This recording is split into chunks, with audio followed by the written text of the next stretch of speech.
درود بر شما. کتاب ایده سوسیالیسم، نویسنده اکسل هانت، مترجم نادر حجبری، نشر آوای بوف، تعداد صفحات 171، گویش سیما، تولید فایل صوتی کتابخانه اینترنتی آوای بوف. avayaboof.com.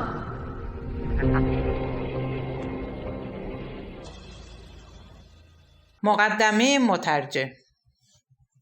با رشد شیوه تولیدی سرمایه‌داری در درون سیستم فئودالیسم در اروپا، تضادمندی‌های خاص‌های سرمایه‌داری برای رشد و ایجاد بازار با ساختارهای اداری کشوری سیستم فئودالی زمینه جرقه‌های اندیشه‌های آزادی‌خواهی را در اروپا سالها پس از براندازی سیستم فئودالی رقم زد.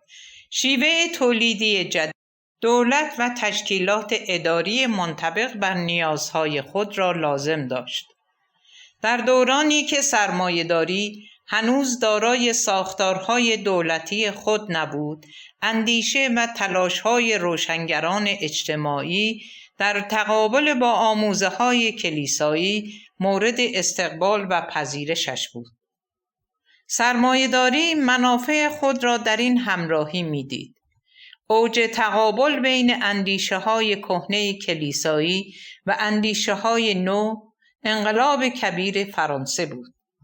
انقلاب فرانسه در ریشه بر 3 محور استوار بود: آزادی، برابری و برادری، که برداشت‌های اجتماعی از آنها در میان طبقات مختلف جامعه یکسان نبود.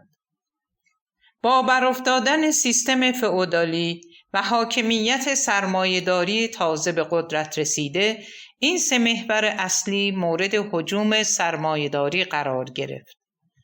محور آزادی معنای خاص خود را پیدا کرد.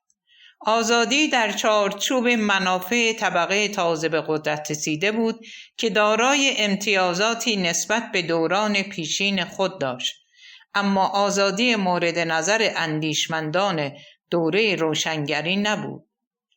برابری در برابر قانون نیز شکل مسخ شده ای از آزادی و برابری همه شهروندان در زیر یک سیستم گشت و برابری که در شکل تعاونی و همکاری‌های اجتماعی در جهت خیر عمومی بود، نیز واژه نامشخصی بود که بدون مادیت یافتن 2 محور اول معنایی نداشت. هنگامی که برابری استفاده از امکانات مادی و مشارکت همه جانبه همه احاد جامعه بر اساس اراده آزاد در زندگی اجتماعی نباشد، آزادی‌های اجتماعی و برابری در برابر قانون واژه‌ای تهی خواهد بود. انقلاب کبیر فرانسه در سرنگونی سیستم فئودالی کاملا موفق عمل نمود، اما در 3 محور اصلی و خواستهای خود ناکام ماند. شیوه سرمایه‌داری نه قادر بود استفاده یکسان از شرایط اقتصادی را ایجاد کند و نه اینکه خواست آن بود.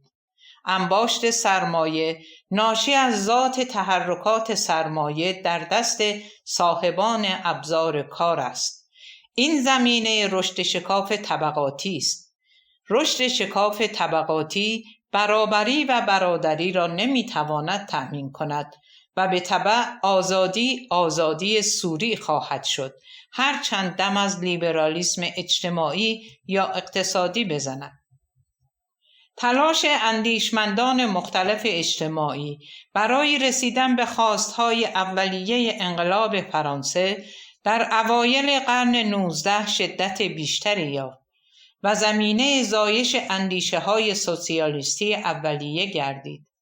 مهمترین اندیشه در میانه قرن 19 برای پاسخ به 3 محور شکست خورده انقلاب فرانسه توسط کارل مارکس ارائه گردید.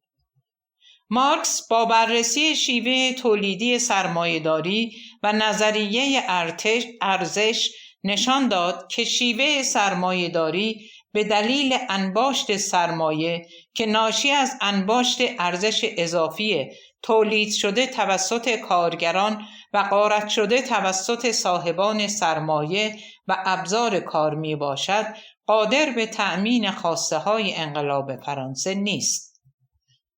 از آنجایی که سرمایه با بهره‌گیری از ارزش اضافی هر روز بر قدرت اقتصادی خود می افزاید، تنها راه برابری و برادری در جامعه از حوزه اقتصادی می گذرد و آن هم از طریق سلب مالکیت ابزار تولید از صاحبان سرمایه می باشد.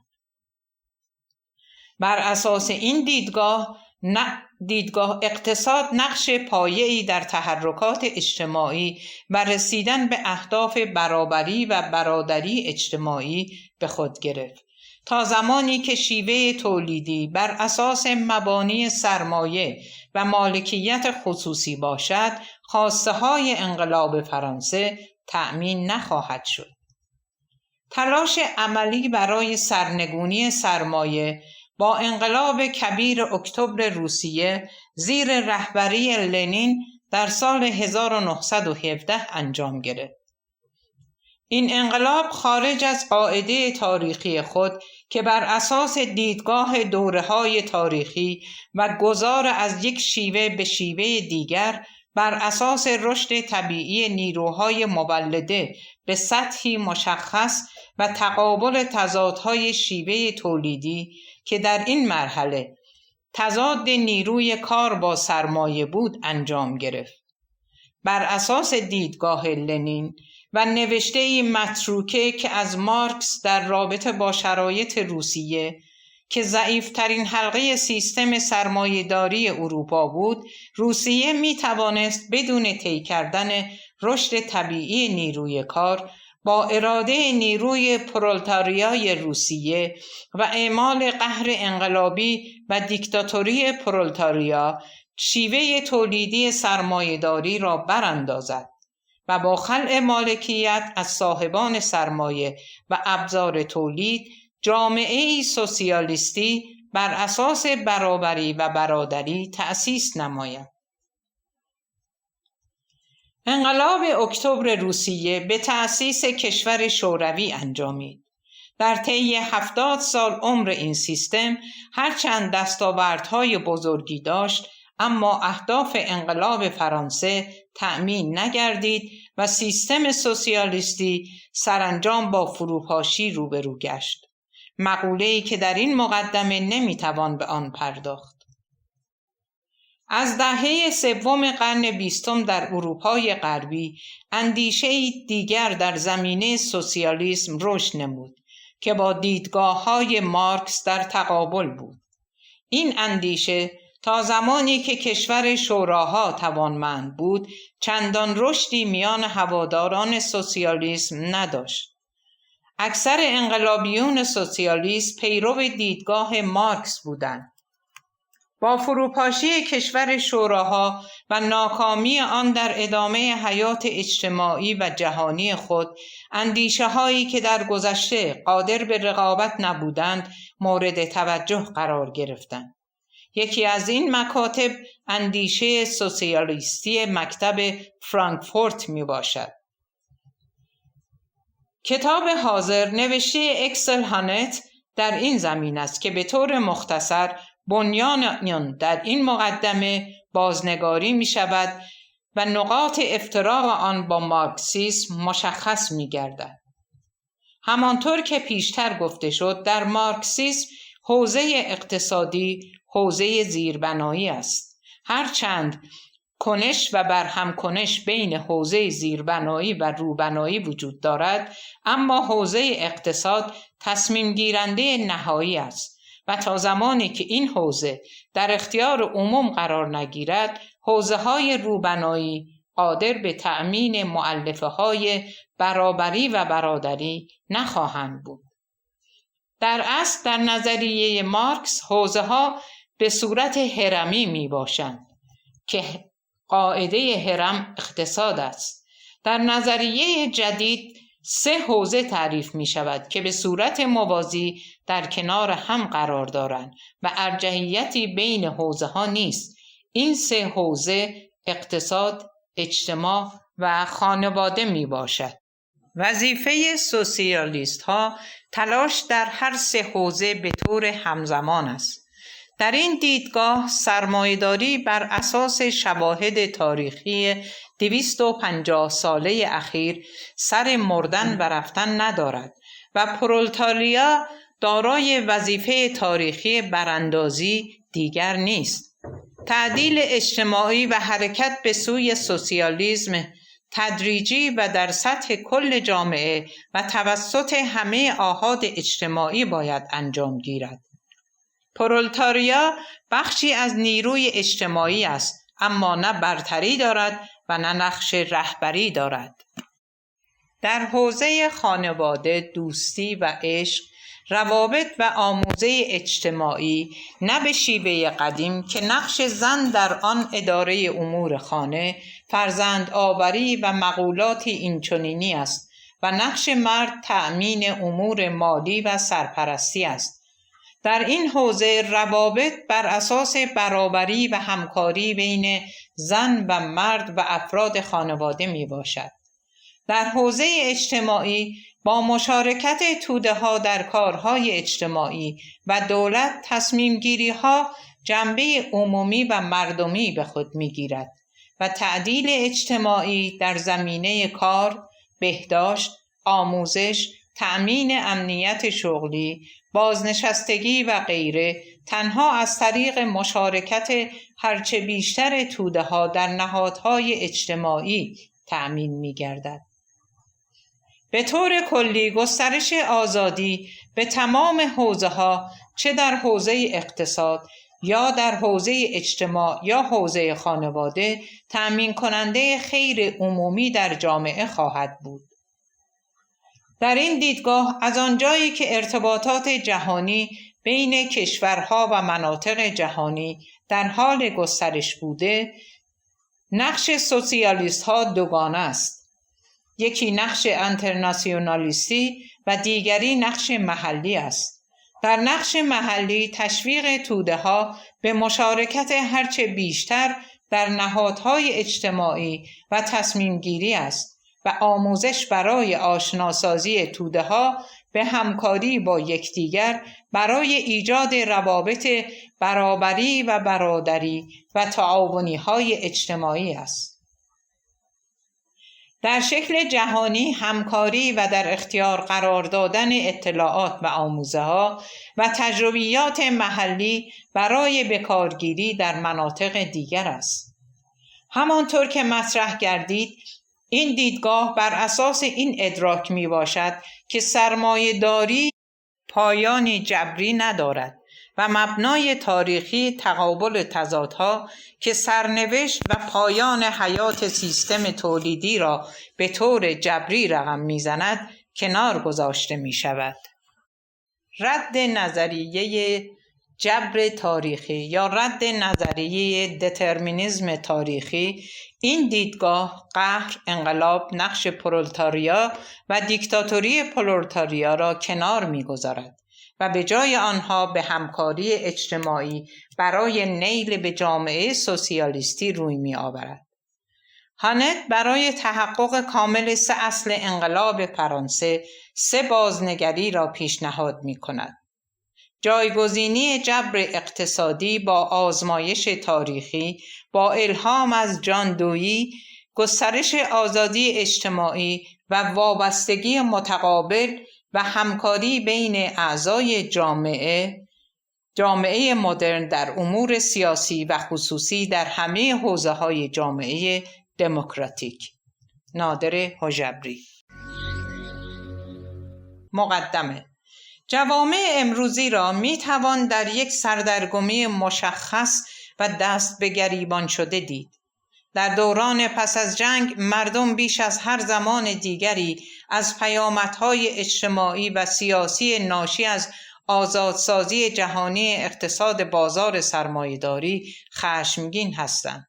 به تبع از یک سو نارضایتی از وضعیت اجتماعی اقتصادی کنونی با شرایط اقتصادی و کاری معاصر در سالهای اخیر به شدت افزایش یافته است و از سوی دیگر به نظر می رسد که این خشم گسترده فاقد هر گونه جهتگیری و ادراک تاریخی اهداف نهایی خود است.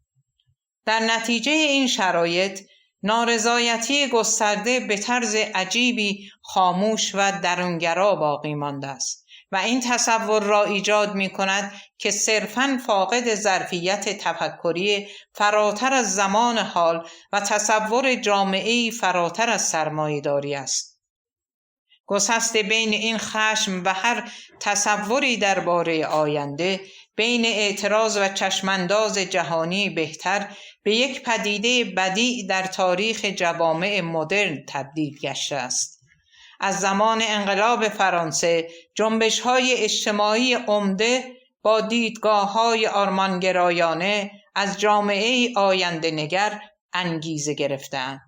در اینجا ممکن است به لودیت‌ها، تعاونی‌های رابرت اوون، کمونیسم شورایی و دیگر آرمان‌های کمونیستی یک جامعه بی طبقه بیاندیشیم. اما امروز به نظر می رسد که این اندیشه‌های آرمانگرایانه به قول ارنست بلوخ به گسیختگی دچار شده اند. اگرچه خشمگینان درک روشنی از آنچه نمی‌خواهند و آنچه آنها در مورد شرایط اجتماعی کنونی خشمگین می‌کند دارند، اما هیچ تصور نیمه روشنی از اهداف پایانی که تغییرات لازمه باید به آن بیانجامد ندارند. یافتن توضیحی برای این چنین افت ناگهانی در انرژی آرمانگرایی دشوارتر از آن چیزی است که در نگاه اول به نظر می رسد. این به سختی می تواند ناشی از فروپاشی رژیم‌های کمونیستی در سال 1989 باشد که ناظران روشنفکر دوست دارند به آن اشاره کنند که آن فروپاشی پایان همه امیدها برای جامعه‌ای فراتر از سرمایه‌داری می باشد. کسانی که از شکاف فزاینده بین ثروت خصوصی و فقر عمومی خشمگین هستند، هرچند فاقد داشتن ایده‌ای مشخص از جامعه‌ای بهتر می باشند، اما مطمئناً نیازی به فروپاشی دیوار برلین ندارند تا متقاعد شوند که رفاه اجتماعی ارائه شده توسط سوسیالیسم دولتی شوروی در ازای از دست رفتن آزادی بود. علی‌رغم این واقعیت که آلترناتیوی واقعی در برابر سرمایه‌داری تا زمان انقلاب روسیه وجود نداشت، اما مانعی برای رویای همزیستی مسالمت‌آمیز در عدالت و همبستگی مردم در قرن 19 ایجاد نکرد. پس چرا باید ورشکستگی بلوک کمونیستی باعث می شد که این ظرفیت ظاهراً ژرف برای تعالی آرمانگرایی به پژمردگی دچار شود؟ یکی دیگر از دلایلی که اغلب برای این فقدان دید منحصر به فرد ذکر می شود، تغییر ناگهانی حس جمعی ما از زمان است. بر اساس این ادعا، ورود ما به پسامدرنیسم که از دنیای هنر و معماری شروع شد و به فرهنگ گسترده تری رخنه نمود، مفاهیم کاملا مدرن از پیشرفت غایت شناختی را بی ارزش کرد و مسیر درکی از یک تکرار ابدی و بی هدف را هموار نمود. این برداشت جدید و پست مدرن از تاریخ ظاهراً مانع از چشمانداز زندگی بهتر می شود، زیرا ما این برداشت را از دست داده ایم که پتانسیل ذاتی زمان حال می کوشد فراتر از خود گسترش یابد و راه را به سوی آینده‌ای بهتر هموار سازد. اما در این باور پسامدرن از تاریخ و جامعه، آینده چیزی برای عرضه و ارائه ندارد به جز شکل‌های زندگی گذشته و مدل‌های اجتماعی کنونی.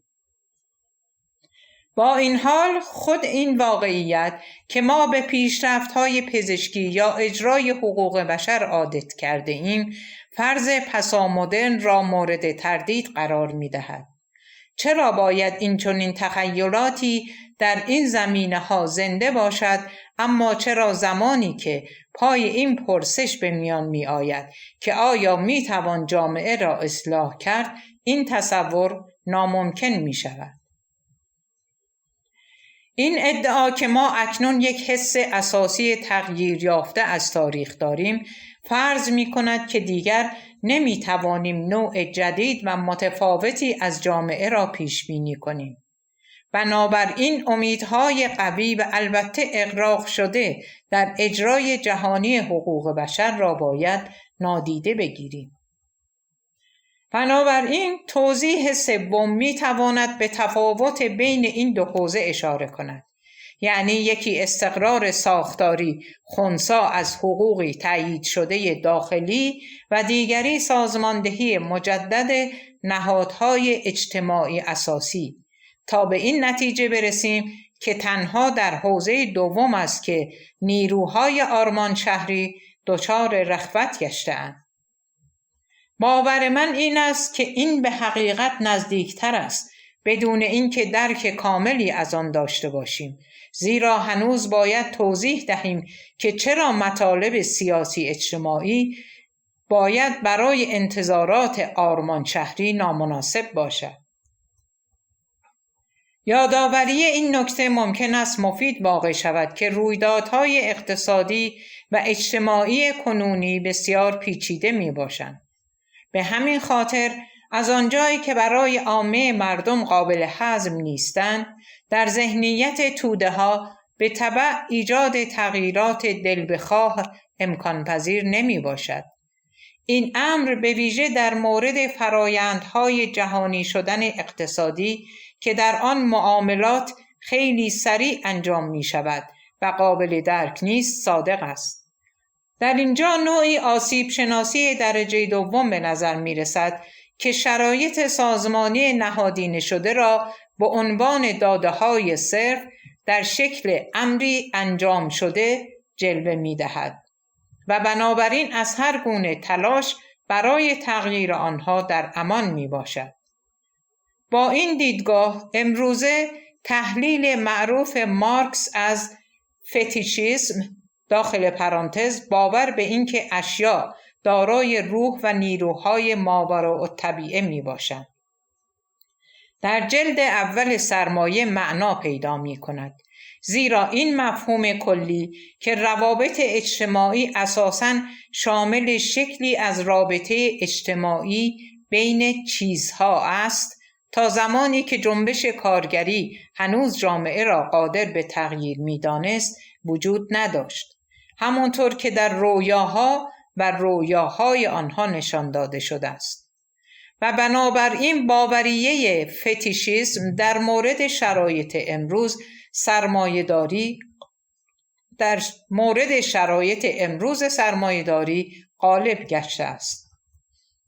به همین دلیل ما قادر نیستیم پیشرفت‌های اجتماعی را در ساختار اساسی جوامع معاصر پیش بینی کنیم، زیرا ما جوهر این ساختار را مانند چیزها در برابر تغییر غیر قابل نفوذ می‌دانیم.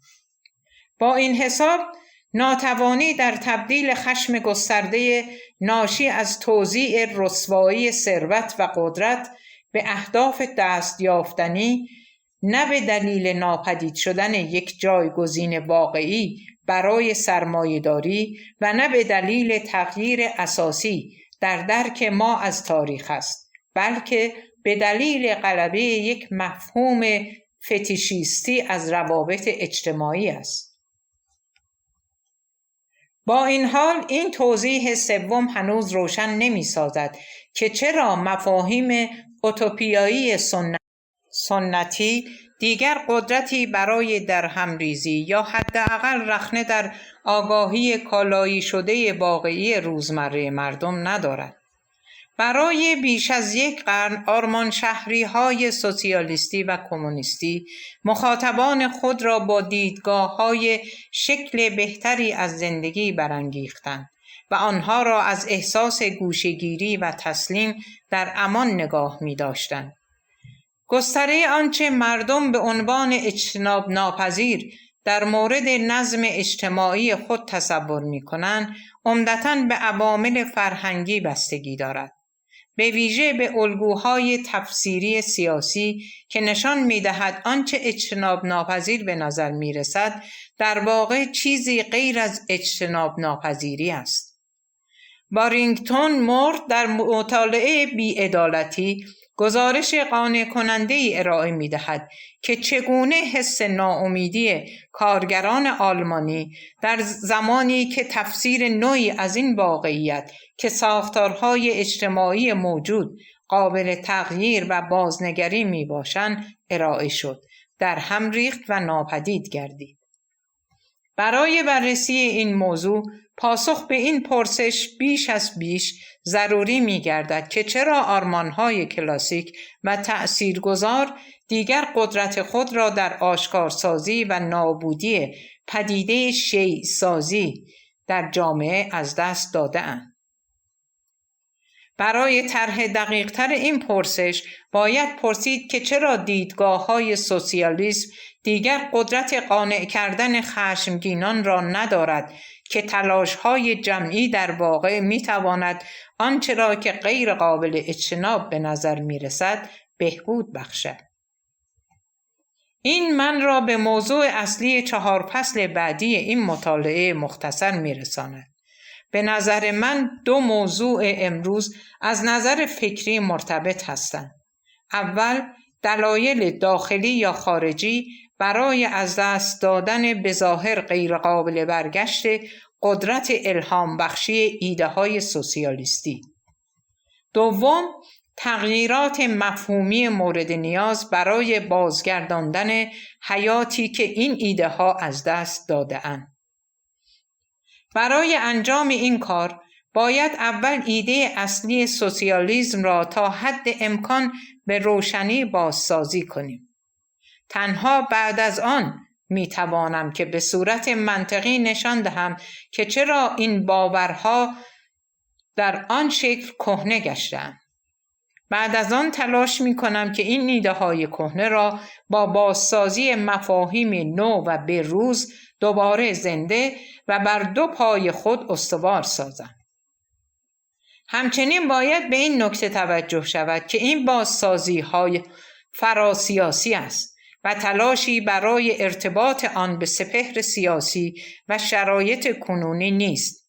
من با این پرسش راهبردی که چگونه سوسیالیسم میتواند بر رویدادهای سیاسی جاری تأثیر بگذارد سر و کار ندارم، بلکه صرفاً به این موضوع میپردازم که چگونه نیت اصلی سوسیالیسم میتواند دوباره فرموله شود تا بار دیگر به منع جهتگیری‌های سیاسی اخلاقی تبدیل شود. درباره نویسنده اکسل هانت، فیلسوف آلمانی و استاد فلسفه اجتماعی در دانشگاه گوته فرانکفورت و دارای کرسی استادی جکبی واینشتاین در بخش فلسفه در دانشگاه کلمبیا در نیویورک از سال 2011 می باشد. او همچنین در سالهای 2001 تا 2018 مدیر مؤسسه تحقیقات اجتماعی در فرانکفورت am Main آلمان بود. هانت در 18 ژوئیه 1949 در اسن آلمان غربی به دنیا آمد. در بن، بوخوم، برلین و مونیخ زیر نظر یورگن هابرماس تحصیل کرد و قبل از نقل مکان به دانشگاه یوهان ولفگانگ گوته در دانشگاه آزاد برلین و مدرسه جدید فرانکفورت در سال 1996 تدریس می‌نمود. همچنین در سال 1999 کرسی فلسفه اسپینوزا را در دانشگاه آمستردام داشت. پژوهش‌های هانت بیشتر بر فلسفه اجتماعی، سیاسی و اخلاقی به ویژه روابط قدرت، شناخت و احترام متمرکز است. اولین اثر اصلی او نقد قدرت، مراحل بازتابی در یک نظریه اجتماعی انتقادی به بررسی وابستگی‌های بین مکتب فرانکفورت و میشل فوکو می‌پردازد.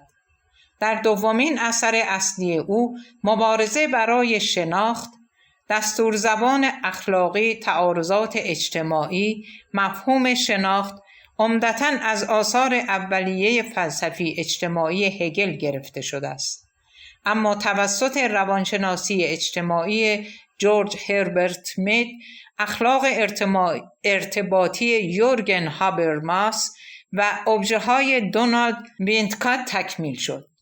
هانت در کتاب ایده سوسیالیسم بر اساس انتقاد از نظریه سوسیالیستی ماتریالیسم تاریخی، نادیده گرفتن حقوق سیاسی و تمایز اجتماعی در جوامع مدرن و تأکید بیش از حد خواستار تجدید نظر در نظریه سوسیالیستی به منظور مرتبط ساختن آن با قرن 21 است.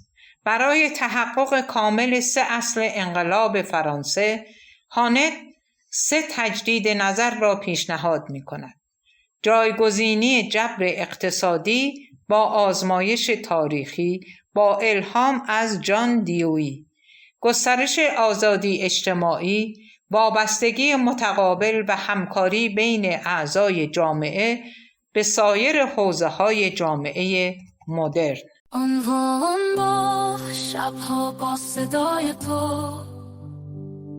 تو اینجا هستی با آوای بوف، کتاب ها را به صوت در می آوری، ما همراه شبها در همه رویاها، در حس خیالی دنیا را پیشتر میبری.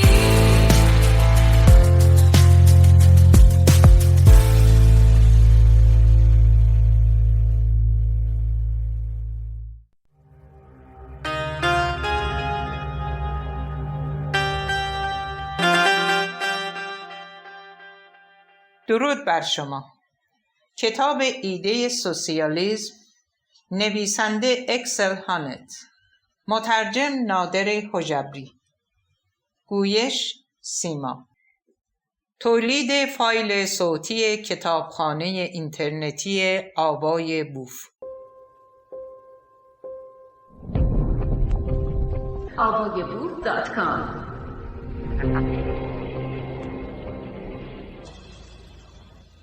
فصل اول. ایده اصلی. مصرف انقلابی آزادی اجتماعی. ایده سوسیالیسم محصول فکری صنعتی شدن سرمایه‌داری است. نطفه‌های این باور برای اولین بار پس از عدم احقاق خواسته‌های اولیه آزادی، برابری و برادری برای بخش گسترده از توده‌های فرانسوی در جریان انقلاب فرانسه بسته شد. اما در واقع اصطلاح سوسیالیسم خیلی زودتر در گفتمان فلسفی ظهور یافته بود. زمانی که در نیمه دوم قرن هجری علمای کلیسا کوشیدند تا نظریه آلمانی قانون طبیعی را به عنوان یک تصور نادرست و خطرناک معرفی کنند. در این زمان واژه جدید سوسیالیست برگرفته از واژه لاتین سوسیالیس در اشاره به گرایشی در آثار گروتیس و پوفندروف که متهم به این باور بودند که نظم حقوقی جامعه بر اساس نیاز انسان در اجتماع باید استوار باشد، نه بر اساس مشیت الهی به کار برده شد.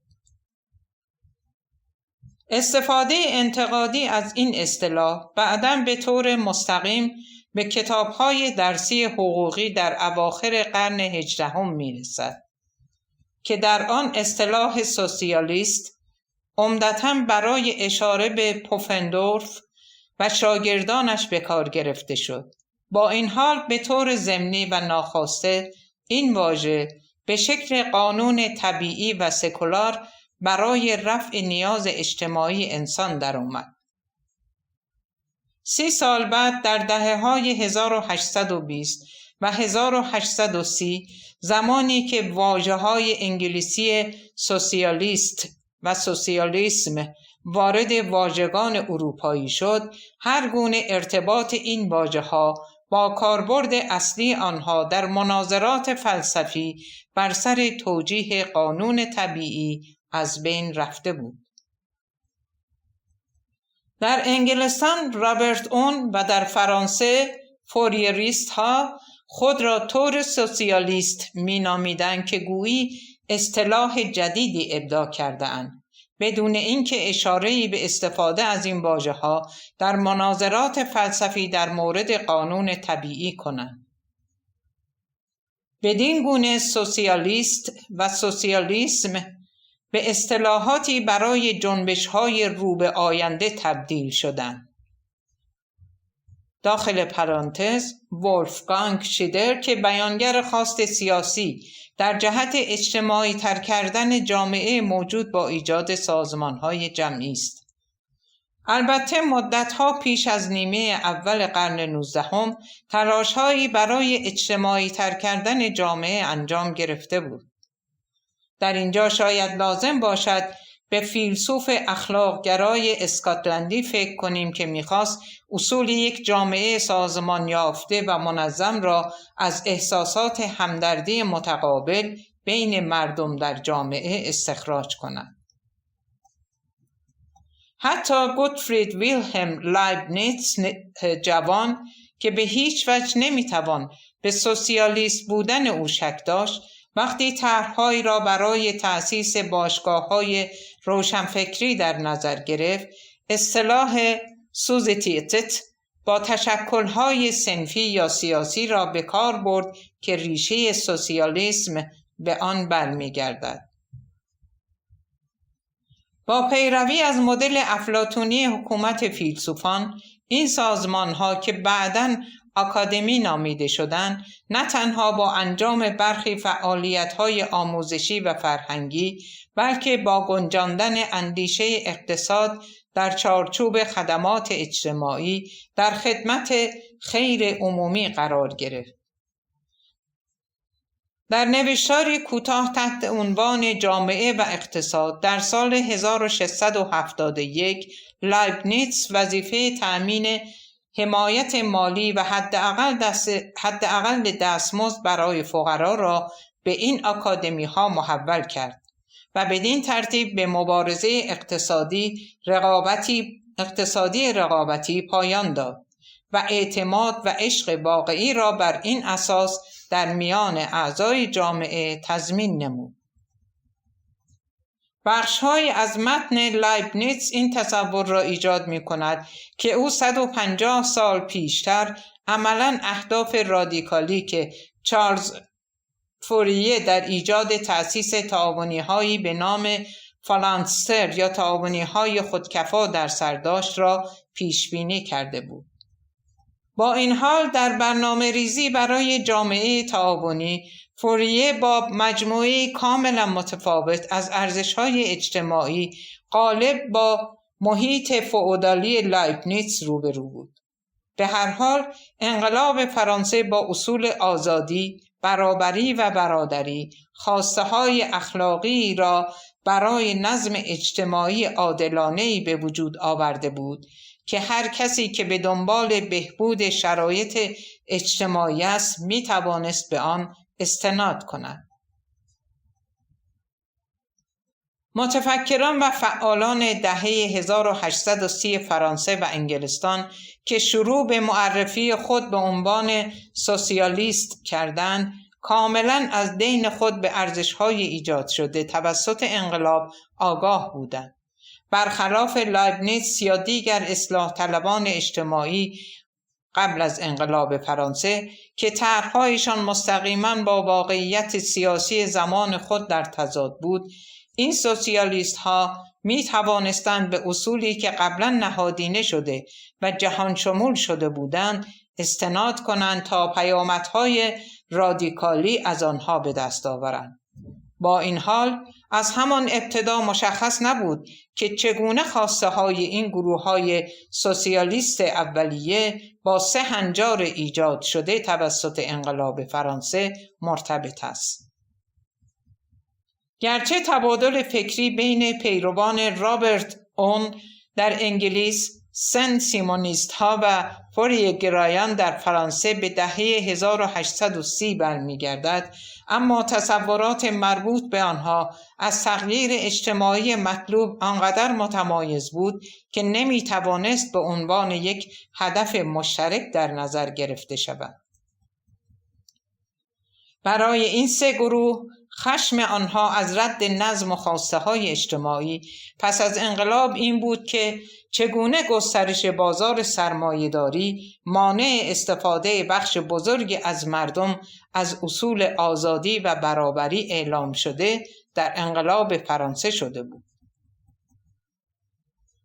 تحقیرآمیز، شرم‌آور یا صرفاً غیر اخلاقی عباراتی بود که آنها برای توصیف این واقعیت به کار می‌بردند که کارگران و خانواده‌هایشان چه در روستا و چه در شهرها و علی‌رغم تمایل آنها به سخت کار کردن کاملا در برابر قوانین مندرآوردی و خودسرانه زمینداران و صاحبان کارخانه‌های خصوصی که صرفاً به فکر سود و بهره‌وری بیشتر بودند، تنها بیکس در برابر شرایط و طاقت فرسای زندگی که هر روز بر آنها تحمیل میشد و آنها را به دامن فقر بیشتر سوق میداد قرار گرفته بودند. امیل دورکیم شاید بهترین فرمول اولیه از وجوه مشترک همه جریان‌های سوسیالیسم اولیه که در بالا ذکر شد را ارائه می‌دهد. این جامعه شناس فرانسوی در تعدادی از سخنرانی‌هایش جوهر سوسیالیسم را که زیربنای آموزه‌های مختلف سوسیالیستی است چنین تعریف می‌کند که هدف مشترک همه سوسیالیست‌ها تلاش برای کنترل عملکردهای اقتصادی توسط حاکمیت است. عملکردهای اقتصادی که تا آن زمان موفق شده بود خود را از کنترل دولت دور نگه دارد. به عقیده دورکیم، جدا از این که جریان‌های مختلف سوسیالیستی چقدر از هم متمایز باشند، همه آنها بر آن باور مشترک بودند که تنها راه برای پایان دادن به فلاکت توده‌های کارگر به رسمیت شناختن این واقعیت است که حوزه اقتصادی عامل ریشه‌ای است که باید زیر کنترل اراده اجتماعی بزرگتر قرار گیرد. حتی اگر این تعریف از سوسیالیسم هنوز به اندازه کافی هدف و نرم ذاتی آن سوسیالیسم را نشان ندهد، زمینه مشترکی را که بین همه جنبش‌ها و مکاتب فکری سوسیالیستی وجود داشت را آشکار می‌کند. چه رابرت اوون و پیروانش یا سن سیمونیست ها یا فوریه ها را در نظر بگیریم، همه این گروه ها بی‌عدالتی اعمال شده در حق توده های کارگر را در این واقعیت می دیدند که بازار سرمایه‌داری به جای اطاعت از اراده جامعه از کنترل جامعه خارج مانده و تنها تابعی از قانون عرضه و تقاضا گشته است. با این حال اگر نگاه دقیق‌تری به واژگان مشترک جریان‌های مختلف سوسیالیسم اولیه بیاندازیم، بلافاصله آشکار می شود که دورکیم حتی تلاشی برای توضیح پیوند آنها با آرمان‌های انقلابی فرانسه ندارد. در سرتاسر متن او با این گروه‌ها به گونه‌ای برخورد می‌کند که گویی آنها صرفاً به راهکارهای فنی مربوط به اجتماعی سازی دوباره بازار توجه دارند و اینکه گویی هدفشان تحقق اصول آزادی، برابری و برادری برای کل نیست، هدفی که کاملاً آشکار بود. تلاش‌های مشابه برای درک اهداف والای اصلی سوسیالیسم نیز در درک انگیزه‌های اخلاقی واقعی طرفداران آن ناکام ماند. جان استوارت میل و جوزف شومپتر در این زمینه نمونه‌های مشابهی میباشند. که هر دو تمایل آشکاری برای تقلیل برنامه‌های سوسیالیستی به توزیع عادلانه‌تر منابع نشان می‌دهند، بدون اینکه به جزئیات و نیت اهداف اخلاقی سوسیالیسم مورد نظر بپردازند. با این حال متفکران اولیه که خود را سوسیالیست می‌خواندند بر این باور بودند که خواسته های آنها نشأت گرفته از انقلاب فرانسه و خواسته های اجتماعی آن می باشد. واقعیتی که با بررسی دقیق‌تر نحوه استدلال آنها در دفاع از مواضع خود آشکار می گردد. رابرت اوون که بیشتر نقش یک کاربر را داشت تا یک نظریه پرداز و با اطمینان می گفت که چندان متأثر از انقلاب فرانسه نبود، نظریه تعاونی‌های کارگری خود در نیولانارک را چنین توضیح می‌کند که تجربه کار کردن برای همدیگر خیرخواهی متقابل را به طبقات پایین‌تر می‌آموزد و بنابراین همبستگی را حتی با غریبه‌ها ایجاد می‌نماید. سنت سیمون و پیروانش مانند اوون گرچه از پایه‌های اجتماعی فلسفی بسیار نیرومندتری برخوردار بودند، اما آنها نیز متقاعد شده بودند که غلبه بر عدم آزادی کارگران در نظام سرمایه‌داری نظام جدیدی در جامعه را ایجاب می‌کند که در آن یک برنامه متمرکز تضمین این باشد که هر کس بر اساس توانایی‌اش دستمزد دریافت نماید. نظمی اجتماعی که نتیجه آن ایجاد یک همبستگی جهان از افراد با مسئولیت متقابل است.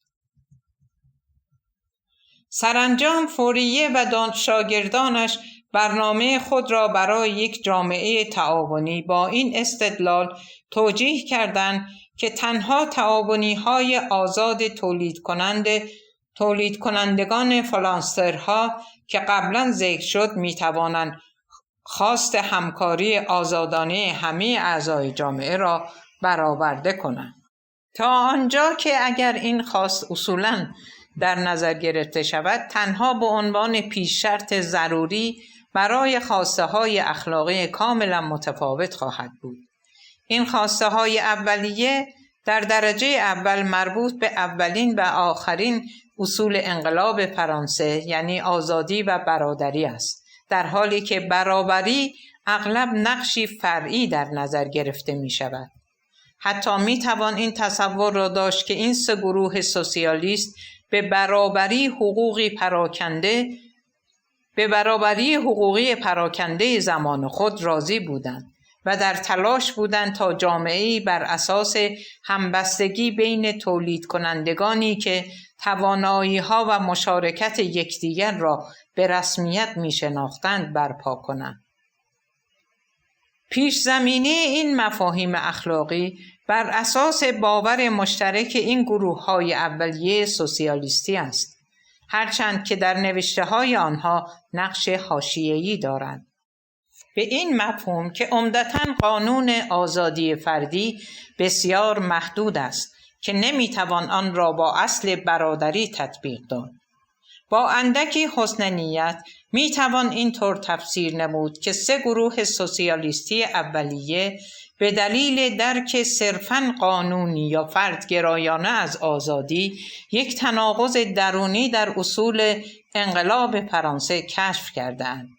این سوسیالیست ها هر چند آگاهی ژرفی از این مقوله نداشتند، اما همه به دنبال گسترش مفهوم لیبرال آزادی بودند تا به نحوی آن را با هدف برادری آشتی دهند. تلاش برای آشتی دادن اصول آزادی و برادری به باز تعریف مفهوم آزادی انجامید که در نوشته‌های موج دوم سوسیالیست ها مشهود است. هم لویی بلان و هم پیر ژوزف پرودون که مسیرهای متفاوتی را دنبال می‌کردند، نقد خود را از اقتصاد بازار در حال گسترش چنین توجیه کردند که درک مشخصه اقتصاد بازار محور از آزادی به طور کامل بر اساس منافع صرفاً شخصی است که بلان آن را به طور صریح فرد محور نامید. هر دو متقاعد شده بودند که این امر مانع از هر گونه تغییر معنادار در شرایط بد اقتصادی آن زمان می شود. علاوه بر این آنها احساس می کردند که در این شرایط ادعای رسمی موجود برای همزیستی برادری نمی تواند محقق شود. بنابراین بلان و پرودون احساس کردند که وظیفه سوسیالیسم حل یک تناقض در خواسته های انقلاب فرانسه است، به این شکل که هدف برادری مسئولیت متقابل در همبستگی حتی نمیتواند آغاز شود تا زمانی که آزادی صرفاً در خودگرایی خصوصی مشخصه رقابت در بازار سرمایه‌داری است. بنابراین برنامه‌های بلان و پرودن برای تکمیل یا جایگزینی بازار با سایر اشکال تولید و توزیع اساساً به عنوان راهی برای تحقق نوعی آزادی در روابط اقتصادی بود که دیگر با تقاضای برادری در تضاد نباشد.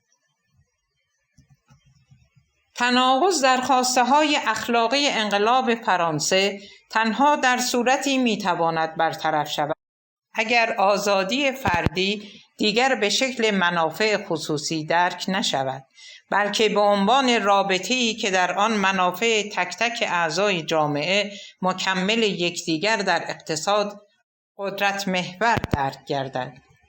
اگر نگاهی به تعریف دورکیم از ایده اصلی سوسیالیسم بیاندازیم، متوجه می‌شویم که اگرچه جامعه شناس فرانسوی به درستی ادعا می‌کرد که همه پروژه‌های سوسیالیستی با قصد گرداندن فعالیت‌های اقتصادی زیر کنترل جامعه بزرگتر میباشد، اما او ریشه این دیدگاه را نادیده می‌گیرد.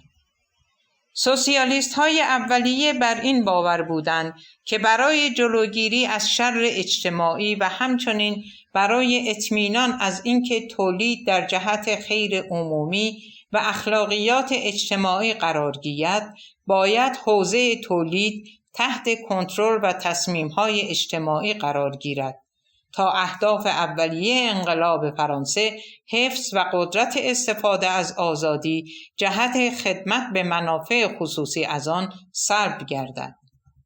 در عوض آزادی باید به عنوان شکلی از همکاری آزادانه در نظر گرفته شود تا بتوان آن را با دیگر وعده‌های انقلابی برادری آشتی داد. از این منظر جنبش سوسیالیستی همواره بر نقدی درونی از نظم اجتماعی مدرن سرمایه‌داری استوار بوده است، چرا تحرکات اجتماعی را بر اساس مبانی آزادی، برابری و برادری پذیرفته است، اما استدلال می کند که تا زمانی که تفسیر آزادی بیشتر بر اساس فردیت و کمتر بر اساس ذهنیت جمعی است، این ارزش‌ها را نمی‌توان با هم آشتی داد. با این حال آثار این نویسندگان مبنای چندانی برای درک این مفهوم جدید از آزادی که عنصر حیاتی کل جنبش سوسیالیستی است ارائه نمی‌کنند. این گروه‌های اولیه از مقوله‌هایی مانند انجمن، همکاری و جامعه استفاده می‌کردند تا روشن کنند که مدل‌های اقتصادی بسیار متفاوتشان بر این اصل استوار است که خودشکوفایی هر شخص باید به خودشکوفایی دیگران بستگی داشته باشد. با این حال آنها هیچ تلاش اساسی برای روشن کردن اشکال پیوندهای درونی این مقولات که بر درک لیبرال و فردگرایانه آزادی غلبه می کند انجام ندادند. پرودون یک گام فراتر می رود و در نوشتار اعترافات یک انقلابی 1849 بیان می کند که آزادی و همبستگی از منظر اجتماعی عبارات یکسان است. پرودون با مراجعه به انقلاب فرانسه و با بیان اینکه برخلاف اعلامیه حقوق مدنی سال 1793 سوسیالیست ها آزادی فردی را نه به عنوان یک محدودیت بلکه به عنوان یک کمک برای آزادی کل می دانند. با این حال پرودون بلافاصله با نادیده گرفتن پیشنهاد بنیانی خود به فراخوانی برای تأسیس بانک‌های مردمی برای اعطای وام‌های بدون بهره به تعاونی‌های کارگری کوچک روی می‌آورد.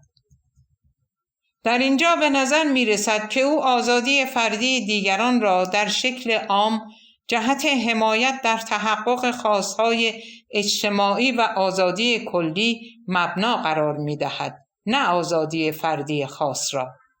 پرودون بین دو گزینه متفاوت برای مفهوم فردگرایانه آزادی که آیا یک کنش آزاد را میتوان پیش از تکمیل شدن توسط دیگران کامل شده دانست یا اینکه نیاز به مکمل دیگران دارد تا به عنوان یک عمل کامل شده به حساب آید، متزلزل میماند. ساختار انجمن یا اجتماع معینی که جامعه را قادر می‌سازد با آشتی دادن آزادی و برادری اجتماعی شود، بسته به اینکه کدام یک از این نسخه ها را انتخاب کنیم متفاوت خواهد بود. در حالت اول جامعه متشکل از اعضای آزاد است که همکاری آنها با یکدیگر الهام بخش و حامی بیشتر آنها می‌گردد، اما به آنها آزادی نمی‌دهد. در مورد دوم، همکاری در اجتماع به اعضای جامعه اجازه می‌دهد با تکمیل متقابل اعمال هنوز ناقص یکدیگر به آزادی برسند. نه سوسیالیست‌های اولیه و نه پرودون به اندازه کافی چیز تمایزاتی را در بررسی‌های خود از آزادی اجتماعی که می‌خواهم از این به بعد آن را چنین بنامم به حساب نمی‌آورند. آنها کاملا آگاهند که پروژه انقلاب بورژوایی تنها با غلبه بر فردگرایی آزادی سرمایه‌داری و سازگار ساختن آن با تقاضای برادری محقق می شود.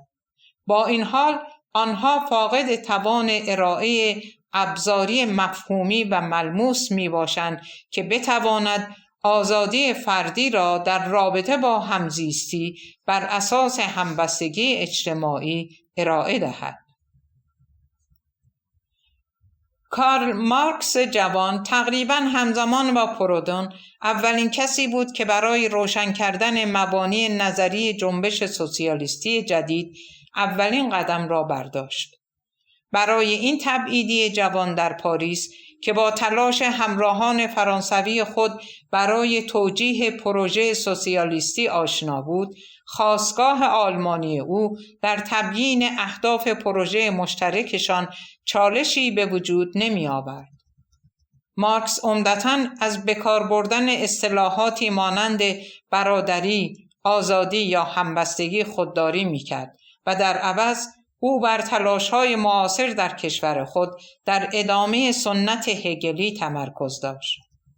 آشنایی او با تفسیر طبیعتگرایی ایدئالیستی فورباخ شفافیت مفهومی بیشتری به شرح او می‌دهد، اما انگیزه سیاسی اخلاقی آن را مبهم‌تر می‌کند. با این وجود مارکس حتی در آثار اولیه‌اش کاملا روشن می کند که مفهوم آزادی که در اقتصاد سنتی به کار می رود و در بازار سرمایه‌داری به کار گرفته شده نشان دهنده نوعی فردگرایی است که با خواسته های یک جامعه واقعی که همه اعضای جامعه را در بر می گیرد آشتی پذیر نیست. بنابراین نوشته های این جوان تبعیدی در دهه 1840 را می توان به عنوان گامی بیشتر در مسیر توسعه ایده سوسیالیسم به صورت درونی، یعنی بر اساس اهداف متناقض نظم اجتماعی لیبرال درک کرد. مارکس در یکی از مهمترین متون خود از دهه 1840 متنی که اخیراً بسیار مورد توجه قرار گرفته است درباره کتاب جیمز میل در مورد اقتصاد سیاسی نظر می‌دهد و توضیح می‌دهد که خود او چه چیزهایی را درباره وضعیت کنونی جامعه نقل می‌کند و چگونه یک جامعه دست نخورده و بکر را تصور می‌نماید. در این نوشته تأثیر هگل بر مارکس از دست‌نوشته‌های معروف پاریسش روشن‌تر و واضح‌تر دیده می‌شود که در آن از دو شیوه متفاوت شناخت متقابل برای توصیف دو مدل اجتماعی متضاد استفاده می‌کند. در این رابطه مارکس می‌گوید در جامعه سرمایه‌داری ارتباط افراد با یکدیگر در یک بازار ناشناس به طور غیر مستقیم و در رابطه با مبادلات محصولات خود با کمک پول می باشد. توجه به سایر فعالان بازار تنها به شکل انتزاعی در رابطه با امور تجاری و منافع شخصی است، نه نیازهای عینی و فردیت آنها. مارکس با کنایه به آدام اسمیت می نویسد که هر یک از اعضای جامعه برای دیگری فقط یک تاجر است. در اینجا تشخیص این که اعضا به عنوان اعضای یک جامعه یک پارچه به یکدیگر مدیون هستند، صرفاً در تأیید حق متقابل آنها برای غارت یکدیگر است. اعضای این جامعه در روابط اجتماعی خود مکمل یکدیگر نیستند. اعمال فردی آنطور که مارکس به صراحت میگوید، آنها این اعمال فردی را صرفاً به قصد غارت یکدیگر انجام میدهند. مارکس در این بخش از ملاحظات خود صرفاً استدلال‌هایی را تکرار می‌کند که پیشینیان سوسیالیست او برای تحلیل اینکه چگونه اقتصاد بازار از روابط اجتماعی برادری یا همبستگی به تعبیر هگلی جلوگیری می‌کند استفاده می‌کند. از آنجایی که فعالان بازار به همدیگر تنها به شکل سوژه‌هایی در رابطه با منافع خصوصی خود توجه می‌کنند، به تبع نمی‌توانند نسبت به یکدیگر احساس همدردی کنند و حمایت لازم را برای روابط اجتماعی برادری یا همبستگی نسبت به یکدیگر ارائه دهند. مارکس برای بیان دیدگاه خود از نوشتار نمودشناسی روح هگل استفاده می‌کند و اعلام می‌کند که شناخت متقابل ما شکل مبارزه‌ای به خود می‌گیرد که در آن پیروزی از آن کسی است که انرژی، زور و مهارت بیشتری دارد. مارکس در پایان تفسیر مبتکرانه شروع به ترسیم روابط تولیدی می‌کند که در آن اعضای جامعه نیازهای فردی یکدیگر را به جای خودخواهی خصوصی خود تشخیص می‌دهند. پس زمینه انسان شناختی این برداشت شامل ایده‌ای است که مارکس از فویرباخ و شاید از روسو به عاریت می‌گیرد که معتقد است که ارضای نیازهای انسان تقریباً همیشه مستلزم عملکردهای تکمیلی انسانهای دیگر است.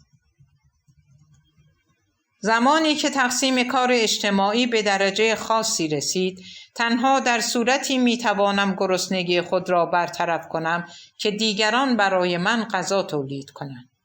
آرزوی من برای مسکن مناسب تنها با همکاری چند صنعتگر مختلف محقق می شود. مارکس ادعا می کند که این وابستگی متقابل به طور سیستماتیک توسط روابط تولید سرمایه‌داری پنهان می شود.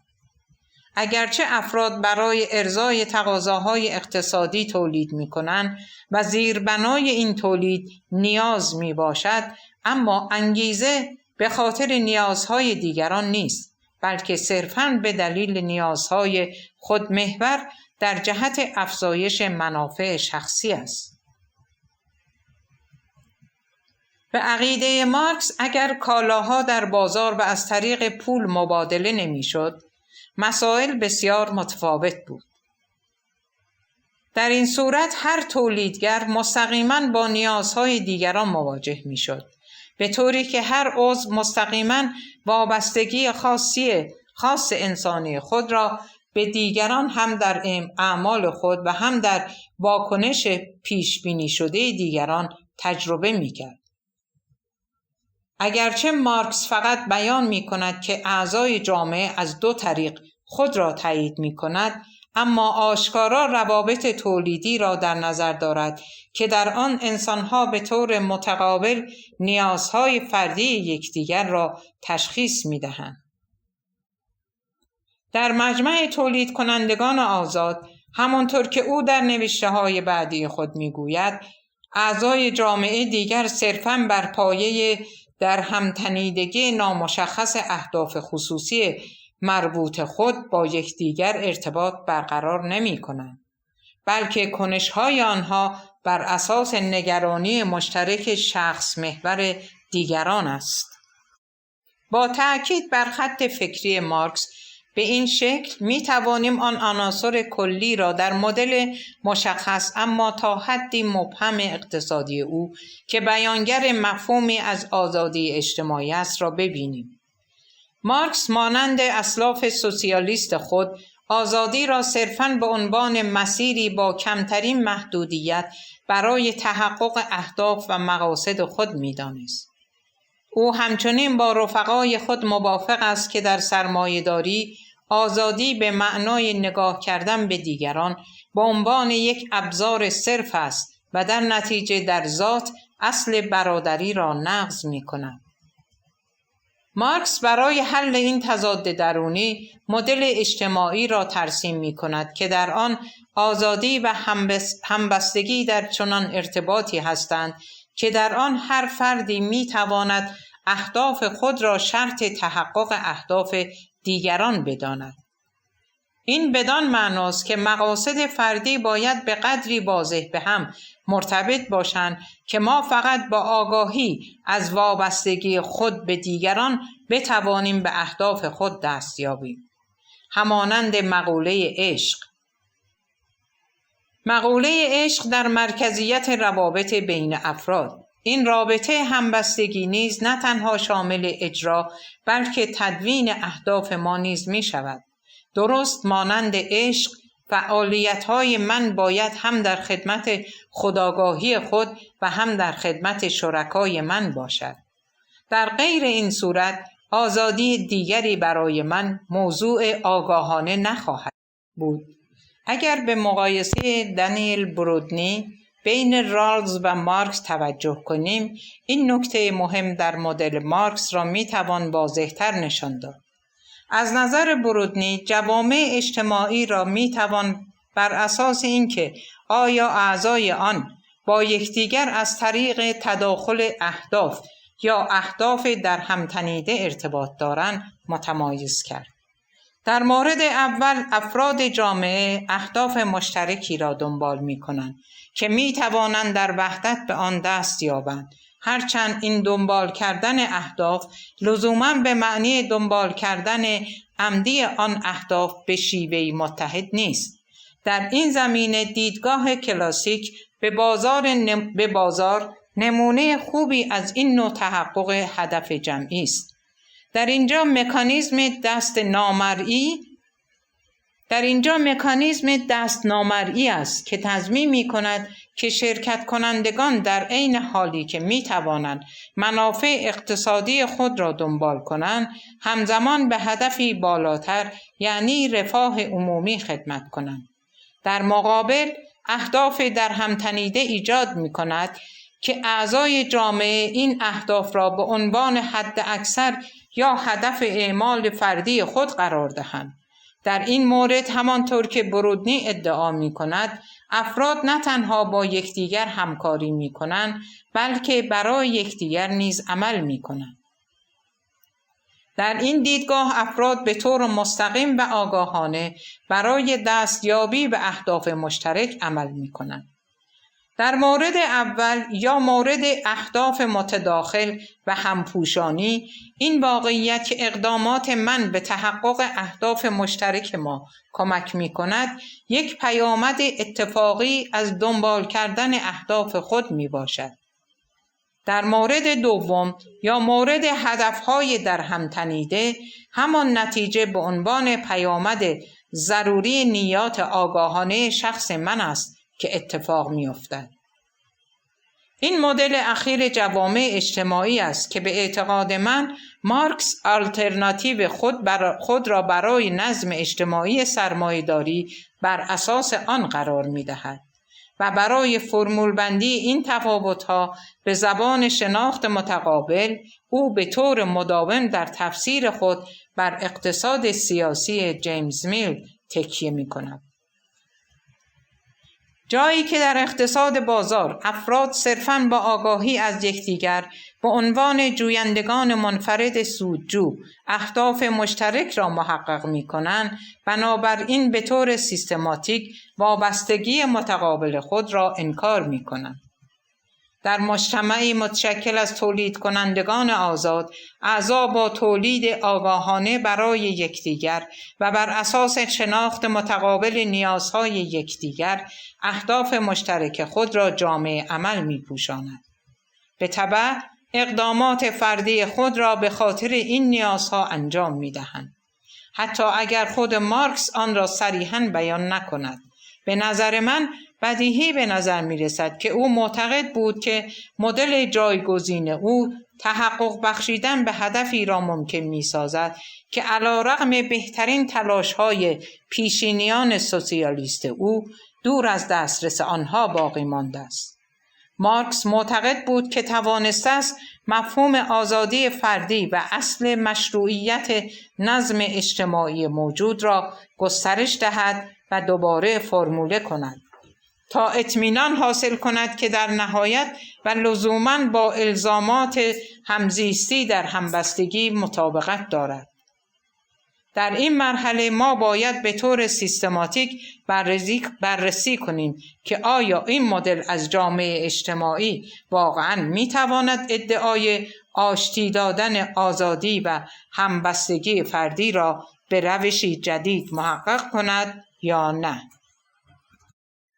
اما فعلاً این واقعیت را کنار می‌گذاریم که نمایندگان اولیه سوسیالیسم همگی به دنبال تثبیت اصل آزادی اجتماعی در حوزه کار اجتماعی بودند.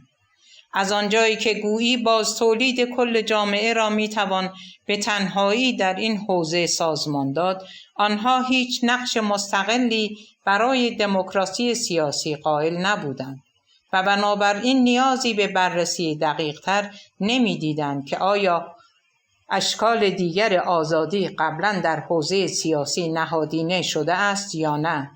اما قبل از این که به این نقص مادرزادی پروژه سوسیالیستی بپردازم، ابتدا به این میپردازم که آیا مدل آزادی اجتماعی که در بالا ذکر شد جایگزین مناسبی برای فردگرایی مفاهیم لیبرال از آزادی است یا خیر؟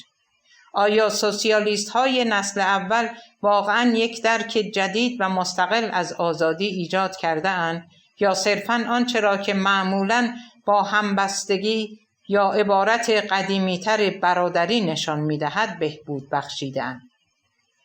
پیشفرض مدل لیبرال آزادی شاید شامل ایده‌ای است که در نگاه اول به طور انکارناپذیری واقعی به نظر می‌رسد. ما تنها زمانی می‌توانیم از آزادی فردی به شیوهی معنادار صحبت کنیم که مردم آزاد باشند بدون هیچ مانعی اهداف خود را دنبال کنند. این آزادی در وهله اول تنها به این شرط محدود می شود که پیامدهای اعمال ما نباید تأثیری بر آزادی دیگران داشته باشد. بنابراین لیبرالیسم تضمین کلی آزادی فردی را در چارچوب یک نظم قانونی قرار می دهد که تضمین می کند که آزادی افراد تا آن حدی است که در آزادی افراد دیگر در همان چارچوب محدودیت ایجاد ننماید. این مدل لیبرال اولیه زمانی پیچیده تر می شود که روسو و به دنبال او کانت ظاهر می شوند که هر دو معتقدند تا زمانی که تصمیم‌های بازیگران اجتماعی بر اساس غرایز خود می باشد تا اهداف آنها نمی توانیم از آزادی فردی صحبت کنیم.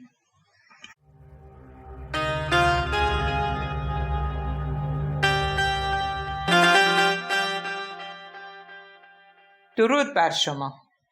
کتاب ایده سوسیالیسم، نویسنده اکسل هانت، مترجم نادر حجبری، گویش سیما. تولید فایل صوتی کتابخانه اینترنتی آوای بوف. avayaboof.com.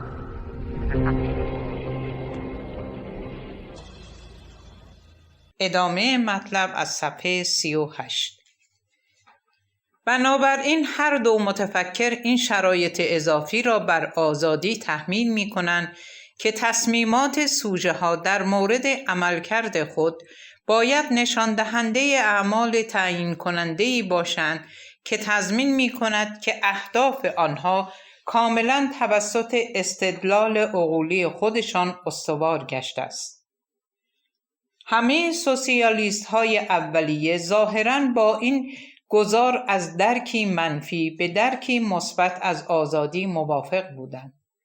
همانطور که بعداً آیزیا برلین با یادآوری اینکه این گام پیشتر توسط روسو و کانت برداشته شده در مورد آن هشدار داد. حتی اگر این سوسیالیست ها هر استدلالی را به نفع مدل جدید نمی دانستند، از قرارداد اجتماعی روسو یا فلسفه اخلاقی کانت آگاه بودند. آنها بدیهی می دانستند که آزادی فردی مستلزم آن است که اهداف ما بر اساس عقل باشد، نه غریزی. اما وقتی صحبت از تعریف عقلانی می شود، از پیشنهادات کانت پیروی نمی کنند. آنها موافق نیستند که افراد باید اصول اخلاقی خود را بررسی کنند تا اعمالشان آزاد باشد.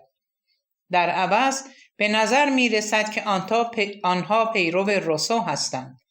یا در مورد مارکس بر اساس دیدگاه هگل که به دلایل مختلف فرض می کند که نیات افراد در صورتی آزاد است که هدفشان ارضای نیازهای فاسد نشده یا طبیعی باشد، یا در راستای مرحله تاریخی مشخص عقلانیت باشد. بنابراین برای سوسیالیست ها آزادی فردی در وهله اول صرفاً نشان دهنده توانایی فرد برای تحقق نیات آزاد و کمابیش مشترک جهانی خود از طریق اقداماتی است که فقط نیاز به احترام به حقوق دیگران برای همان نوع آزادی دارد. پیچ و تاب ویژه‌ای که پرودون و به ویژه مارکس به این مدل آزادی مثبت می‌دهند، ناشی از ایده‌ای بسیار جامع‌تر درباره ماهیت محدودیت ناموجهی است که افراد را از تحقق نیات آزاد خود باز می‌دارد. بر اساس مفهوم لیبرالیسم اولیه، این محدودیت اساساً شامل موانع اجتماعی مانند یک اقتدار شخصی یا نهادی است که اراده خود را بر موضوعات دیگر تحمیل می‌کنند. در سنت جمهوری خواهی که امروزه توسط نویسندگانی مانند کوئنتین اسکینر یا فیلیپ پتیست حمایت می شود، گستره آن چیزی که می تواند به عنوان اجبار به حساب آید تا حد تأثیرگذاری بر اراده دیگران تأمین داده می شود که معمولاً درک جمهوری خواهان از آزادی را مشخص می کنند. سوسیالیست ها بسیار فراتر از این رویکرد می روند و تصور می کنند که اجبار حتی می تواند شامل موقعیت هایی باشد که در آن نیات عقلانی یک فرد که مستلزم به رسمیت شناخته شدن است توسط نیات مخالف دیگران سد می گردد. با این حساب تحقق جداگانه اهداف عقلانی فردی در کل جامعه تنها در صورتی آزاد تلقی می شود که مورد توافق همه دیگران باشد و تنها با کمک و حمایت آنها به طور کامل محقق می شود. بنابراین آزادی فردی تنها در صورتی وجود دارد که به قول هگل عینی شود، یعنی دیگر اعضای جامعه نتوانند آنها را به عنوان محدودیت‌های بالقوه برای مقاصد خود تلقی کنند، بلکه فقط به عنوان شرکای مورد نیاز برای تحقق این اهداف در نظر گیرند. در این نقطه است که سوسیالیست‌ها مفهوم خاص خود را از اجتماع رونمایی می‌کنند، مفهومی که همیشه در بیان و تشریح آزادی از آن یاد می‌کنند. هرچقدر هم که اصطلاحات مربوط به آنها ممکن است متفاوت باشد، آنها همواره مفهوم جامعه را به معنای چیزی فراتر از مفهوم معمولی و شناخته شده آن در نظر می‌گیرند. به این شکل که جامعه نه تنها مجموعی از ارزش‌های مشترک و درجه مشخصی از شناسایی با اهداف گروهی است، بلکه در درجه اول باید بر پایه احساس مسئولیت متقابل و همدردی افراد آن باشد. و ما قبلا این مفهوم بنیادی سوسیالیستی را دیده ایم که اهداف اعضای یک جامعه نه تنها همپوشانی دارند، بلکه به طور ذهنی نیز در هم تنیده می شوند، به طوری که آنها نه تنها با هم عمل می کنند، بلکه برای همدیگر نیز کار می کنند. بنابراین سوسیالیست ها چه ارتباطی بین این مدل از اجتماع و مفهوم خود از آزادی برقرار می کنند؟ یک امکان برای چنین جامعه این است که جامعه همبسته و منسجمی که دارای این شرایط باشد را مد نظر قرار دهیم. جوزف راست شکل ضعیفتری از این تز را در کتاب اخلاق آزادی ارائه می دهد که در آن عنصر همدردی متقابل را در مفهوم خود از اجتماع کنار می گذارد. در آنجا او استدلال می کند که افراد تا زمانی که در جامعه‌ای که امکانات مشخصی برای تحقق اهداف آنها ارائه نمی دهد زندگی نمی کنند و لذا قادر نیستند از استقلال شخصی خود استفاده کنند. اما سوسیالیست ها بیشتر می خواهند. آنها نه تنها همکاری در اجتماع را شرط لازم آزادی، بلکه تنها راه اعمال آزادی واقعی می دانند. در ذهنیت آنها هیچ چیز دیگری حتی شایسته نام آزادی نیست. بنابراین آزادی اجتماعی به معنای مشارکت در زندگی اجتماعی جامعه‌ای است که اعضای آن چنان با یکدیگر همدردی می‌کنند که از تحقق نیازهای موجه یکدیگر به خاطر یکدیگر حمایت می‌کنند. این امر آزادی را به عنصری در فردگرایی کلنگر تبدیل می‌کند. با این حساب آزادی تحقق آزادانه مقاصد یا اهداف خود به هیچ وجه نمیتواند توسط افراد تحقق یابد، بلکه تنها توسط جمعی از نوع که قبلا توضیح داده شد تحقق می‌یابد، بدون اینکه این جمع به عنوان موجودی برتر از عناصر فردی آن در نظر گرفته شود.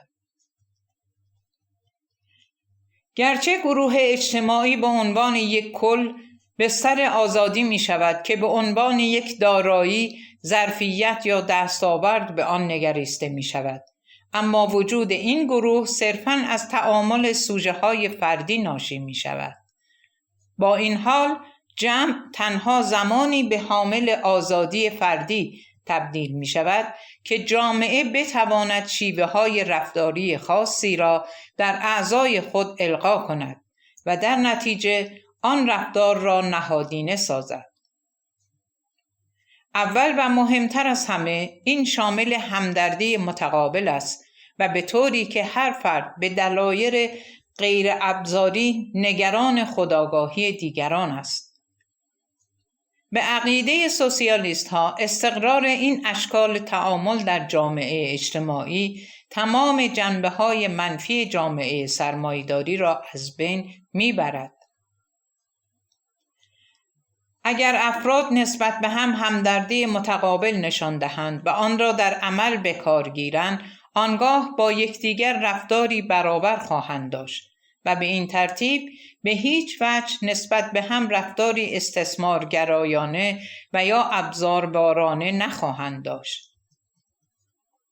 ایده اصلی سوسیالیسم ریشه در این تصور دارد که در آینده امکان سازماندهی کل جوامع بر اساس الگوی جوامع همبستگی وجود خواهد داشت. این ایده شجاعانه سه خواسته تا حدی متضاد انقلاب فرانسه را در یک اصل واحد با تفسیر آزادی فردی به عنوان نوعی آزادی که در آن هر فرد مکمل دیگری است یکپارچه می کند و این آزادی را به طور کامل با مطالبات برابری و برادری حل می نماید. نقطه عظیمت جنبش سوسیالیستی این تصور کلنگر است که جامعه همبستگی به جای فرد حامل آزادی است. تمام اقداماتی که در دوران چه خوب یا بد برای از بین بردن شر سرمایه‌داری به کار گرفته شد، همه جهت ایجاد جامعه‌ای بود که اعضای آن مکمل یکدیگر و رفتار آنها نسبت به یکدیگر بر اساس برابری باشد. به دلیل این پیوند با مطالبات انقلاب فرانسه، منتقدان سوسیالیسم هوادار بورژوازی همیشه جهت بی‌اعتبار کردن اهداف جنبش سوسیالیستی با مشکل مواجه بوده‌اند. به هر حال این منتقدان در تلاش‌های خود برای برپایی دولت‌های دموکراتیک قانونمدار به همان اصول متعارف اصلی متوسل شدند. حتی امروز اتهاماتی مبنی بر اینکه سوسیالیست‌ها جمع‌گرایی را می‌پرستند یا به گونه‌ای به مدینه فاضله‌ای باور دارند تا حدودی بی‌معنا و بی‌روح گشته است. زیرا به نظر می‌رسد که آنها عمدن این واقعیت را انکار می‌کنند که اصول مشروعیت حاکم در جامعه معاصر نه تنها شامل آزادی بلکه به مقولات همبستگی و برابری نیز مربوط می‌گردد.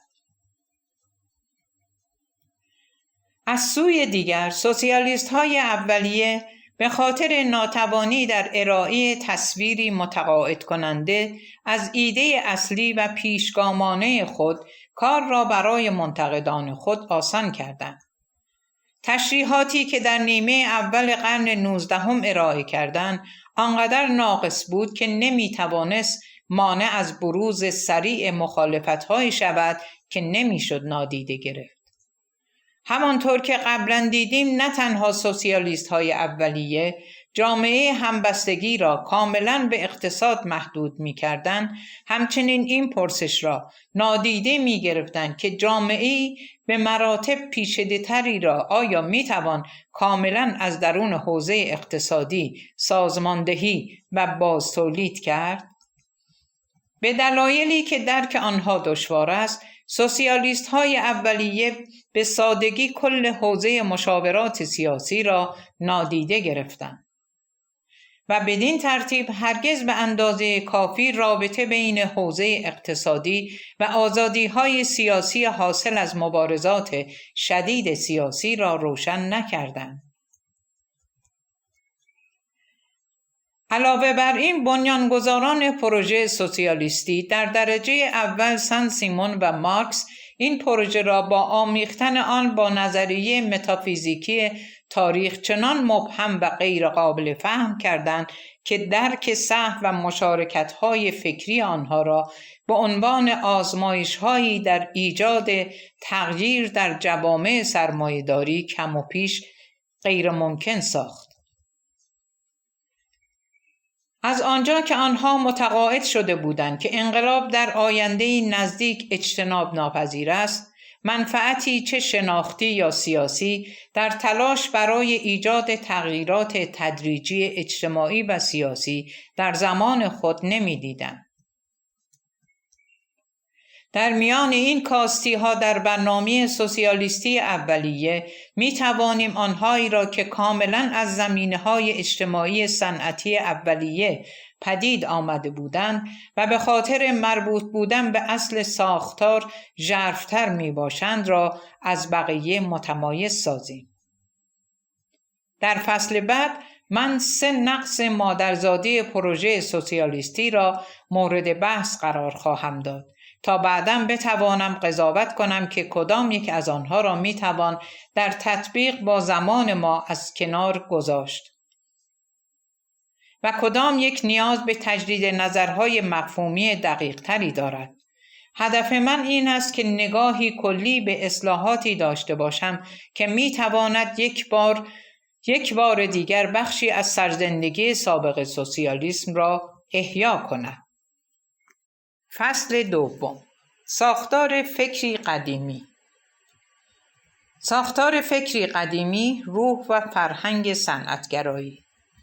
همانطور که سعی کردم در فصل اول نشان دهم، ادراکات و دریافت‌های سوسیالیست‌های اولیه بسیار فراتر از مفاهیم سنتی عدالت توزیعی بود. در عوض آنها به دنبال اصلاح یا غلبه بر اقتصاد بازار سرمایه‌داری از طریق انقلاب و ایجاد روابط اجتماعی بودند که اهداف انقلاب فرانسه را محقق می‌کرد. این باید با ایجاد رابطه‌ای بین آزادی، برابری و برادری که در آن این اصول به طور متقابل یکدیگر را توانمند می‌ساختند انجام می‌گرفت.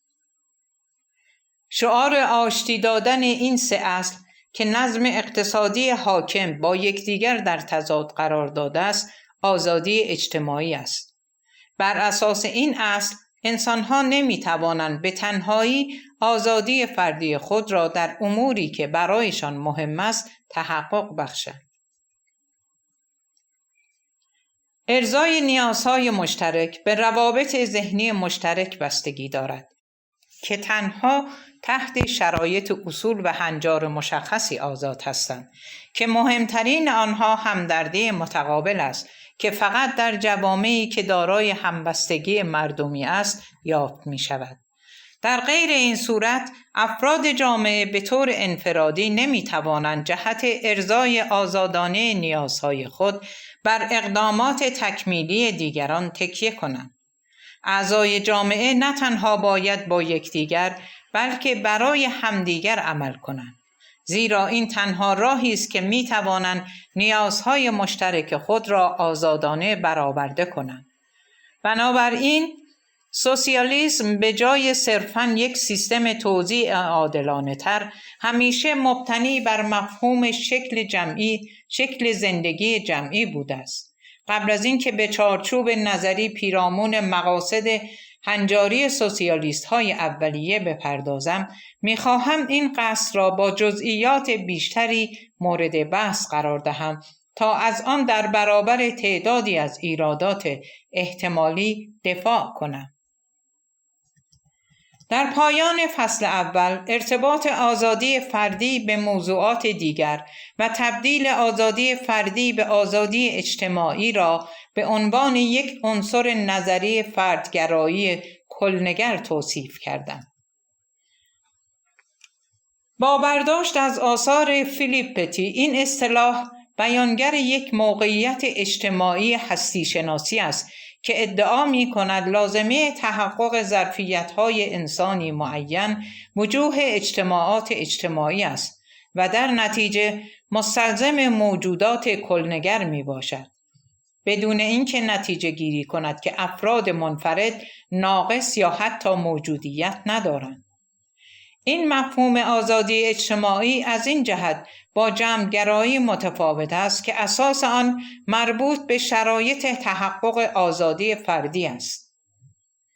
این آزادی همچنین با فردگرایی سنتی تفاوت دارد، زیرا این مفهوم آزادی را منوط به مشارکت در نوع خاصی از اجتماعی می‌داند. اصطلاح آزادی مشخصه موقعیت متوسطی است که توسط سوسیالیست‌های اولیه ایجاد شد که نقش تعیین کننده‌ای در هر دو سطح در یک زمان، چه در سطح فرد و چه در سطح جامعه اجتماعی ایفا می‌کند. افراد منفرد تنها به عنوان اعضای یک جامعه اجتماعی آزاد می‌توانند ظرفیت آزادی خود را درک کنند، یعنی جامعه‌ای که در آن تحقق متقابل اهداف مشترک بدون اجبار است و بنابراین در فضایی از همدردی متقابل صورت می‌گیرد. برخلاف آنچه که ممکن است فرض شود، این مفهوم از آزادی به جوامع کوچکی که در آن همه اعضا به طور فردی یکدیگر را شخصاً می‌شناسند بستگی ندارد.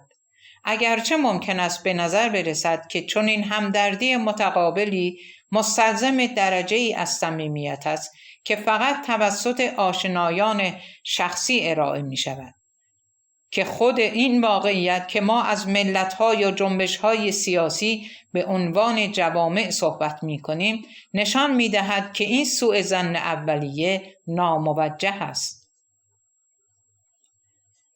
اعتماد صمیمانه‌ای چندان لازم نیست تا شخصی خود را عضوی از جامعه همبستگی بداند که در آن هر فرد نگران نیازهای دیگران است. همونطور که بندیکت اندرسون نشان داده است، کافی است که اعضا یکدیگر را به عنوان اهداف مشترک معینی در نظر بگیرند. صرف نظر از اینکه این جمع چقدر بزرگ است و اینکه آیا اعضای آن جمع در واقع شخصاً با یکدیگر آشنا هستند یا خیر. بدیهی است که مردم نه تنها در گروه‌های کوچک خانواده مانند، بلکه در جوامع بزرگ و ناشناس نیز می‌توانند نگران رفاه سایر اعضای جامعه باشند. فقط باید یادآوری کنیم که اقدامات بازتوزیعی به نفع کسانی که وضعیت بدتری دارند همیشه نیازمند احساس همبستگی یا برادری است. برای مثال، جان رالز در موارد مشخصی در نظریه عدالت خود بیان می کند که استفاده از اصل تفاوت او مستلزم وجود روابط برادری میان شهروندان است. بنابراین ایده آزادی اجتماعی که جنبش سوسیالیستی وارد صحنه سیاسی نمود، به فرضیه مشکلساز جوامع کوچک بستگی ندارد. می توان آن را به راحتی برای کل جوامع به کار برد، هرچند که ما باید رابطه آن را با سایر اشکال ممکن آزادی و به طور کلی با بازتولید اجتماعی روشن کنیم. این همان نقطه است که در آن ایرادات و کاستی‌های مفهومی سوسیالیسم به وجود می آید. موضوعی که در فصل حاضر به آن خواهم پرداخت. من عمدتاً به سنت مارکسیسم غربی اشاره خواهم کرد که در آن نقایص مادرزادی پروژه سوسیالیستی قبلاً در دهه 1920 برای منتقدان دلسوز آشکار شده بود.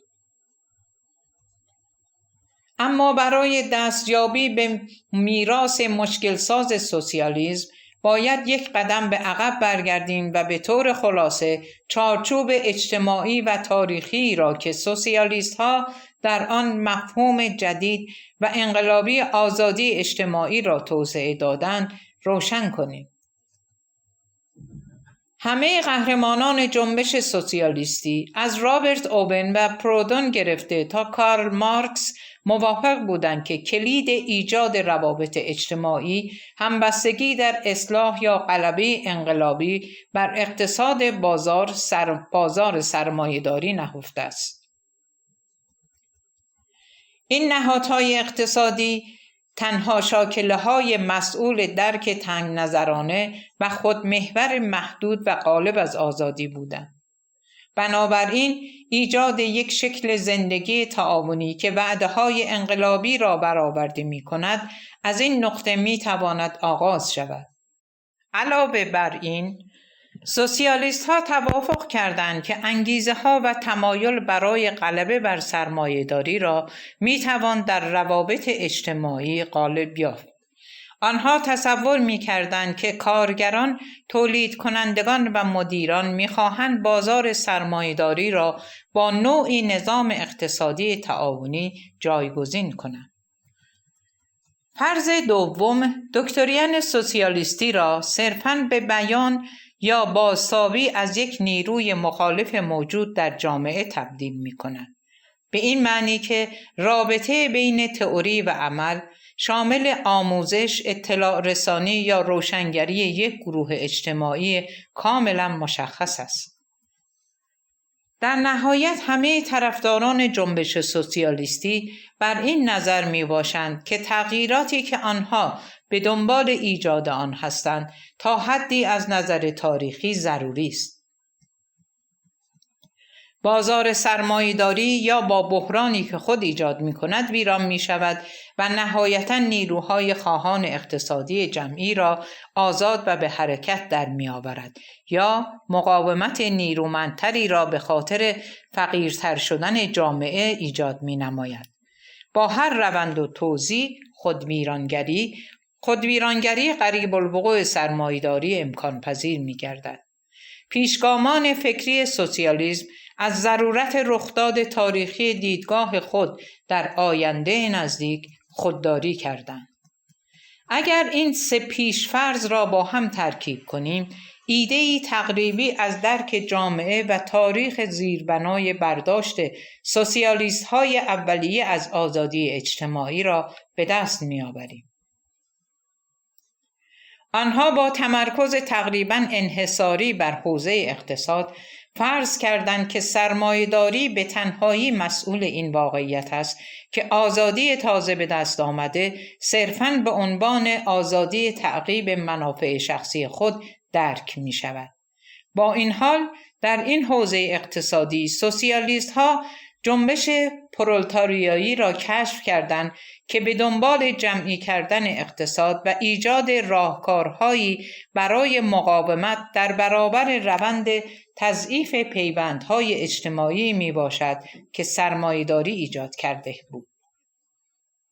بنابراین دکترین سوسیالیستی می تواند خود را به عنوان نوعی ارگان واکنشی به جنبش کارگری بچسباند تا از طریق روشنگری و آموزش راهبردی روندی تاریخی را که تصور میشد به اجبار به دگرگونی تعاونی روابط تولید منجر شود تقویت کند تا در نهایت منجر به جامعه‌ای مبتنی بر اصل سود متقابل گردد. مطمئناً هر طرفدار سوسیالیسم با همه این مفروضات بنیادی نظری اجتماعی موافقت نمی‌کرد. هرچند توافق زیادی در مورد اصل قبول شده آزادی اجتماعی وجود داشت، اما گفتمانهای زیادی در مورد اینکه آیا روند اقتصادی تعاونی جمعی که قبلا در جریان بود باید به عنوان یک روند اصلاحی تدریجی یا به عنوان اولین گام به سوی یک انقلاب تلقی شود و چه نوع روابط اجتماعی بین همه تولیدگران باید برقرار گردد. در رابطه با این نکته آخر، ادراکات سوسیالیستی بسته به اینکه ریشه بحران‌های اقتصاد سرمایه‌داری به چه مقولاتی حساس می‌باشند و اینکه سازماندهی تولید جمعی چگونه باید برپا گردد بسیار متفاوت بود.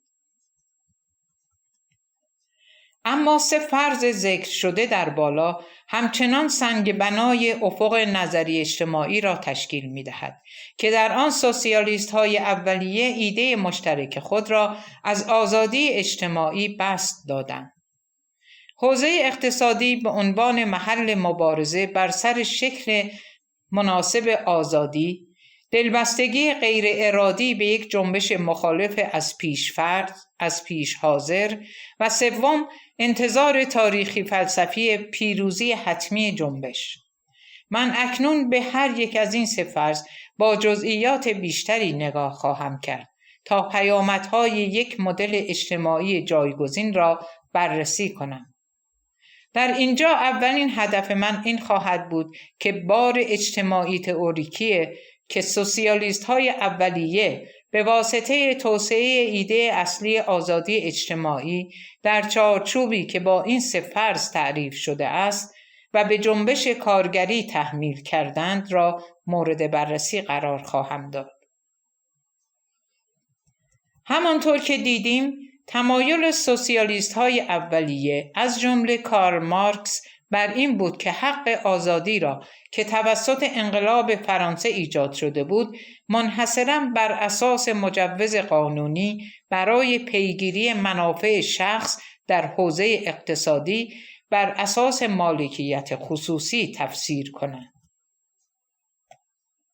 این نظام سرمایه‌داری که به نظر آنها پناهگاه واقعی آزادی‌های فردی جدید شده بود، در تضاد با دیدگاه شیوه تولید جمعی قرار می‌گیرد که در آن افراد دیگر علیه یکدیگر عمل نمی‌کنند، بلکه برای یکدیگر کار می‌کنند و بدین ترتیب متوجه مفهوم آزادی اجتماعی می‌شوند. از آنجایی که این متفکران هم به آزادی‌های صرفاً شخص محور و خودخواهانه و هم به آزادی‌های اجتماعی جدید منحصراً از زاویه اقتصادی می‌پردازند، برنامه‌های آنها مشکلی را ایجاد می‌کند که در وهله اول ناچیز به نظر می‌آید. آنها از حوزه کاملاً حکومت مردمی دموکراتیک که روسو و جانشینان انقلابی او برای حق جدید تعیین سرنوشت فردی در نظر گرفته بودند به کلی دور شده و آن را به عنوان عنصر ناچیز بازتولید اجتماعی کنار می‌گذارند. از آنجایی که این سوسیالیست ها به طور یکجانبه هم شکل‌های خوب و هم بد آزادی را صرفاً در حوزه اقتصادی بررسی می‌کنند، ناخواسته خود را از فرصت فکر کردن به سیستم‌های جدید حکمرانی جدید که در آن اهداف مشترک در زمینه آزادی می‌تواند به طور دموکراتیک مورد مذاکره قرار گیرد محروم می‌کنند. نتیجه اجتناب ناپذیر این یک جانبه نگری نه تنها درک ناکافی از سیاست، بلکه ناتوانی در درک پتانسیل رهایی بخش همین حقوق برای آزادی خواهد بود. پیامدهای این فرض برای سرنوشت بعدی سوسیالیسم آنقدر مهم است که نیاز به توضیح دقیق تری دارد.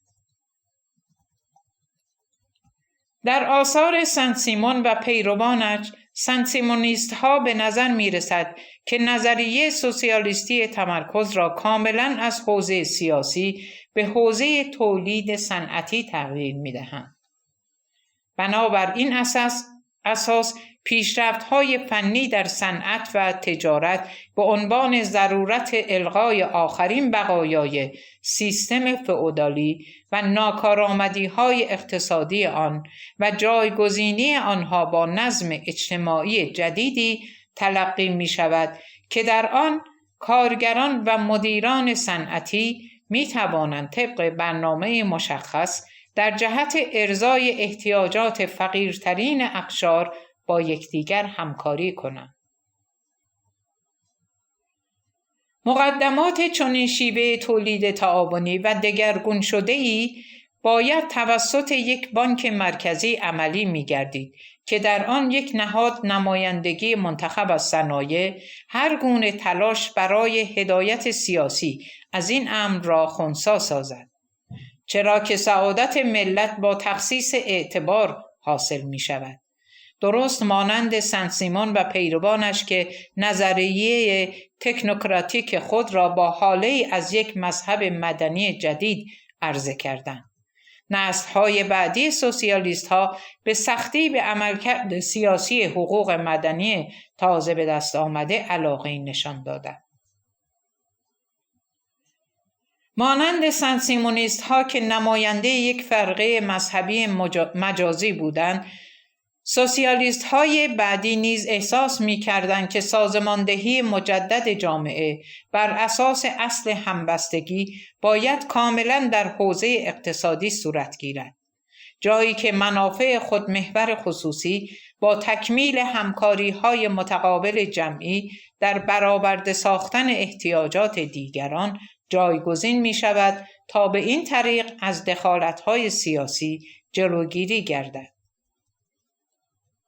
در این زمان پرودون که پیش از مارکس روشن‌ترین توضیح را برای بیان این مفهوم جدید آزادی یافته بود، خواست جایگزین کردن فوری تمام فعالیت‌های دولتی با نهادهای تعاونی که نتیجه همکاری متقابل بین اجتماعات کوچک تولید کننده بود را مطرح نمود. در نتیجه او دیگر نیازی به حقوق سیاسی اعلام شده توسط انقلاب نمیدید.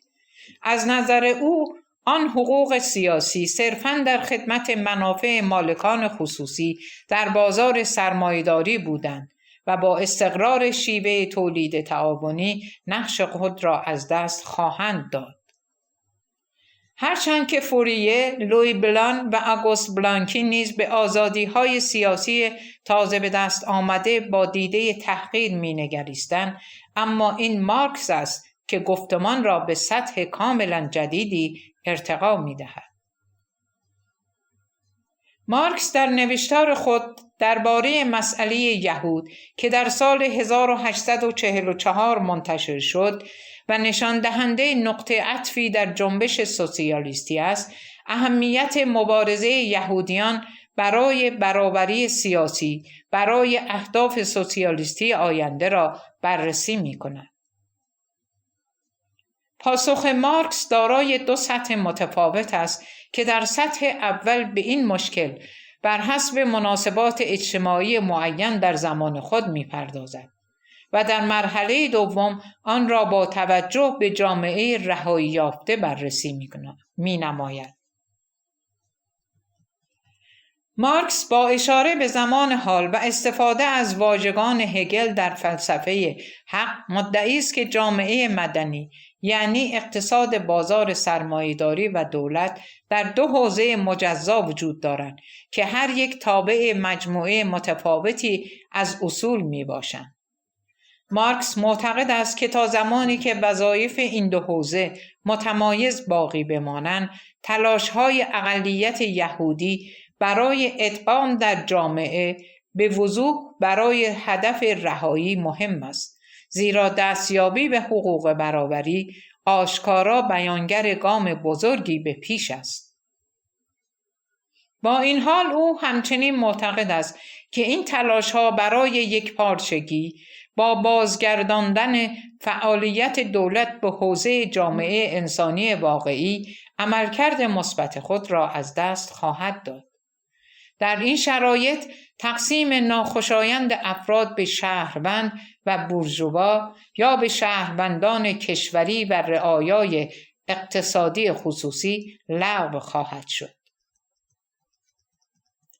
علاوه بر این، تشکیلاتی متشکل از همه اعضای همکار جامعه قادر به انجام هر گونه وظایف سیاسی و اداری جامعه خواهد بود و نیازی به مرجعی بالاتر که به آنها حق تعیین سرنوشت اعطا کند نخواهد داشت. این آخرین مرحله در استدلال مارکس به ویژه برای اهداف ما مهم است. حقوق لیبرال برای آزادی که به گفته مارکس اعلام می کند که هر یک از اعضای جامعه مردمی دارای موقعیت برابر و یکسان در حاکمیت است.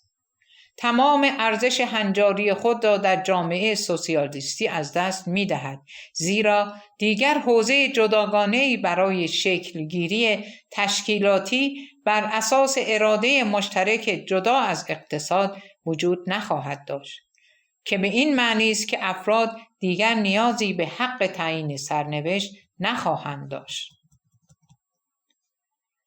به دلیل تنزل حقوق لیبرال و آزادی خواهی برای آزادی که خود مارکس مدتها آن را شایسته مبارزه می‌دانست و همچنین به دلیل تقسیم بنیادی و سازمانی بین حوزه سیاسی و اقتصادی، جنبش سوسیالیستی بار سنگینی را به ارث برد که دیگر نمی‌تواند به این راحتی از زیر بار آن در رود. از آنجایی که امید به آشتی، آزادی و همبستگی کاملا بر چشمانداز سازماندهی مجدد جامعه اشتراکی در حوزه اقتصادی استوار بود، سوسیالیست ها احساس کردند که می توانند همه حقوق فردی را در یک جامعه تعاونی منحل کنند و هیچ جایگاه مشروعی برای خودمختاری اراده فرد و یا گروهی باقی نگذارند. صرف نظر از اینکه کدام سند بنیادگذار سوسیالیستی را بررسی می‌کنیم، همیشه به همین گرایش می‌رسیم که هر گونه نقشی برای حقوق لیبرال در زمینه آزادی و در نتیجه شکلگیری اراده آزاد در میان شهروندان آزاد و برابر را انکار می‌کند. در این سازماندهی اجتماعی جدید، سوژه ها صرفاً از طریق مشارکت در فرایند تولید تعاونی در جامعه ادغام می شوند. اگرچه آنها می توانند آزادی اجتماعی خود را در این حوزه تحقق بخشند، اما دیگر نمی توانند نگران تعیین سرنوشت فردی خود باشند. پیامد این بینش اجتماعی ناتوانی در یافتن هر گونه دسترسی به ارزش‌های حوزه سیاسی بود. به تبع چندین دهه طول می‌کشد تا جنبش سوسیالیستی بعد از اضافه کردن صفت دموکراتیک به سوسیالیسمی که برای آن مبارزه می‌کرد، قادر به پر کردن شکاف موجود باشد. اصطلاح سوسیالیسم دموکراتیک که سوسیال دموکرات‌های آلمان پس از جنگ جهانی دوم آن را رسما اعلام کردند، تنها راه حل موقتی برای مشکلی بود که از بنیانگذاران حزب به ارث برده بودند. آنها هنوز نمی توانستند مفهومی مناسب از آزادی اجتماعی ارائه دهند که قادر به برانگیختن نقد خودمحوری خصوصی سرمایه‌داری باشد، بدون اینکه ارزش حقوق فردی برای آزادی را کاملا انکار نکند. این مفهوم دوگانه از سوسیالیسم دموکراتیک معمولاً ادعا می‌کرد که لیبرال دموکراسی سنتی به عنوان حوزه‌ای درک شود که در آن اکثریت پارلمانی باید به دست آید تا با اعمال محدودیت‌هایی بر بازار سرمایه‌داری بتوان معضلات اجتماعی را حل کرد. این امر به تقاضای بسیار رادیکالتری مبنی بر اینکه حوزه اقتصاد به جای رقابت باید حوزه همکاری باشد پایان داد.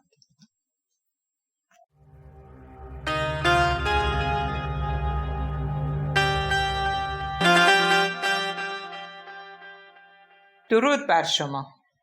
کتاب ایده سوسیالیسم، نویسنده اکسل هانت، مترجم نادر حجبری، گویش سیما، تولید فایل صوتی کتابخانه اینترنتی آوای بوف. avayaboof.com.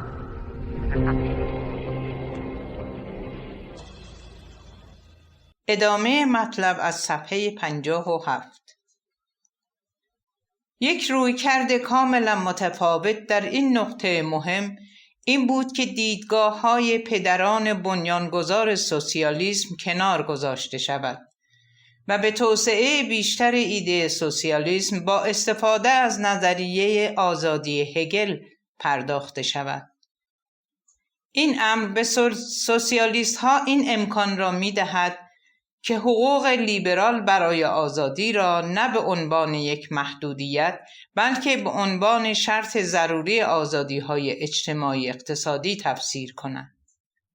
شاید حتی فرصتی وجود داشت که نه تنها حوزه اقتصادی بلکه فرایند شکلگیری اداره دموکراتیک را نیز تابع اصل آزادی اجتماعی قرار داد. اما قبل از اینکه به این آلترناتیو که سنت سوسیالیستی دست نخورده باقی مانده است بپردازم، لازم است به پیشفرض دوم نظریه اجتماعی سوسیالیست های اولیه بپردازم. اولین نشانه های دومین نظریه اجتماعی سوسیالیسم اولیه توسط سن سیمون و طرفدارانش ارائه گشت که بررسی آن نشان دهنده این است که آرمانهای خود این متفکران در واقع بیانگر منافع واقعی یک جنبش اپوزیسیونیست که از پیش در جامعه معاصر وجود داشته است. سن سیمونیست ها متقاعد شده بودند که کل طبقه کارگران صنعتی، اعم از کارگران غیر ماهر گرفته تا مدیران، فقط منتظر لحظه‌ای هستند که فعالیت‌ها و توانایی‌های مشترک آنها سرانجام از یوغ نظم مالکیت فئودالی بورژوایی رها شود تا بهره‌وری خود را در تشکل آزاد افزایش دهند. در برابر پس‌زمینه این پیش‌فرض رهایی بخش، آموزه‌های سن سیمون آگاهی لازم و اطمینان تقریباً مذهبی مورد نیاز برای ایجاد جامعه مورد نظر همه تولید کنندگان را فراهم می کند. همین پیش‌فرض در آثار رابرت اوون، لوی بلان و پیر جوزف پرودون نیز دیده می شود.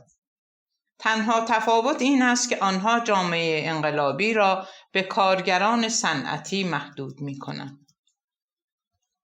درست مانند سن سیمون و طرفدارانش و پیش از این که ایده سوسیالیستی به سوی توسعه اجتماعی و همکاری آزادانه همه تولید کنندگان سوق داده شود، این سوسیالیست ها معتقد بودند که همه کارگران صنعتی دارای منافع مشترکی می باشند. مسلماً تئوری سوسیالیستی به خودی خود مشکلی در ایجاد پیوند با جنبش‌های مقاومت که معرف آرمان‌های خود نظریه پردازان است ندارد.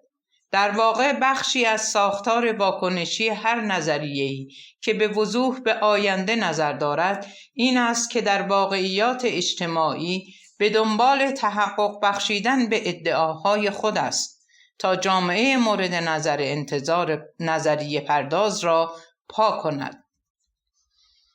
با این حال نویسندگان سوسیالیست اولیه خود را ملزم به کاوش در واقعیت‌های اجتماعی چنین جنبش‌های مقاومتی نمی‌دانستند، چرا که آنها را به طور یقین حقیقت آشکار و شناخته شده می‌دانستند. این نظریه پردازان ادعا می‌کردند که حتی پیش از این که نظریه آنها در عمل به کار گرفته شود، علایق و خواسته هایی که آنها به دنبال توجیه و به ثمر نشاندن آن بودند به طور عینی در واقعیت‌های اجتماعی وجود داشت. در هر حال تنها راه برای مطرح نمودن این نگرش‌های پیش علمی به شیوه عینی نسبت دادن آنها به آن مقولات است. اما در این صورت ما دیگر نه با علایق تجربی و نه با امیال واقعی سر و کار داریم، بلکه با اهدافی سر و کار داریم که گروه‌های اجتماعی که آنها را قبول کرده دنبال کنند، البته اگر قادر به عمل بر اساس بینش‌های مناسب باشند. با این شیوه نسبت دادن منافع به کارگران، نظریه سوسیالیستی همانطور که ماکس وبر بعدها نشان داد دریچه هرج و مرج تئوریک نظریه سوسیالیستی را باز نمود. دانشی که کارگران را با معیارهایی که توسط تئوری از پیش تعیین شده در شکل یک واقعیت اجتماعی قادر می‌سازد به منافعی که به آنها نسبت داده می‌شود برسد. پیش از این در آثار سن سیمونیست‌ها و دیگر نمایندگان سوسیالیسم اولیه، نظریه سوسیالیستی با طرح یک جنبش جمعی به شکل یک واقعیت اجتماعی در معرض خطر تبدیل شدن به یک نظریه خود ارجاعی شده بود تا به آن شکل رشد و پیشرفت خود را توجیه کند، در حالی که همه آن دیدگاه بر اساس وابسته کردن آن به منافع کارگران بود. این تمایل به نتیجه گیری های خود ارجاعی حتی به شکل شدیدتری در آثار کارل مارکس نمایان می شود. تقریباً در تمام نوشته های او می توانیم روش های مختلفی که او توسط آنها منافع عینی را به شکلی در نظر می گیرد تا تحلیل های خود را توجیه کند را دید. تنها در نوشته های تاریخی و سیاسی اوست که به نظر می رسد خواسته های عینی گروه های اجتماعی را به اندازه کافی در نظر می گیرد و از خطر نسبت دادن منافع واحد به همه اعضای طبقه کارگر اجتناب می کند.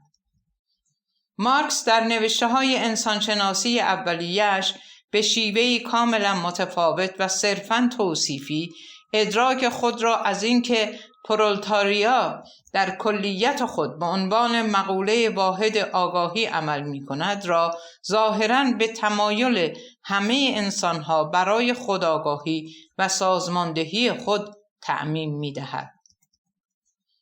به گفته مارکس، کارگران دستمزدی تنها مجموعه‌ای در سرمایه‌داری است که منافع ژرف همه انسانها را نمایندگی می کند تا توجیهی برای تأیید خود در تحرکات تولیدی باشد، تا بدین گونه بیگانگی فعلی خود را از خواسته‌های طبیعی خود تشخیص می دهد.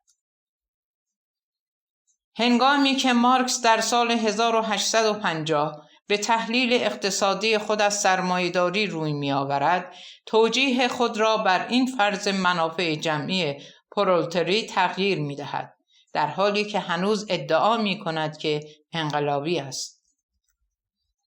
اکنون اعضای طبقه کارگر دیگر خواهان لغو مالکیت خصوصی سرمایه‌داری نیستند.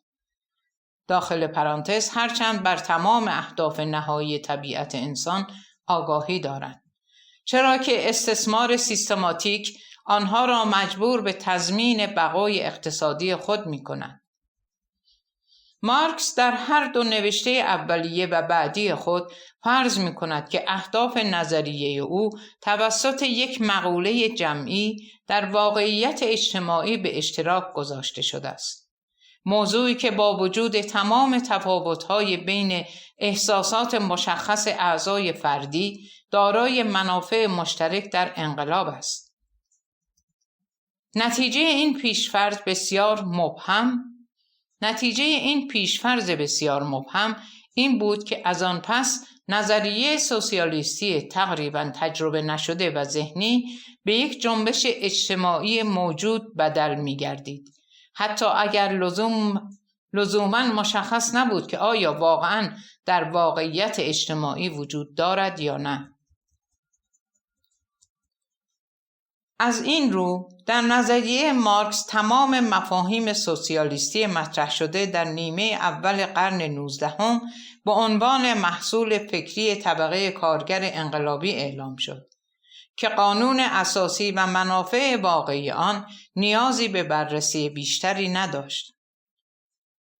این روش توضیح منطقی طبقه کارگر انقلابی را به یک جزء ضروری جوامع سرمایه‌داری تبدیل کرد و جای هر گونه نگرانی تجربی را از بین برد، تا زمانی که واقعیت‌های اجتماعی شواهد کافی برای حمایت قاطع از مفهوم تخیلی جمعی ارائه می‌داد، دلیلی برای تردید در درستی آن نبود که نظریه سوسیالیستی در واقع بیان یا بازتاب آگاهی طبقه کارگر باشد. حتی برای اولین نمایندگان سوسیال دموکراسی آلمان این باور که منافع خود آنها صرفاً منعکس کننده منافع همه کارگران دستمزدی است، به نظر می رسید بیش از حد تزلزل ناپذیر است که دلیلی برای تردید در آن وجود داشته باشد.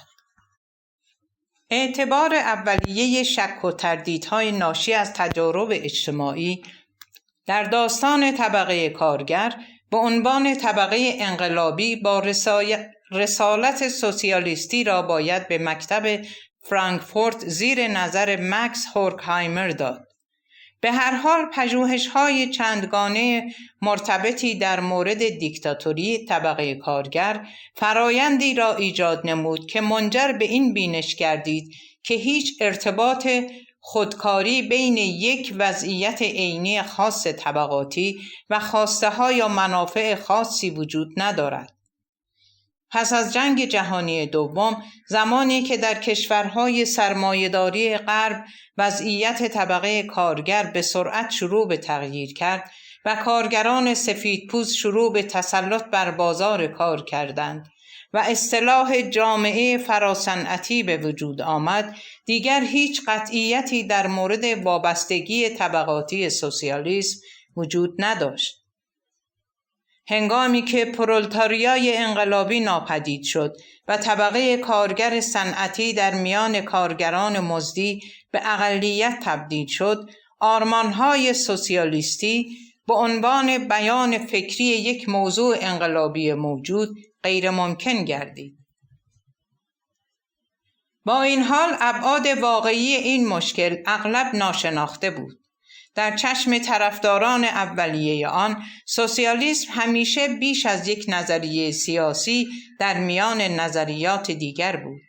مانند نظریه لیبرالیسم، این دیدگاه به عنوان یک نظریه آینده‌گرا در نظر گرفته میشد که با فعال کردن چشماندازهای آزادی اجتماعی و علاقه جامعه به این آزادی‌های اجتماعی به تحقق منافع موجود در جامعه کمک می‌کند. اما اگر به خاطر چنین منافع پیشا تئوریک نبود، حتی ضعیفترین شواهد تجربی دیگر نمی‌توانست پیش‌فرض در نظر گرفته شود. آنگاه سوسیالیسم با خطر از دست دادن حق هستی خود همراه با پیوندهایش با یک جنبش اجتماعی مواجه بود. بدون داشتن ارتباط با نیروهای اجتماعی فعال، سوسیالیسم به یک نظریه معمولی دیگری در زمینه واقعیت اجتماعی تبدیل خواهد شد که توان عینیت بخشیدن به آرمان خود را نخواهد داشت. بنابراین فرسایش جنبش کارگری بیش از یک مشکل و ناتوانی هدف بود. با از بین رفتن این امید که پرولتاریا ممکن است حداقل بخشی از گرایشات انقلابی برای تغییرات اجتماعی را که زمانی به آن نسبت داده شده از دست داده باشد، به سوسیالیسم ضربه‌ای حیاتی وارد نمود. زیرا دیگر نمیتوانست ادعا کند که بیان نظری یک جنبش زنده است. با توجه به این وضعیت تاریخی، سوسیالیسم با این جایگزین مواجه بود که یا تزلزل خود را به یک نظریه صرفاً هنجاری و معمولی اجتماعی بپذیرد یا به دنبال روابط از دست رفته خود با جنبش کارگری باشد. در مورد اول باید مسیر روشنی برای استخراج اصول انتزاعی عدالت از آرمانهای خود را دنبال کند تا از این اصول در برابر نظریه‌های رقیب دفاع کند. در مورد دوم، سوسیالیسم باید به دنبال پیدا کردن بخش‌هایی در جامعه بود که اهداف سوسیالیسم را به اندازه کافی به اشتراک می‌گذاشت تا آنها را از فراز و نشیب‌های احتمالی دیگر جنبش‌های اجتماعی مصون سازد. قبل از اینکه در فصل بعدی به این دو گزینه برگردم، هنوز باید به سومین موضوع نظریه اجتماعی بپردازم که در مراحل اولیه تبدیل به یک بار مشکل ساز برای سوسیالیسم شد. فرض یک طبقه و قشر انقلابی که مشتاق تحقق آرمانهای سوسیالیسم در سرمایه‌داری است، تقریباً همیشه با این فرض تاریخی فلسفی همراه است که روابط تولیدی سرمایه‌داری در آینده نزدیک از میان خواهد رفت. مشکل این فرض، بار سوم سوسیالیسم، این نبود که تحقیقات در مورد نیروهای خودویرانگر سرمایه‌داری را دامن زد، بلکه درک روند برداشتی روشن از رفتارهای تجربی و پتانسیل‌های تاریخ اجتماعی را از میان برداشت. در این مورد نیز سن سیمون اولین کسی بود که این مفهوم را فرموله کرد. طرفداران او سپس این ایده را از تورگوت و کندورسه اقتباس کردند که تاریخ بشر به طور الزامی همواره در مسیر رو به بالا و پیشرفت‌های مداوم در زمینه‌های علم و فناوری و پیشرفت‌های اجتماعی حرکت می‌نماید. بدین ترتیب سن سیمونیست‌ها دوران بعد از انقلاب فرانسه را دوران رکود بحرانی نامیدند که در آن امکانات فراوان ارائه شده توسط شیوه تولید صنعتی نمیتوانست در خدمت کل جامعه قرار گیرد، چرا که نظم مالکیت سنتی قدرت تنظیم ساختاری جامعه را به طبقه ایستا و بی‌مصرف واگذار کرد. بنابراین گام بعدی در روند تاریخی باید انتقال ثروت بادآورده طبقات بی‌مصرف بورژوازی، اشراف و کلیسا به یک بانک مرکزی دولتی باشد که پیش شرط‌های اقتصادی جامعه تعاونی بزرگ همه کارگران صنعتی را تضمین کند. با این حال نه همه نویسندگان معاصر که با ایده‌های سوسیالیستی خود را سرگرم کرده بودند، مدل پیشرفت تاریخی سانسیمونیست‌ها را پذیرا شده بودند. هرچند که سوسیالیست‌های اولیه خود را بیشتر درگیر فعالیت‌های سیاسی یا مدل‌های اقتصادی جایگزین می‌کردند، اما کمتر درگیر گمانه‌زنی‌های جسورانه در مورد مسیر تاریخ می‌شدند.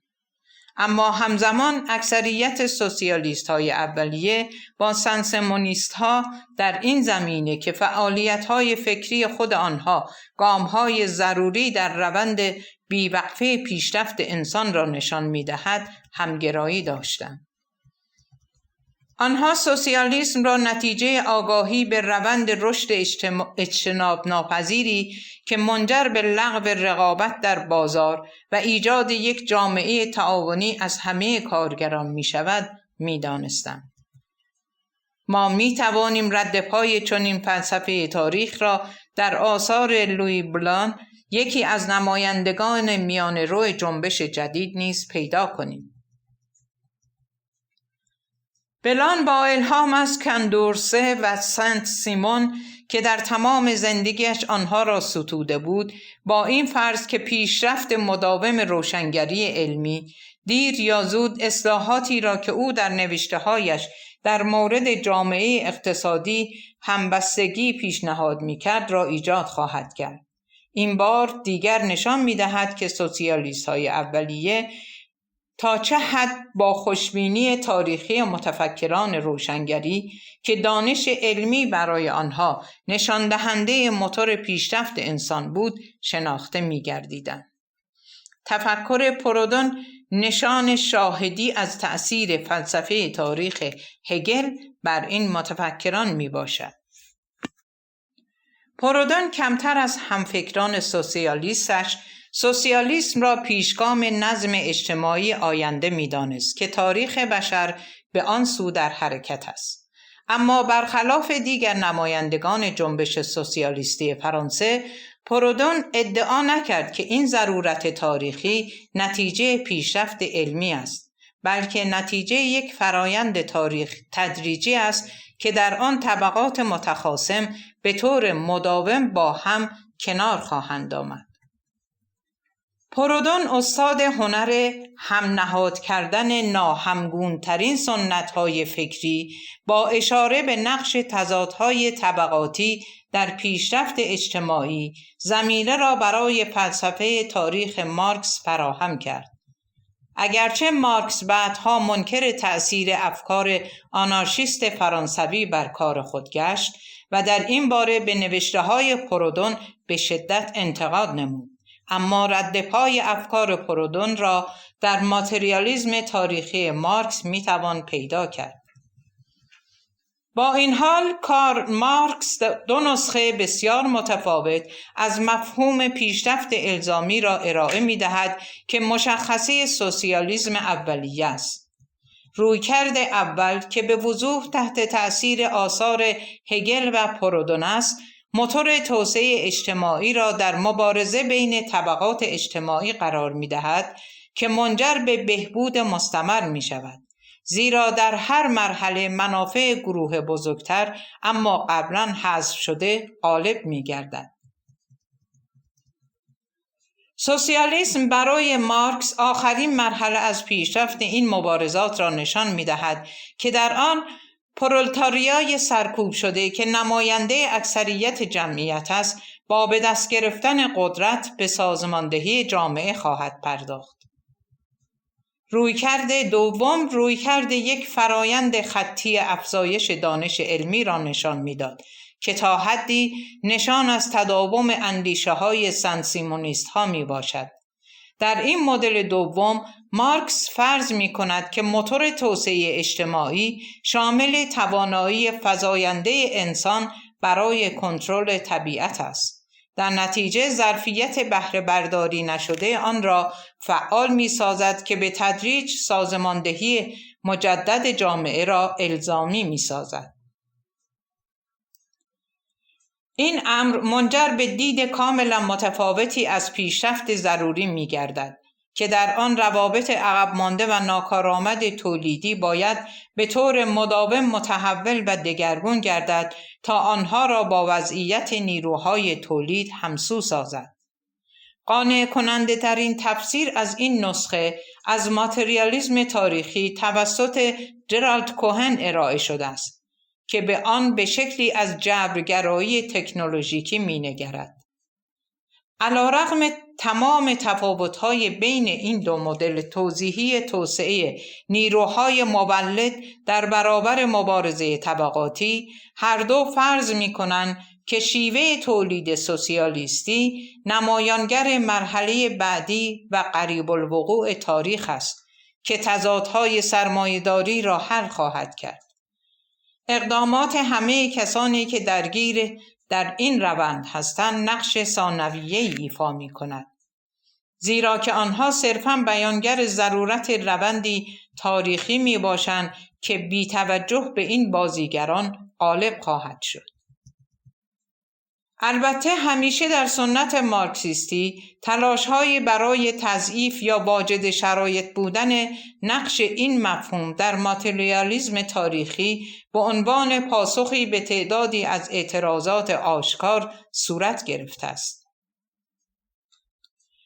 به عنوان مثال نمایندگان نظریه انتقادی پیشنهاد کردند که برداشت ما از مارکس چنین است که پیشرفت تاریخی تنها تا زمانی اجتناب ناپذیر است که روابط اجتماعی تولید بر پایه روند طبیعی باز تولید شود و خارج از کنترل فکری و منطقی انسان قرار گیرد. با این حال این نسخه پیچیده و تاریخی محدود از اجتناب ناپذیری تاریخی آن چیزی نیست که در سوسیالیسم قرن 19 حاکم بود. برگرفته از دیدگاه خوشبینانه سن سیمون و توانمندتر شده توسط دیدگاه تاریخی مارکس، سوسیالیست ها معتقد بودند که چشماندازهای آنها از یک جامعه تعاونی از تولید کنندگان آزاد صرفاً بیان روندی تاریخی است که به دلیل پویایی مترقی ذاتی خود ناگزیر منجر به تلاش برای دستیابی به آن می‌گردد. مشکل این برداشت جبرگرایانه از پیشرفت تاریخی تنها این نیست که نوعی سکون و بیعملی سیاسی را تشویق کرد، بلکه خود به زودی تبدیل به موضوع بحث اصلی در جنبش شد. بسیاری از بحث‌های اوایل قرن 20 بین سوسیال دموکرات‌ها و کمونیست‌ها در مورد چگونگی تفسیر ادعاهای مارکس در مورد اجتناب ناپذیری پیشرفت تاریخی و در مورد اینکه این مفهوم آیا باید با اخلاق عملگرای تحول‌آمیز جایگزین شود یا نه، شاهد سردرگمی ناشی از جبرگرایی فلسفی تاریخی پیشگامان سوسیالیست است.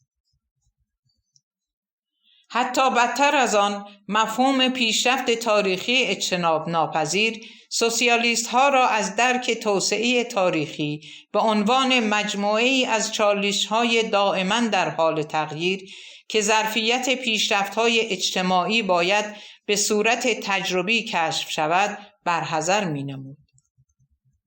بر اساس فرض اجتناب ناپذیری تاریخی، همانطور که جان دویی بعدها اشاره کرد، سوسیالیست ها این فرصت را از خود دریغ کردند تا در بوته آزمایش و عملی اجتماعی نشان دهند که جنبشی در جهت احقاق آزادی‌های اجتماعی هستند. در عوض همه نمایندگان سوسیالیسم متقاعد شده بودند که آنها از قبل می‌دانند که سازمان اجتماعی جدید آزادی چگونه خواهد بود، بدون اینکه مجبور به کشف فرصت‌های تغییر ارائه شده توسط شرایط به سرعت در حال تغییر باشند. صرف نظر از اینکه سوسیالیست‌ها طرفدار اصلاحات یا انقلاب بودند، هر دو طرف آزمایش را به عنوان یک روش تاریخی عملی حذف کردند. حتی کسانی که فرض می‌کردند اصول سازمانی سوسیالیستی تنها می‌تواند به تدریج ایجاد شود، به آزمایش امکانات و پتانسیل‌های مختلف راضی نبودند، بلکه وانمود می‌کردند که اطمینان کامل دارند. شکاف بین سوسیالیسم و درک تجربی از عمل تاریخی نه تدریجی بلکه قطعی و یکباره بود. به دلیل اعتقاد سوسیالیست‌ها به مسیر اجتناب ناپذیر تاریخ، آنها از ابتدا در مورد گام بعدی تغییر اجتماعی اطمینان خاطر داشتند و بدین سبب هر گونه نیاز به آزمایش در فرصت‌های مشخص و با امکانات مختلف سازمان اجتماعی را نادیده گرفتند. قوی ترین شواهد چنین ناتوانی برای تجربه گرایی تاریخی را می توان در حوزه یافت که در آن ایده های سوسیالیستی تقریباً و به طور انحصاری می توانست تحقق یابد. از نظر چگونگی شکلگیری اجتماعی روابط اقتصادی، با ورود مارکس به این مقولات این همگرایی حاصل گردید که تنها یک اقتصاد برنامه ریزی شده در بازار میتواند جایگزین شود. سیستمی که جایی برای میانجیگری ساختاری یا ارزیابی مجدد اولویت‌ها باقی نمیگذارد. برای دهه‌های پیش رو این نقص نظری بر خود تحمیل شده و ناشی از فرض یک دوره ثابت پیشرفت تاریخی، سوسیالیسم را از فرصت کشف و آزمایش استراتژی‌های مختلف برای تحقق آزادی اجتماعی در حوزه اقتصادی محروم ساخت. درست مانند مخالفان خود در جریان اصلی نظریه اقتصادی، سوسیالیست‌ها هیچ شکی در مورد اینکه نهادهای مناسبتر تولید ثروت اجتماعی چه شکلی هستند نداشتند. سوسیالیسم نیز مانند جریان اصلی اقتصادی که بازار را از همه اشکال نفوذ سیاسی رها شده می‌خواست، حداقل در تصورات عمومی به یک اقتصاد برنامه ریزی شده متمرکز به عنوان تنها جایگزین قابل تداوم برای اقتصاد بازار سرمایه‌داری محدود می‌کرد. اگر ما نگاهی دقیق‌تر به سه فرض اساسی نظری که مطرح کرده‌ام و مشکل میرایی سوسیالیسم هستند بیاندازیم، خواهیم دید که آنها کاملاً به شرایط فکری و اجتماعی مدرنیزاسیون سرمایه‌داری اولیه مربوط هستند. حتی فرض اول مفهوم سوسیالیستی جامعه و تاریخ به وضوح نشان می‌دهد که چگونه سوسیالیسم مفهوم خود را از یک نظم مطلوب برای تمامیت جوامع آینده از یک اوضاع تاریخی منحصر به فرد نتیجه گیری می کند. تنها توضیح قابل قبول برای اعتقاد آنها مبنی بر اینکه دیگر مذاکره دموکراتیک در مورد اهداف اجتماعی ضروری نیست و وظیفه ادغام اجتماعی را میتوان به طور کامل به اراده متحد تولید کنندگان تعاونی واگذار کرد، این است که آنها توسط پویایی عظیم صنعتی شدن اولیه چنان اغوا شده که پذیرفته بودند که همه منابع رهبری و هدایت سیاسی تنها در اختیار قدرت سازمانی صنعتگرایی قرار دارد. لذا این تصور غلط که آزادی‌های فردی دیگر در آینده مورد نیاز نخواهد بود، بهایی بود که سوسیالیست‌های اولیه برای اعتقاد بیچون و چرای خود به قدرت یک پارچه سازی همه جانبه کار اجتماعی پرداختند. همین امر در مورد دومین فرض اساسی مشکل ساز سوسیالیسم نیز صادق است که ما در نقاط مشترک بین سوسیالیست ها از سن سیمون تا مارکس دیدیم. اعتقاد آنها مبنی بر اینکه نظام سرمایه‌داری به طور الزامی دارای یک رقیب داخلی است که جنبش سوسیالیستی میتواند به آن تکیه کند، یک پرولتاریای انقلابی تنها در پس زمینه صنعتی شدن زود هنگام و بی‌پروا منطقی است.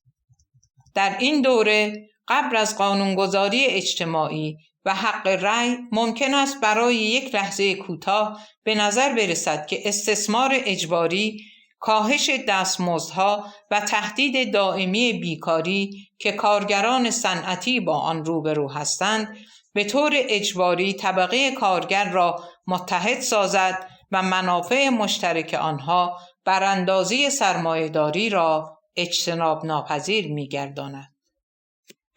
اما هر چیزی که پس از آن اتفاق افتاد که تقریباً در اصطلاح وربرگردیچانگ داخل پرانتز به معنای واقعی کلمه فرایند بورژوا شدن خلاصه گردید، این پیشبینی و در نتیجه این فرض را رد کرد که طبقه کارگر منافع انقلابی مشترک دارد.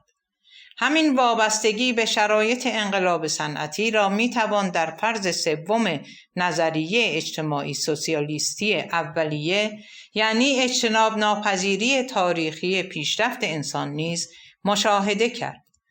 با این حال در اینجا این اجبار اجتماعی اقتصادی در میان نیست، بلکه اجبار ذهنیت و فکری زمانه است که موضوعیت پیشرانی پیدا می کند.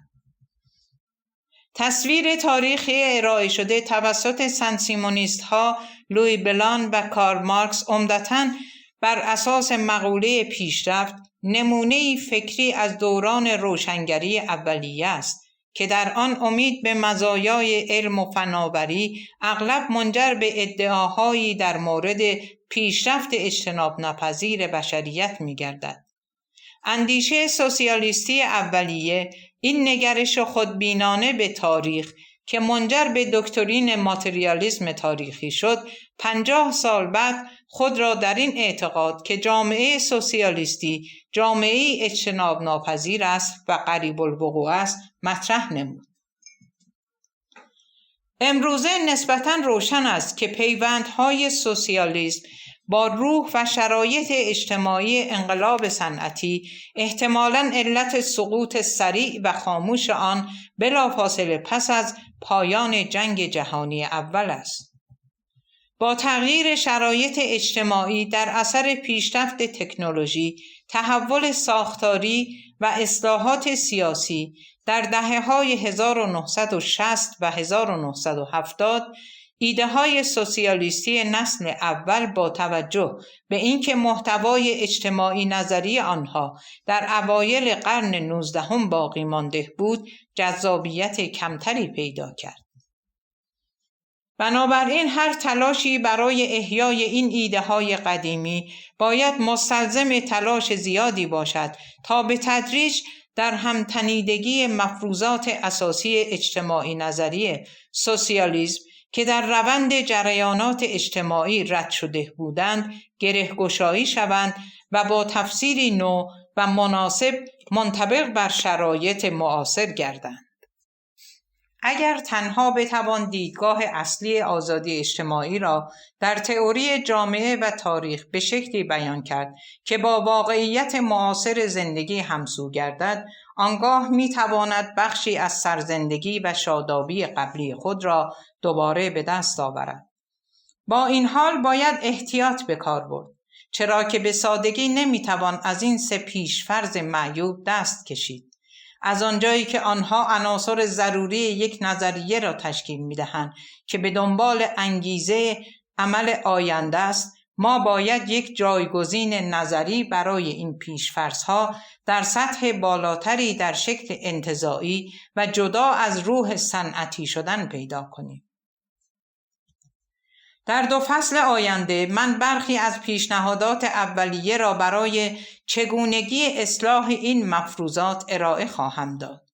در گام اول من نقد سوسیالیستی اقتصاد بازار سرمایه‌داری را می‌گشایم و درک سوسیالیستی از تاریخ را ارائه خواهم داد که ما را قادر می‌سازد تا اعتماد به نفس خود را برای تحقق خواسته‌های سوسیالیستی در جهت بهبود و رشد اجتماعی به دست آوریم، در حالی که از هر گونه اعتقاد به اجتناب ناپذیری تاریخی خودداری می‌کنیم.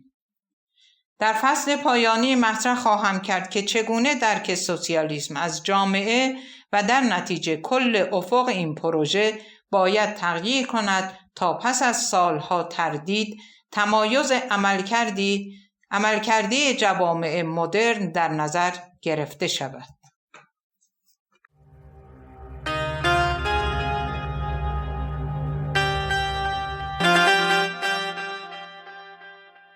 درود بر شما.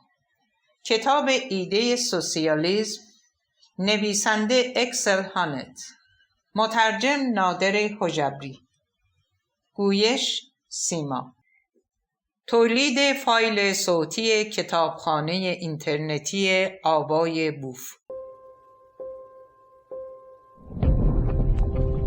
avayaboof.com.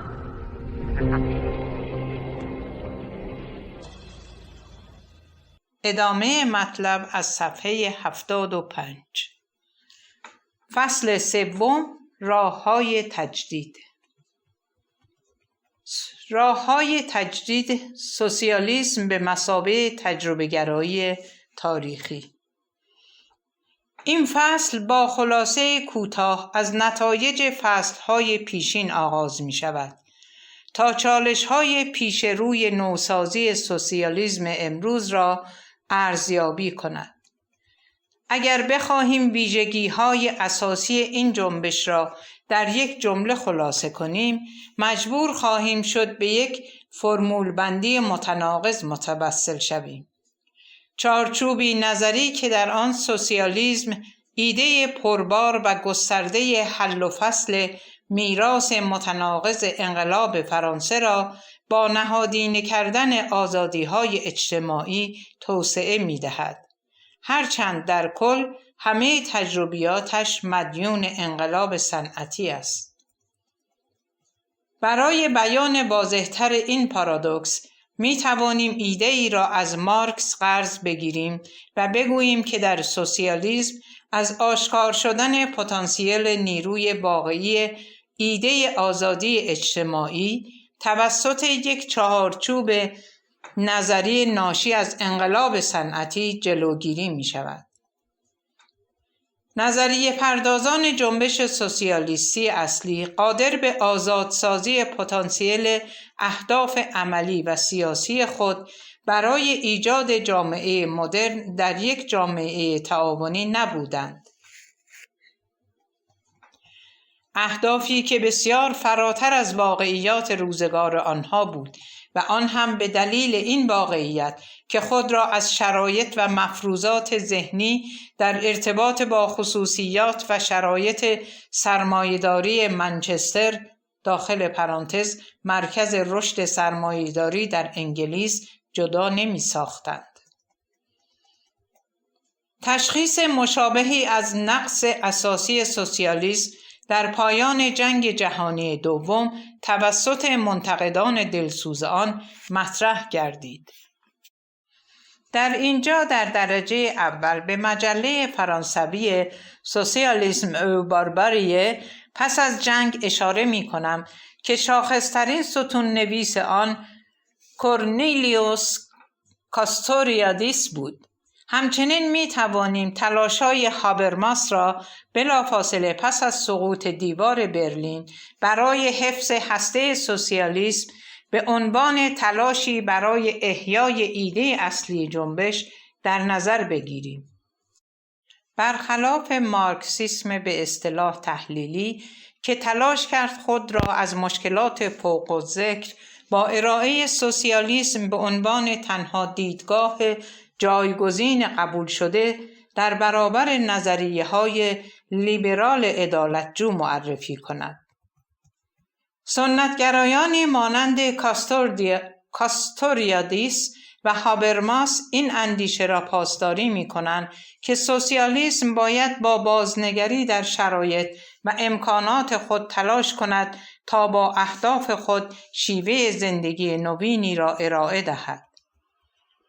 سوسیالیسم می‌خواهد چیزی بیش از مفهومی بهبود یافته از عدالت اجتماعی یا توجیه قانع کننده یک ضرورت اخلاقی ارائه دهد. سوسیالیسم با باور خود به عنوان یک جنبش آینده نگر اجباراً باید جامعه مدرن را در معنای کامل رایج خود با آزادسازی ظرفیت‌ها و نیروهایی که در حال حاضر در جامعه فعلی وجود دارد اجتماعی سازد.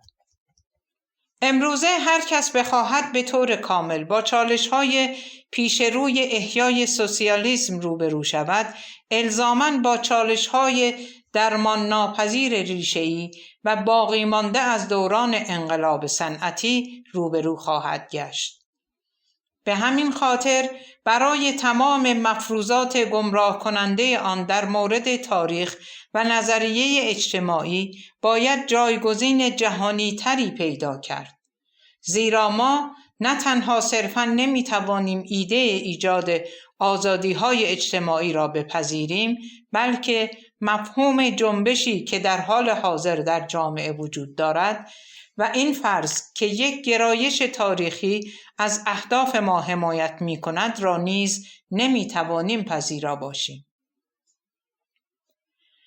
در عوض ما باید یک مکمل برای هر سه این مفروضات اساسی پیدا کنیم تا سوسیالیسم را به یک نظریه با اهداف ایجاد تغییرات عملی تبدیل سازیم. ما به ایده‌های مکمل نیاز داریم که با آگاهی پیشرفته‌تر زمان ما مطابقت داشته باشد. بنابراین اگر سوسیالیسم می‌خواهد آینده‌ای داشته باشد، باید به شکل پسا مارکسیستی احیا شود.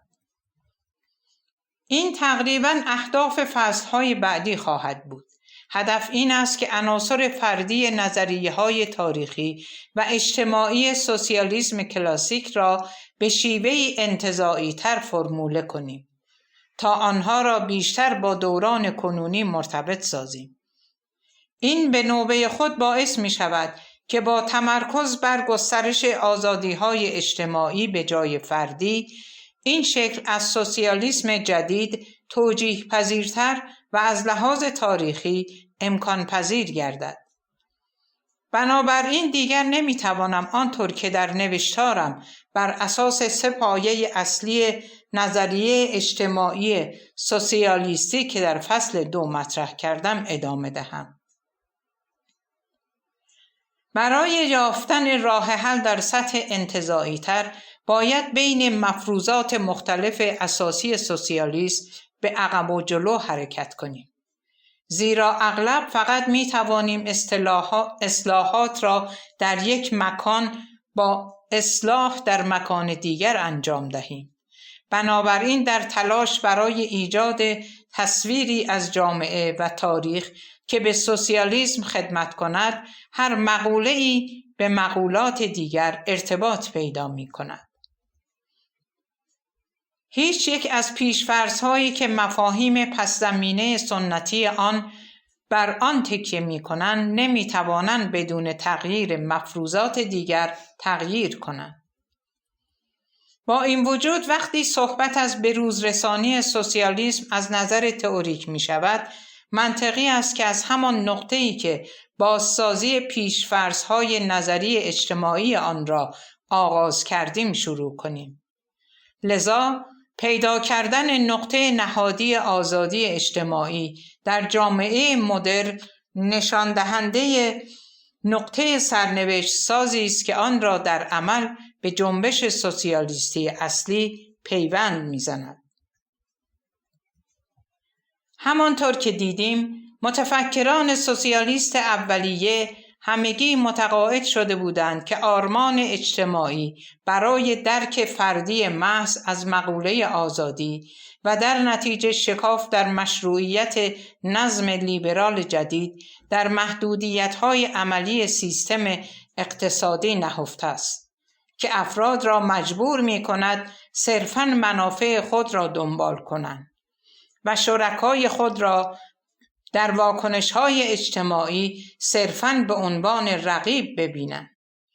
اگرچه سوسیالیست‌های اولیه هنوز درک مناسبی از روابط اقتصادی سرمایه‌داری اولیه نداشتند، اما تجزیه و تحلیل مارکس از سرمایه‌داری تا حد زیادی این موضوع را روشن ساخت، به طوری که نیاز به غلبه بر فردگرایی اقتصادی مسیر آشتی مقوله آزادی و جامعه تعاونی را متصور گردید که جامعه اجتماعی را تحقق می‌بخشید. برابر قرار دادن برادری با یک سیستم اقتصادی دگرگون شده یا آزادی اجتماعی با یک اقتصاد تعاونی باعث گردید که سوسیالیسم تقریباً بلافاصله توسط سوسیالیست‌ها و غیر سوسیالیست‌ها به طور یکسان به عنوان یک پروژه صرفاً اقتصادی در نظر گرفته شود. از آنجایی که جنبش سوسیالیستی تا حد زیادی متقاعد شده بود که نیروهای فزاینده غیر اجتماعی و فردیت به طور کامل در نظم اقتصادی سرمایه‌داری جدید ریشه دارند، احساس کردند که تنها باید آزادی اجتماعی را جایگزین آزادی‌های فردی نمایند تا تمام پیش نیازهای لازم برای روابط همبستگی بین اعضای جامعه برآورده شود.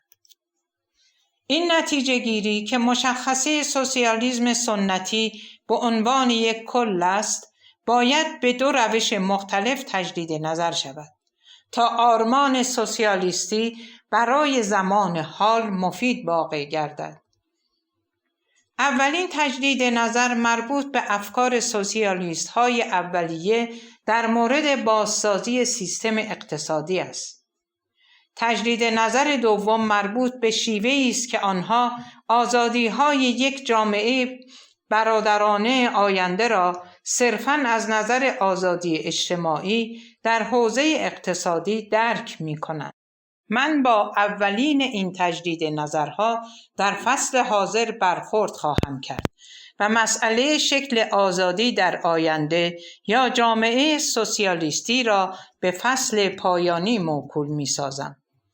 در جریان استدلال‌ها خواهیم دید که اصلاحات در هسته اقتصادی سوسیالیسم اصلی نیز مستلزم ایجاد تغییرات در دو پیشفرض نظری دیگر آن، یعنی مفهوم تاریخ و مدل اساسی جامعه می باشد. با کمی تعبیر و تفسیر خوشبینانه می توانیم بگوییم که اولین سوسیالیست ها برداشت‌های خود از یک نظم اقتصادی جایگزین را به عنوان اکتشافات تجربی از امکاناتی که توسط رسانه‌های جدید بازار در دوره گسترش روابط همبستگی و همکاری در دسترس همگان گذاشته بود در نظر می‌گرفتند. تعاونی‌های اوون و همچنین برنامه‌های عمده فرانسوی برای اطمینان از توزیع عادلانه سرمایه اولیه در درجه اول به نفع طبقات پایین‌تر عمدتاً طوری در نظر گرفته شده بود تا توده‌های کارگر با استفاده از تعاونی‌های خودگردان به شرکت کنندگان توانمندی در بازار محدود شده توسط مقررات نظارتی بر قیمت تبدیل شوند. ما می توانیم این تلاش ها را بازار سوسیالیستی بنامیم. اصطلاحی که بعداً مورد استفاده قرار می‌گیرد. همه این اقدامات تلاشی در جهت برآوردن پیش شرط‌های آزادی اجتماعی در حوزه اقتصادی بود، هرچند که ممکن است با توجه به زور و وحشیگری که صاحبان سرمایه در آن زمان به خاطر منافع و سودجویی خود به کار می گرفتند، این اقدامات تا حدودی ساده لوحانه به نظر برسد. با این حال نه تنها جذابیت آغازی جسورانه را نشان میداد، بلکه مزیت نوعی آموزش در عمل را نیز در بر داشت. آنانی که در فعالیت‌های ذهنی خود با این سیستم اقتصادی درگیر بودند، از ماهیت این سیستم اقتصادی هیچ گونه آگاهی نداشتند. با وجود ایمان بی حد و حصر خود به گذار تاریخی به سوی سوسیالیسم، آنها مجبور به تلاش در جهت کشف میزان تحمل اخلاقی بازار بودند. مارکس اولین کسی بود که به این رویکرد سوسیالیستی اولیه تجربی پایان داد. این تبعیدی جوان متقاعد شده بود که بازار نماینده مجموعه کامل از روابط اجتماعی است که نمیتواند بر اساس مفاهیم اخلاقی خاص به بخش‌های فردی تقسیم شود. مارکس که با استعدادترین اقتصاددان در میان سوسیالیست‌های اولیه بود، از یک سو به عناصر اساسی این شکل‌بندی اجتماعی جدید در کنار قانون عرضه و تقاضا که در مالکیت خصوصی سرمایه‌داری بر ابزار تولید، بر روابط مبادله در بازار حاکم بود، آگاهی داشت و از سوی دیگر پرولتاریا را مشاهده می‌کرد که کار آن ایجاد ارزش بود بدون اینکه مالکیت بر ابزار تولید را داشته باشد. این سه عنصر در چشم او یک وحدت غیرقابل حل ایجاد کرد، یک کلیت به معنای هگلی، هرچند که پیشتر در نوشته‌های اولیه خود استفاده از اصطلاح سرمایه‌داری را آغاز کرده بود. فقط گاهی اوقات به نظر می رسد که نوشته‌های مارکس این امکان را می دهد که بازار سرمایه‌داری یک نهاد ثابت نیست، بلکه مجموعه‌ای از نهادهای دائما در حال تغییر و قابل تغییر است که اصلاح پذیری آنها از طریق انجام آزمایش‌های مکرر امکان پذیر می شود.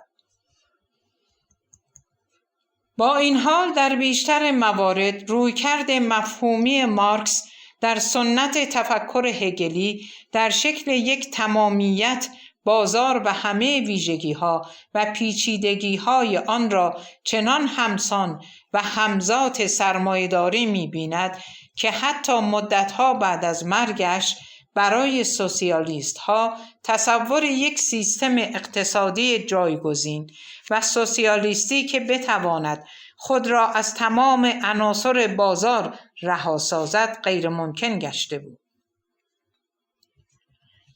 از آنجا که تنها مدل اقتصادی برای چنین اقتصادی اقتصاد برنامه ریزی شده مرکزی بود، به تبع مجبور گردیدند نظم اقتصادی جدیدی را به عنوان یک رابطه عمودی با همه بازیگران در یک طرف و یک مقام برتر در طرف دیگر تصور کنند. حتی اگر بر اساس دیدگاه سوسیالیستی اصلی تولید کنندگان باید به صورت افقی با یکدیگر در ارتباط باشند. به همان اندازه که تجزیه و تحلیل مارکس از سرمایه‌داری با ارائه یک نظریه اقتصادی که با اقتصاد کلاسیک می توانست رقابت کند برای جنبش سوسیالیستی ارزشمند بود. اما ویژگی‌های کلی این نظریه نقطه ضعفی داشت که برای جنبش سوسیالیستی معضلی گردید. برداشت مارکس از سرمایه‌داری به عنوان یک سیستم اجتماعی متحد که در آن الزامات بازار آن را مجبور به گسترش مداوم می کند، سوسیالیست ها را از هر گونه شانسی برای درک اشتراکی سازی اقتصادی به غیر از شکل یک اقتصاد برنامه ریزی متمرکز محروم کرد. امروزه به نظر می رسد که بازار سرمایه‌داری دقیقاً با گرایش‌های توسعه گرایانه‌ای که مارکس پیش بینی کرده بود مطابقت داشته باشد. پرولتاریای صنعتی قدیمی و پرولتاریای خدماتی جدید هر گونه چشمانداز اشتغال بلند مدت در مشاغل امن را از دست دادند، در حالی که سود از همیشه بیشتر بوده. به تبع منجر به افزایش شدید اختلاف درآمد بین اقلیتی ثروتمند و توده‌های بزرگتر گردیده است.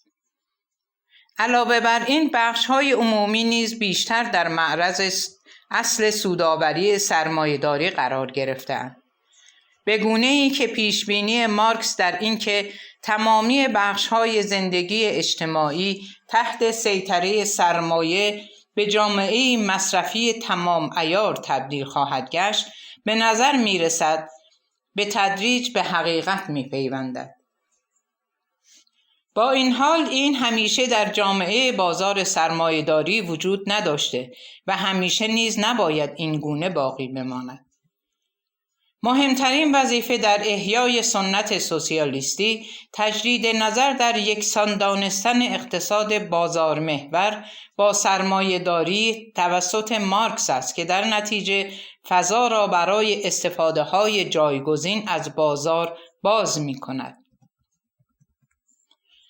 اگر به ادراکات اولیه سوسیالیسم فکر کنیم که بر اساس آن وعده‌های انقلاب فرانسه را در نهادینه کردن آزادی اجتماعی در حوزه اقتصادی میدید، 3 مدل اقتصادی برای تحقق چنین همکاری افقی و مکمل متقابل را میتوان در نظر گرفت. اول اینکه بازار وجود دارد، همانطور که آدام اسمیت زمانی که قانون عرضه و تقاضا را بر اساس مکانیزم دست نامرئی تفسیر کرد در نظر گرفت که از طریق آن منافع اقتصادی شهروندان برابر و خیرخواه مکمل یکدیگر می‌گردند. در بخش دوم دیدگاه عالی و اصیل انجمن تولید کنندگان آزاد وجود دارد که در آن اعضای کارگر یک جامعه به طور مستقل امور اقتصادی خود را از طریق یک جامعه مدنی دموکراتیک خودگردان سازماندهی و مدیریت می‌کنند. در بخش سوم ما می‌توانیم اعمال آزادی اجتماعی در حوزه اقتصادی را به عنوان راهی که شهروندان در شکل گیری اراده دموکراتیک شرکت می‌کنند و وظیفه هدایت و نظارت بر روند تولید اقتصادی را به نفع رفاه جامعه به دولت اختصاص می‌دهند درک کنیم. هیچ یک از این مدل‌ها سزاوار این نیستند که صرفاً توسط یک نسخه اساساً تجدید نظر شده از سوسیالیسم کنار گذاشته شوند. برعکس، از آنجایی که فصل مشترک همه این مفروضات این مفهوم ابتدایی است که کارگران تعاونی باید تخصیص ابزارها جهت برآورده کردن نیازهای مشترک عمومی را بر اساس فرصتهای برابر برای مشارکت در تعاونی تعیین کنند و به تبع این مدل‌ها باید در وهله اول به عنوان جایگزین‌هایی به همان اندازه با ارزش برای بازار سرمایه‌داری در نظر گرفته شوند. البته ما نباید فراموش کنیم که اسمیت در ابتدا به دنبال توصیف بازار به عنوان یک نهاد اقتصادی بود که در آن افراد با منافع شخصی نگرش خیرخواهانه‌ای نسبت به منافع موجه دیگران نشان می‌دهند. بنابراین اگر هر 3 مدل نامزدهای همسنگ برای نهادینه کردن آزادی اجتماعی در حوزه اقتصادی باشند، به تبع هیچ مقوله از پیش تعیین شده منطقی برای بررسی وجود نخواهد داشت. بنابراین یک نسخه جدید از سوسیالیسم باید آنچنان باشد که در بوته آزمایش‌های اجتماعی، حال چه در بازار یا در جامعه مدنی یا دولتی مبتنی بر قانون اساسی دموکراتیک، بتواند نشان دهد که مناسبترین اصل و عامل هدایت جامعه در تحقق آزادی اجتماعی در حوزه اقتصادی است. قبل از اینکه بتوانیم این خط استدلال اقتصادی را بیشتر دنبال کنیم، باید اساساً بلوک دوم ساختن سوسیالیسم کلاسیک را بازنگری کنیم. زیرا ایده گسترش فضای آزادی اجتماعی در حوزه اقتصادی با آزمایش‌های اجتماعی مناسبتر در نهادهای مختلف نمیتواند با مفهوم پیشرفت ضروری انسانی که توسط همه سوسیالیست‌ها از سن سیمون تا مارکس در نظر گرفته می شود سازش کند. همانطور که قبلا به اختصار در فصل 2 ذکر شد، جان دویی سوسیالیسم سنتی را به ناتوانی در اتخاذ موضعی تجربی نسبت به روند تاریخی دگرگونی‌های اجتماعی متهم کرد. دویی استدلال کرد که اگر مرحله بعدی توسعه تاریخی را از قبل روشن فرض کنیم، اگر مطمئن باشیم که فراماسیون سوسیالیستی نظام سرمایه‌داری لزوماً نظم سوسیالیستی خاصی را دنبال می کند، دیگر نیازی به کشف پتانسیل های موجود و یافتن مناسبترین اقدامات برای دستیابی به دگرگونی مطلوب نخواهد بود. این اعتراض بیش از یک کارکرد صرفاً اصلاحی موضوعیت پیدا می کند. از این جهت بنیادی است که توجه ما را به آشتی ناپذیری اساسی بین فرض ضرورت تاریخی و پیدا کردن راه و روشی در جهت آزمایش‌های اجتماعی در فرصت‌های پیش رو برای تغییرات خاص اجتماعی معطوف می‌کند. ما باید بیانیه‌های مربوط به برخی مراحل مطلوب پیشرفت‌های اجتماعی را یا به عنوان نتیجه عینی نگرش روند تاریخی بپذیریم یا تغییرات اجتماعی مشخص را نتیجه کاوش‌های عملی انجام گرفته در نظر بگیریم. با این حال چنین درک تجربی از تاریخ که بر اساس آن هر مرحله از فرایند تاریخی شامل پتانسیل‌های جدیدی برای تغییرات، یعنی تغییرات مثبت اجتماعی می باشند و اینکه این پتانسیل‌ها نیاز به رازگشایی دارند. معیاری می طلبد تا مشخص کند که چه چیزی می تواند به عنوان بهبود و پیشرفت در یک موقعیت مشخص به حساب آید. ما تنها زمانی می توانیم یک واقعیت اجتماعی مشخص را بیانگر یک پتانسیل و ظرفیت برای تغییرات اجتماعی مثبت بدانیم که حداقل تعریف مبهمی از آنچه این واقعیت می تواند برای آن مفید باشد را ارائه کرده باشیم. در این مرحله جان دویی شیوه گمان زنی را به کار می گیرد که تا حدی شباهت به شیوه هگل دارد، اما به طور شگفت‌انگیزی آنقدر با ایده اصلی سوسیالیستی آزادی اجتماعی مربوط می باشد که اولین نشانه از راه حلی برای مشکلی که در اینجا مطرح می شود را به ما می دهد. به عقیده دویی راهکارهای هنجاری و قبول شده در کاوش‌های تجربی جامع‌ترین پاسخ برای یک موقعیت مشکل ساز اجتماعی باید به عنوان رفع موانع ارتباط آزادانه بین اعضای جامعه در نظر گرفته شود تا بتوان مشکلات را به هوشمندانه ترین شکل حل کرد. دویی با کاوش عمیق در قلمرو فلسفه طبیعت برتری راهکار تعاونی و آزادانه را برای شرایط مشکل ساز اجتماعی ارائه داد. بدین ترتیب استدلال او چیزی را در مورد نوع نیروی تکاملی نشان می‌دهد که نسخه تجدید نظر شده سوسیالیسم می‌تواند بر آن تکیه کند، اگر بخواهد نه بیانگر یک امر اخلاقی بلکه یک گرایش تاریخی باشد. نقطه شروع ملاحظات گسترده دویی در ادعای اوست که رفتار جمعی یا اشتراکی بنمایه همه مقولات را تشکیل می‌دهد. بنابراین با گشایش تاریخی پتانسیل ها با برقراری ارتباط بین مقولات فردی که تاکنون منزوی شده بودند آزاد و جامع عمل به خود می‌گیرد.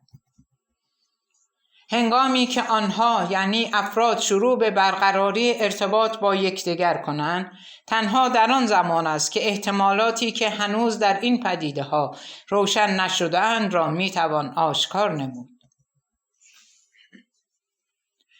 گرایش تمام قد واقعیت به روگشایی و بازگشایی چنین احتمالاتی از طریق واکنش عناصر مختلف و نتیجه تمایل آنها به ایجاد واقعیت‌های جدید در تمام مراحل درک واقعیت و شناخت، مرحله از فیزیکی یعنی عینیت تا ارگانیک یعنی مرحله میانی تا مرحله ذهنی صورت می‌گیرد. برای دویی بالاترین مرحله در این سلسله مراتب واقعیت جمع‌گرایی است، زیرا در اینجا ثروت و ظرافت این امکانات علاوه بر این با ویژگی‌های خاص گروه بندی‌های انسانی افزایش می‌یابد. اکنون در مرحله تکاملی امور اجتماعی خصلت اساسی بر همکنشی کل واقعیت کیفیت خاص ارتباطی معناداری را در خدمت می‌گیرد و پتانسیل هایی را که قبلا آزاد شده اند را با مفهومی اضافی در هم می‌آمیزد تا آنها را قادر سازد که تکثیر شوند. با این حال حتی در این بالاترین مرحله از واقعیت دویی استدلال می کند که هرچه پتانسیل های بیشتری را درک و آزاد کنیم، عناصر فردی آزادانه تر می توانند با یکدیگر در یک رابطه متقابل قرار گیرند و عمل کنند. این امر دویی را به این نتیجه می رساند که در واقعیت جوامع انسانی احتمالات و امکانات در صورتی می توانند به طور کامل عملی شوند که همه اعضا بتوانند تا حد امکان آزادانه در ارتباطی معنادار که نمونه از چنین جوامعی است مشارکت داشته باشند. به عقیده دویی دلیل دیگری برای این واقعیت وجود دارد که این ویژگی اساسی اجتماعی و ارتباط آزادانه بین اعضای جامعه در واقع نمایانگر نیرویی در واقعیت‌های اجتماعی است که گرایشی تاریخی را ایجاد می‌نماید. از نظر او هر گروهی که از تعامل کنار گذاشته شده در نهایت به دنبال آن است که در فرایند اجتماعی ارتباطات گنجانده شود، زیرا انزوا همیشه مستلزم از دست دادن آزادی درونی، رکود رفاه و رشد است. بنابراین از دیدگاه دویی شورش‌های دوره‌ای گروه‌های اجتماعی علیه حذف آنها از تعامل اجتماعی تضمین می‌کند که ارتباطات آزاد و نامحدود زیربنای اجتماعی به تدریج در زندگی اجتماعی به واقعیت تبدیل شود. بنابراین دویی در پاسخی روش شناسانه به پرسش در مورد معیار برای راهکار تجربی راه حل‌های مناسب برای موقعیت مشکل ساز مطرح می‌کند که هرچه افراد بیشتری در معرض یک مشکل قرار گیرند، بیشتر در جستجوی راه حل‌هایی برای رفع آن مشکل مشارکت خواهند داشت و به تبع آزمایش‌های تاریخی اجتماعی بیشتر منجر به راهکارهای بهتر و پایدارتری خواهد شد. هر زمان که موانع ارتباطی از سر راه برداشته شود، توانایی جامعه برای درک بسیاری از پتانسیل‌های موجود برای حل مشکلات به شکل سازنده‌ای رشد خواهد نمود. اگر با هدف تصویرسازی ما این مفهوم روش‌شناسانه را به اصطلاحات فلسفه روح عینی هگل ترجمه کنیم، میتوان مطرح نمود که ما میتوانیم پیشرفت در حوزه اجتماعی را تنها به این شکل اندازه‌گیری کنیم که آیا حاملان آن پیشرفت آن موضوعات در ارتباط با هم از وابستگی‌های صرفاً خارجی و منفی خلاصی یافته‌اند یا نه. اگر تحول و تغییری در آرایش نهادی یک جامعه با این شرایط مطابقت داشته باشد، به تبع رهایی از محدودیت‌ها به مشارکت برابر در خودآفرینی جامعه ایجاد خواهد نمود که بر اساس فلسفه هگلی می‌تواند به عنوان مرحله‌ای در فرایند تحقق جامع آزادی محسوب شود. بنابراین ما می‌توانیم بگوییم که برای هگل نیز بهبود در حوزه نتایج اجتماعی از غلبه تدریجی بر موانع ارتباطات آزاد بین اعضای جامعه که هدف آنها کشف منطقی و تعیین قوانین برای پیدا کردن هستی مشترک خود است به دست می آید. هنگامی که باور به غالب بودن ضرورت پیشرفت تاریخی در سوسیالیسم با نوعی تجربه گرایی تاریخی جایگزین گردد، این ملاحظات بظاهر دور از دسترس امکان پذیرتر و پربارتر خواهد شد. مفهوم مشترک دویی و هگل که بر اساس آن تنها معیار برای بهبود اجتماعی شامل آزادی از موانع ارتباطات و وابستگی‌هایی است که مانع از تعامل می‌شود، ما را به یک ابزار نظری برای ریختگری ایده آزادی اجتماعی هم به عنوان یک پایه تاریخی و هم به عنوان یک معیار برای درک تجربی سوسیالیسم مجهز می‌کند. برای اینکه این ادعای بظاهر عجیب و غریب قابل قبول تر شود، یادآوری کوتاهی از درک تاریخی سوسیالیسم اولیه لازم است. همانطور که دیدیم این سوسیالیست ها نظریه آینده‌گرای خود را به عنوان بیان پیشرفت اجتناب ناپذیر نیروهای تولیدی انسانی یا به همان اندازه ضروری پیشرفت مبارزات طبقاتی معاصر می دانستند. در هر دو مورد پرولتاریا به عنوان نماینده اجتماعی آگاهی لازم در گذار به فرماسیون جامعه‌ای بالاتر و تاریخی مناسب در نظر گرفته می شود.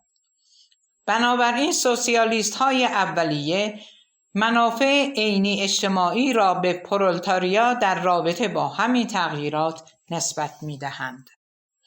با این حال در پی فروپاشی این دو قطعیت پس زمینه‌ای، یکی ضرورت پیشرفت تاریخی و دیگری وجود یک پرولتاریای انقلابی و آشکار شدن افسانه سازی‌های فکری عصر انقلاب صنعتی، سوسیالیسم در معرض خطر از دست دادن تمام لنگرگاه‌های خود به عنوان یک گرایش تاریخی مترقی که پایه‌های اجتماعیش را به خواسته‌های مترقی اجتماعی خود نسبت میداد قرار گرفت و به این ترتیب خطر سقوط آن به یکی از نظریه‌های عدالتخواه در میان بقیه نظریات به واقعیت نزدیک گردید و همکنون نیز در معرض این خطر قرار دارد که خواسته‌های خود را به خواسته‌های فرمایشی محض و ذهنی محدود و معطوف سازد و نه بیان خواسته‌های موجود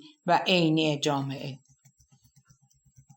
برای پیشگیری از این معضل اساسی که سوسیالیسم را اساساً در مرحله سقوط به حد یک گرایش تاریخی می‌بیند، ما باید لنگرگاه تاریخی جدیدی برای آن پیدا کنیم.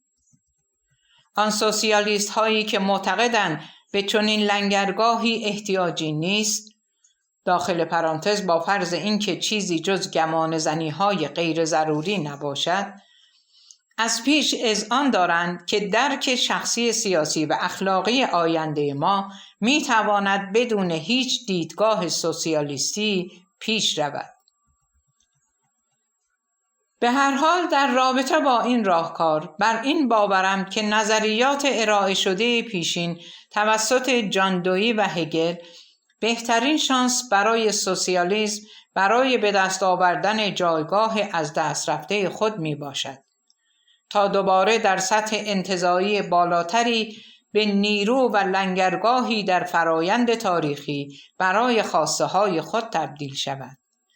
این دیدگاه که در اساس شباهت زیادی به ادعای دویی دارد، بر این باور است که تاریخ بشر با گسترش تدریجی ارتباطات و تعاملات اجتماعی مشخص می شود.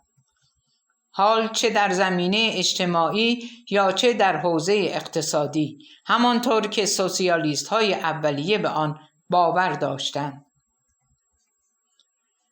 هدف دیگر از میان برداشتن تمام موانع تحقق هر سه اصل انقلاب فرانسه با ایجاد شرایط آزادی اجتماعی در حوزه اقتصادی است که در نهایت بر اساس همین مفهوم است. این مفاهیم همچنین با هدف غلبه بر تضادمندی بین آزادی فردی و اجتماعی در شکل یک محدودیت تجویزی می باشند که با گسترش بیشتر ارتباطات اجتماعی از میان برداشته می شود. اندیشمندی که قوی ترین حس را در این زمینه داشت که جنبش سوسیالیستی در اصل تلاش برای از میان برداشتن موانع ارتباطات اجتماعی است، وظیفه‌ای که اساره تمام تاریخ را تعیین می کند پرودون بود که به نوبه خود تحت تأثیر هگل قرار داشت. در یک مقطعی از کارش پرودون در راستای دیدگاه دویی می نویسد: نیروی تمام توسعه تاریخی و در واقع تمام رشد حیاتمند به میزان زیادی شامل تمایل به تحقق اهداف و منافع متقابل می باشد.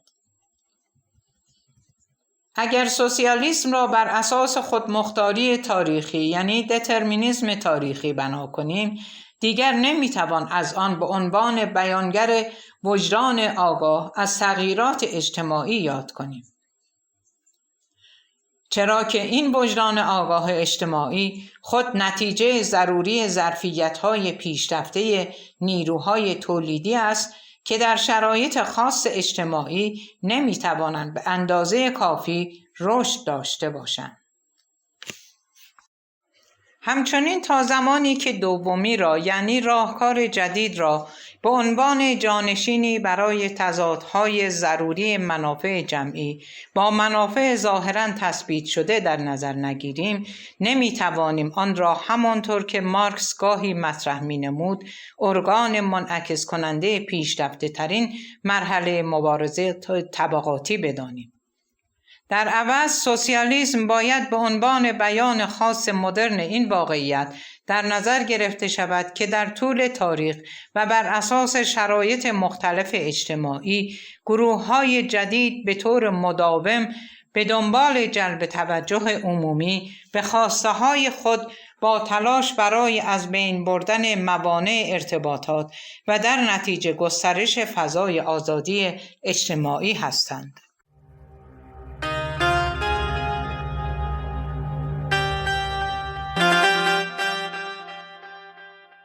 درود بر شما.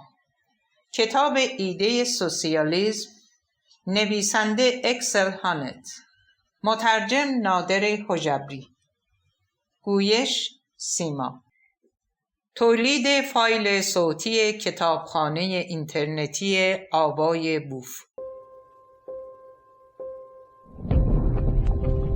avayaboof.com.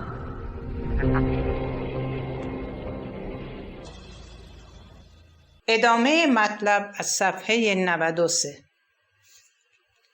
چون این مبارزه‌ای به طور یقین کل تاریخ بشر را تشریح می کند.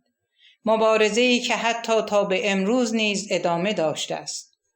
از این گذشته در جریان گسترش تعامل‌های اجتماعی و افزایش ارتباطات سیاسی، گروه‌های اجتماعی جدید بارها با عدم شناخت و پذیرفته شدن خود مواجه گشتند. در هر مورد تنها امکان دستیابی به چنین پذیرفته شدنی استناد به معیارهایی است که به طور ضمنی پذیرفته شده‌اند و در نتیجه بتوان خواستار حق مشارکت در تدوین قوانین اجتماعی گشت تا به این شکل مانع دیگری در جهت ارتباطات اجتماعی از میان برداشته شود. اگر سوسیالیسم می‌خواهد در چنین مبارزه‌ای برای به رسمیت شناخته شدن خود مشارکت داشته باشد، لازم است منشأ خود را به آن لحظه‌ای در نظر بگیرد که در آن نظم اجتماعی مدرن بر اساس معیارهای انقلاب فرانسه تعیین گشته است. در این صورت این واقعیت روشن می شود که نیازهای موجه خیلی کارگران تنها با از بین بردن موانع ارتباطاتی در حوزه اقتصادی برآورده می گردد. بازار در موقعیت یک سازمان سیستم سرمایه‌داری خصوصی ثابت نموده است که نهادی است اجتماعی که مانع از بهره‌مند شدن بخش‌های خاصی از جامعه بر اساس قانونی نانوشته به طور همگون از مزایای اجتماعی می‌گردد. با این حال سوسیالیسم نمی‌تواند خود را گرفتار این لحظه زمانی کند. اگر واقعاً خود را در موضع یک قدرت بازتابگری در رابطه با ارتباطات اجتماعی در طول تاریخ بشری نبیند. داخل پرانتز به این مفهوم که بازتاب کنش به عامل کنش برگردد و آن را متأثر از خود سازد تا زمینه رشد را فراهم سازد. از آنجایی که جامعه مدرن با ایجاد موانع جدید فرصت استفاده از وعده‌های نهادینه شده آزادی، برابری و برادری را از گروه‌های مختلف اجتماعی دریغ می‌دارد، سوسیالیسم باید همراه با مبارزات خود علیه آن موانع رشد نماید تا مدافع خواست‌های قربانیان آن موانع در ارتباطات اجتماعی باشد. خواست‌های اجتماعی موجود در اصطلاح سوسیالیسم نشان دهنده تمایل عمومی برای از بین بردن تمام موانع اجتماعی برای اعمال آزادی در همبستگی‌های اجتماعی است. تا زمانی که این هدف به دست نیامده است، هدفی که بیش از یک خواست صرفاً اخلاقی است، چرا که در اصل بیانگر اصول ساختاری قطعی سوسیالیسم را در بر می‌گیرد، به تبع این درک از سوسیالیسم حق موجودیت خود را از دست نخواهد داد. این سوسیالیسم نماینده خواسته های اجتماعی در جامعه‌ای خواهد بود که در آن تفسیرهای یک طرفه از اصول اساسی مشروعیت به طور مداوم اجازه سلطه بر منافع صرفاً خصوصی را تحت پوشش آزادی فردی می‌دهد که در واقع نقض وعده همبستگی را نیز مجاز می‌دارد. پیش از آن که عواقب این درک گسترده از سوسیالیسم را در مورد ایده اصلی آزادی اجتماعی ترسیم کنم، ابتدا باید به نقطه‌ای از مطلب اصلی که برای بررسی پیشینه وضعیت تاریخی اجتماعی از آن منحرف شدن برگردم. ما دیدیم که با توجه به ناپدید شدن اعتقاد سوسیالیست‌ها به پیروزی اجتناب ناپذیر آن، دیگر روشن نیست که چگونه آزادی اجتماعی باید در حوزه اقتصادی تحقق یابد. این پرسش تنها با استفاده از آزمایش پاسخ داده می شود و با بررسی ایده های مختلف که تنها اشتراک آنها شامل اشاره به امکانات برای ایجاد ارزش اقتصادی فراتر از سرمایه‌داری به عنوان یک فرایند تعاونی با کمک مکانیزم های ساختاری مختلف است. این فرایند اکتشافی به هیچ وجه این احتمال را رد نمی کند که بر اساس بینش هایی که ما به تدریج به دست می آوریم و بسته به نیازهایی که می خواهیم برآورده کنیم، ممکن است لازم شود مدل های مختلف اقتصادی ترکیبی و مختلطی را در نظر بگیریم و آزمایش کنیم. دستورالعمل هر آزمایشی با ترکیبات مختلف اقتصادی باید تا حد ممکن در تقویت جنبه‌های اجتماعی در حوزه اقتصادی باشد و همه کسانی را که درگیر هستند قادر سازد تا نیازهای خود را از طریق فعالیت مکمل بدون اجبار یا دخالت مراکز ذی‌نفع برآورده کنند. با این حال این نوع سوسیالیسم باید درک کند که تنها میتواند امیدوار باشد که برای چنین آزمایش‌هایی در سیستم سرمایه‌داری حمایت وجود دارد تا حدی که بتواند به طور قانع کننده‌ای نشان دهد که سیستم اقتصادی سرمایه‌داری قادر به تغییر اساسی و حتی انقلاب است. بنابراین دشمن طبیعی سوسیالیسم امروزه درست مانند دوران مارکس مکاتب غالب نظریه‌های اقتصادی است که در بیش از 200 سال اخیر همواره به دنبال توجیه بازار سرمایه‌داری به عنوان تنها ابزار کارآمد برای هماهنگی تحرکات اقتصادی در شرایطی است که در آن هم با رشد جمعیت مواجه بوده و هم نیازهای آن رو به گسترش بوده است. بنابراین یکی از وظایف مبرم سوسیالیست ها زدودن مفهوم بازار از تمام زواید بعدی سرمایه‌داری است تا بررسی ثبات اخلاقی آن ممکن گردد. این نوع پروژه که قبلا توسط نویسندگانی مانند کارل پولانی، امیتای اتزیونی و آلبرت هیرشمن آغاز شده، باید با تمایز بین بازارهای مختلف و با توجه به کالاهای مبادله شده در آنجا انجام گیرد.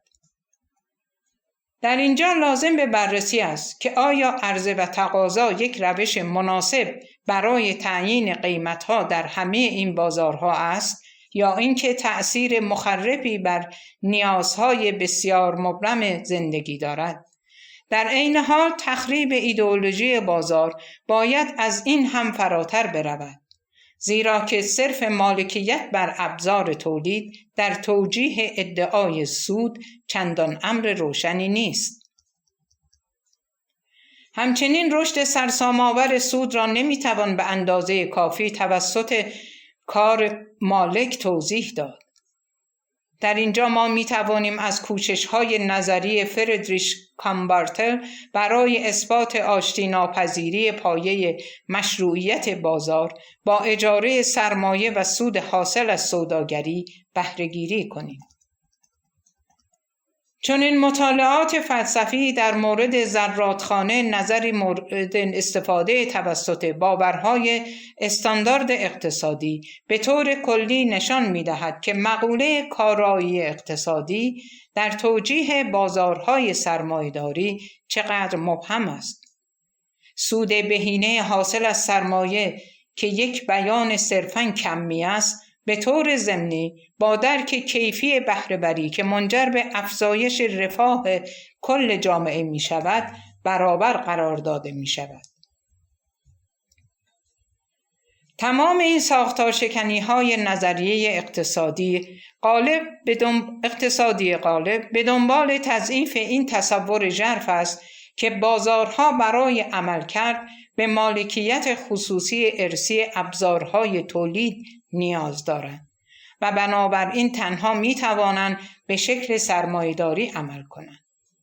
اگر ما این فرایند توهم زدایی را کمی بیشتر پیش ببریم، احتمالاً با تعدادی از ویژگی‌های دیگر بازار مواجه خواهیم شد که من درآوردی می باشد و توسط طرف‌های ذی‌نفع به منظور قانونی کردن بازار در شکل فعلی آن وضع شده‌اند.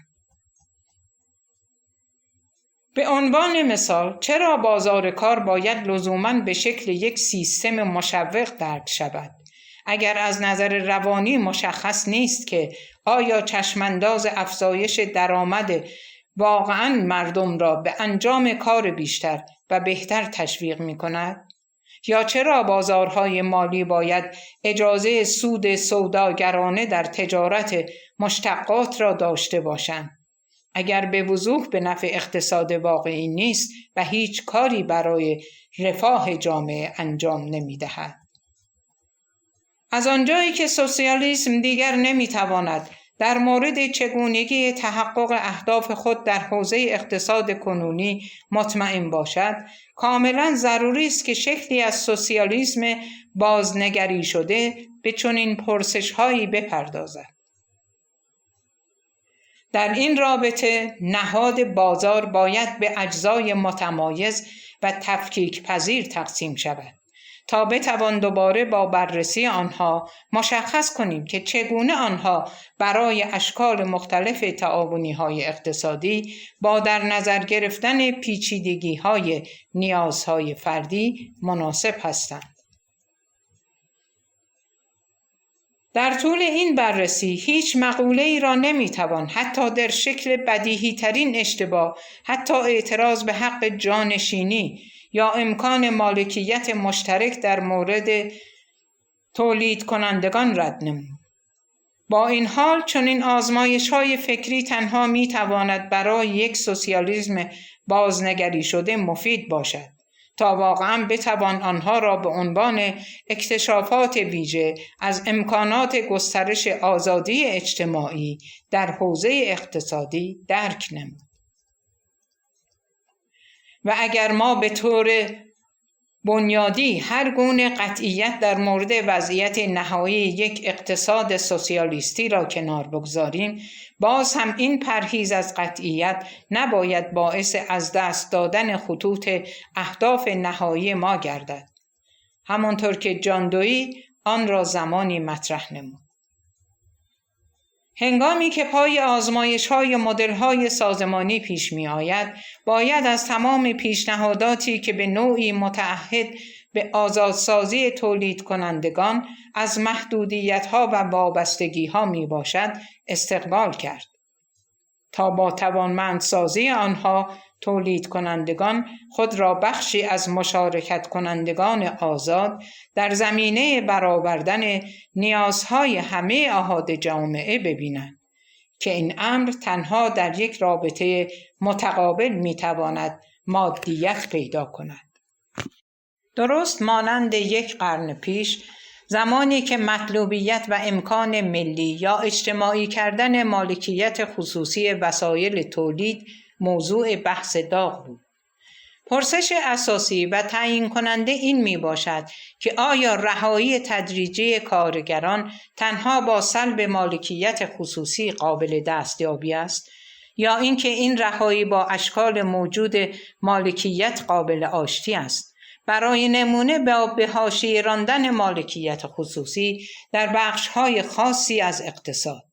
تعدادی از مدل‌های تجربی برای هر دو ایده، بازار سوسیال لیبرالیستی و اجتماعی کردن یا سوسیالیستی کردن بازار توسط کنترل از پایین با معرفی حداقل درآمد تضمین شده و کنترل‌های موجود دموکراتیک وجود دارد.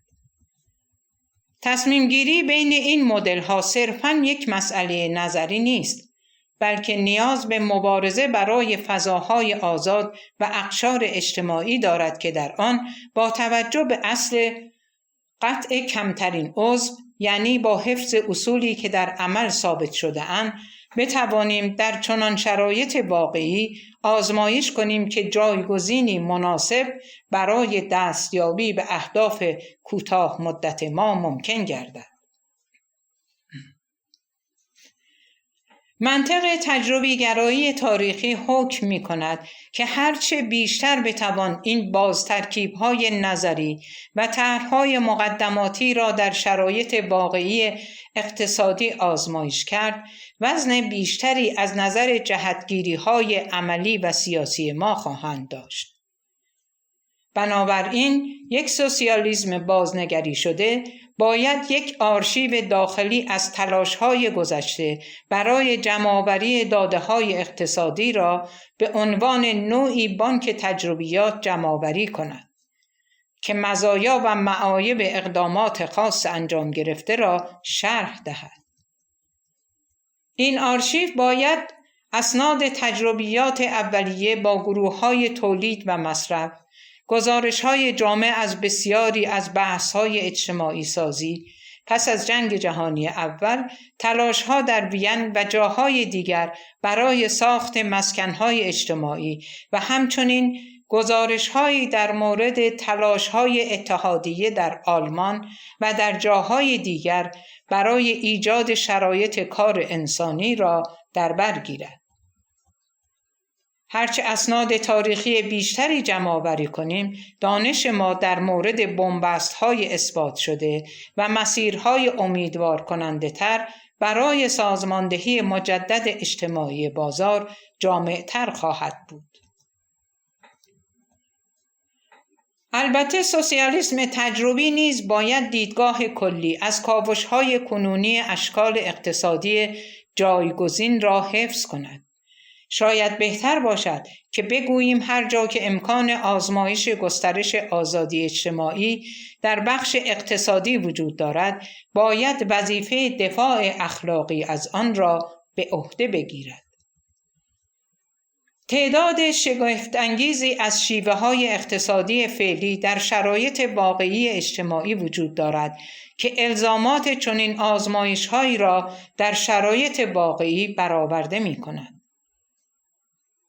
همانطور که اریک اولین رایت در کتاب خود با عنوان تصور آرمان شهرهای واقعی نشان داده است، تعدادی ابتکار اقتصادی اینچنینی موجود می باشد. بر اساس این ملاحظات، این ادراک که سوسیالیسم را صرفاً بیان فکری طبقه کارگری صنعتی یا به عنوان بلندگوی یک پرولتاریای از قبل انقلابی بوده در نظر بگیریم، گمراه کننده می گردد.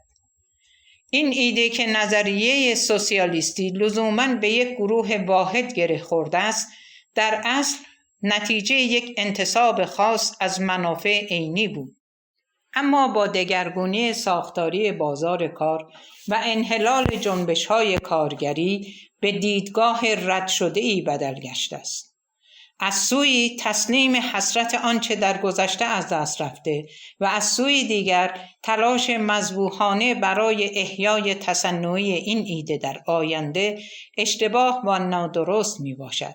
زیرا این پرسش اجتناب ناپذیر که حاملان سوسیالیسم بازنگری شده چه کسانی هستند، باید در سطح بالاتری از انتزاع پاسخ داده شود. اگر سوسیالیسم خود را بخشی از روند تاریخی آزادی از وابستگی‌ها و موانع ارتباطی در شرایط حاضر در جوامع پیشرفته و مدرن در نظر می‌گیرد، باید از این دیدگاه که تحرکات اجتماعی کنونی که بیانگر نیرومندترین خواست‌های اجتماعی برای آزادی است، تنها تجسم ایده پایه‌ای سوسیالیسم میباشد، خودداری کند. چون این تمرکزی بر جنبش‌های فردی یا سازمان‌های مقاومت گروهی موقتی، کاستی‌های خاص خود در اینکه تنها بخش محدودی از تعداد متنوع تجربیات موجه ناهمگونی طرد شده را در بر می‌گیرد را خواهد داشت. علاوه بر این باور که سوسیالیسم تنها نماینده منافعی است که از پیش تعیین شده اند و همچنین سخنگوی یک جنبش اجتماعی واحد می باشد، با این باور خود که سوسیالیسم سخنگوی منافع بیشمار دیگری که هنوز اصلا مطرح نگردیده اند می باشد، در تضاد خواهد بود. دوگانگی این مفهوم که سوسیالیست ها باید به دنبال حاملی جمعی برای نظریه خود بگردند، زمانی آشکارتر می شود که بدانیم جنبش‌های اجتماعی وجود خود را مدیون شرایط پیچیده و احتمالی می بینند که همیشه نمی توانند به عنوان یک کل درک شوند. چون این تحرکاتی در طی زمان می آیند و می روند و بسته به این که رسانه ها چه اندازه به آنها توجه می کنند، اطلاعاتی از آنها به دست می رسد که عموماً داده های معنیداری در مورد میزان واقعی گستردگی و وابستگی تحقیرآمیز آنها در حوزه اقتصادی نیست. برای مثال، پرولتاریای خدماتی جدید به دلیل شرایط کاری اعضایش و محرومیت آنها از هر گونه سازمان یافتگی بر اساس اراده عمومی و جمعی خود به سختی قادر به ارائه منافع مشترکی می باشند. در نتیجه هیچ جنبش اجتماعی که مدافع سیاسی آن باشد وجود ندارد. بنابراین سوسیالیست ها باید آنها را از مخاطبین مهم اهداف اخلاقی خود بدانند. همه اینها بیانگر این واقعیت است که ما نیاز به روشی متفاوت برای طرح این پرسش اجتناب ناپذیر داریم که حامل اجتماعی آرمان‌های سوسیالیستی، یعنی تجسم اجتماعی این آرمان‌ها در روابط اجتماعی موجود، کیست؟ سوسیالیسم معاصر نباید چه در سطح فردی یا جمعی به دنبال نمایندگان وجدان آگاه جامعه در گذشته بگردد.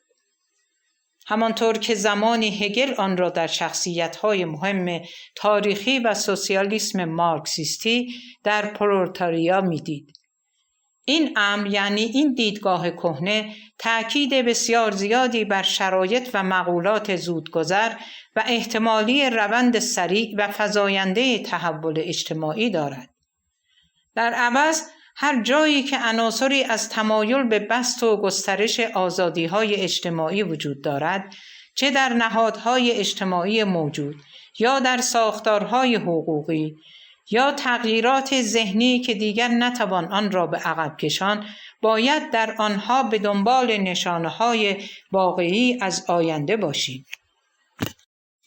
برای سوسیالیسم امروز پیشرفت‌هایی که عموماً پذیرفته شده اند، یعنی رویدادهای تاریخی که زمانی کانت از آنها به نام گشیس زایهن نام می‌برد، شاخصهای بسیار مطمئن‌تری برای شانس سوسیالیسم حتی از متداول‌ترین جنبش‌های اجتماعی بروز کرده امروزی هستند.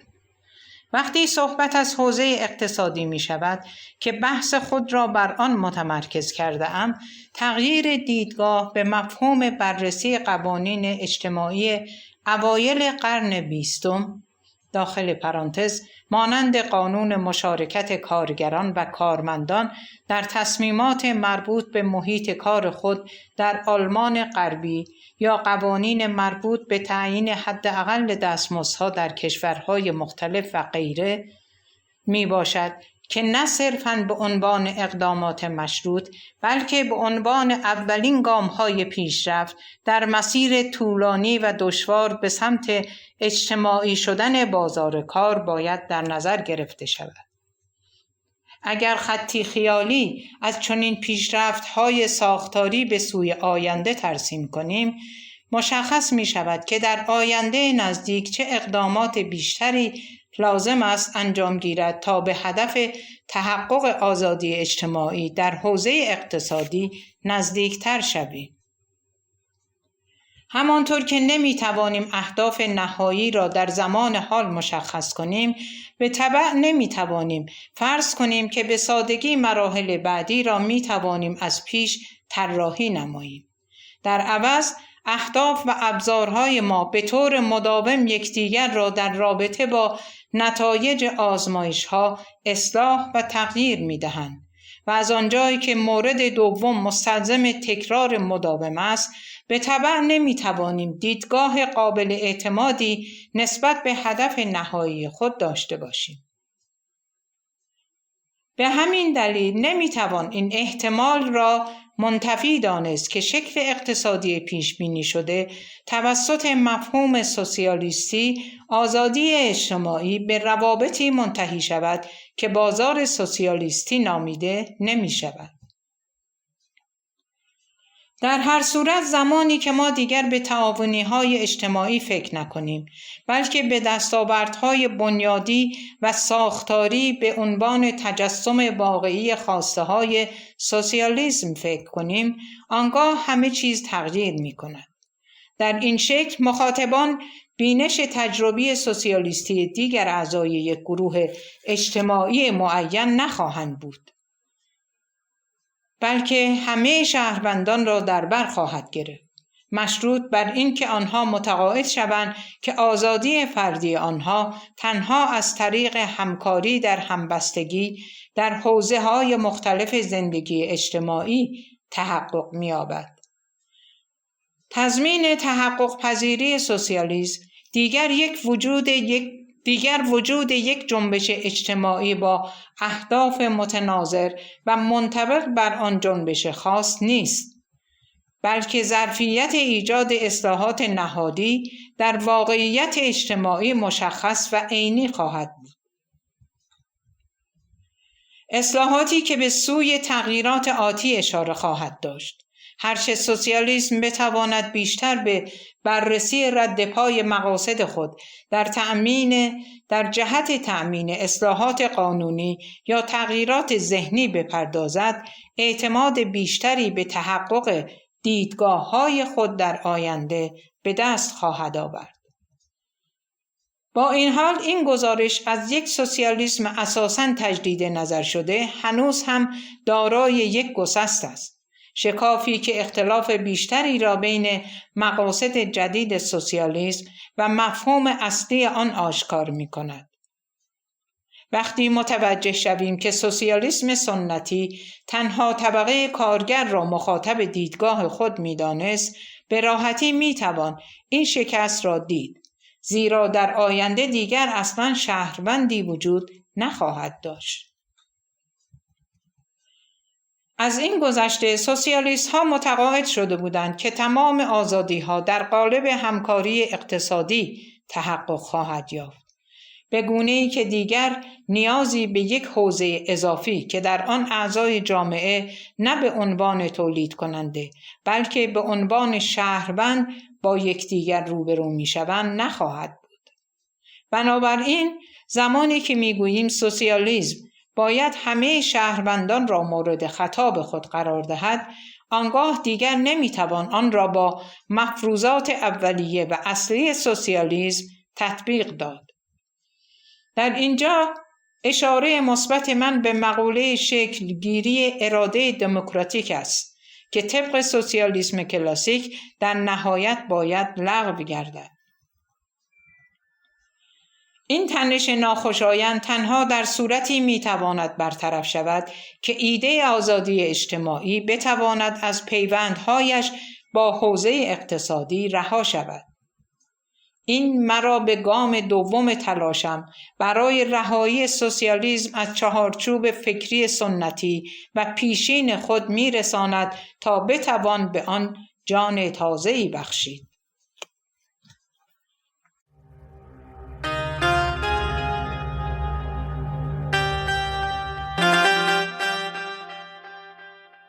درود بر شما.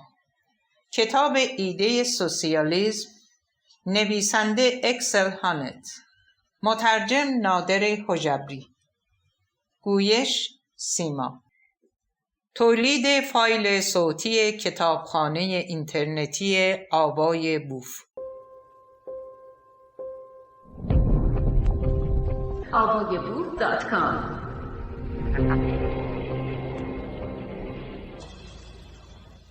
ادامه مطلب از صفحه 106.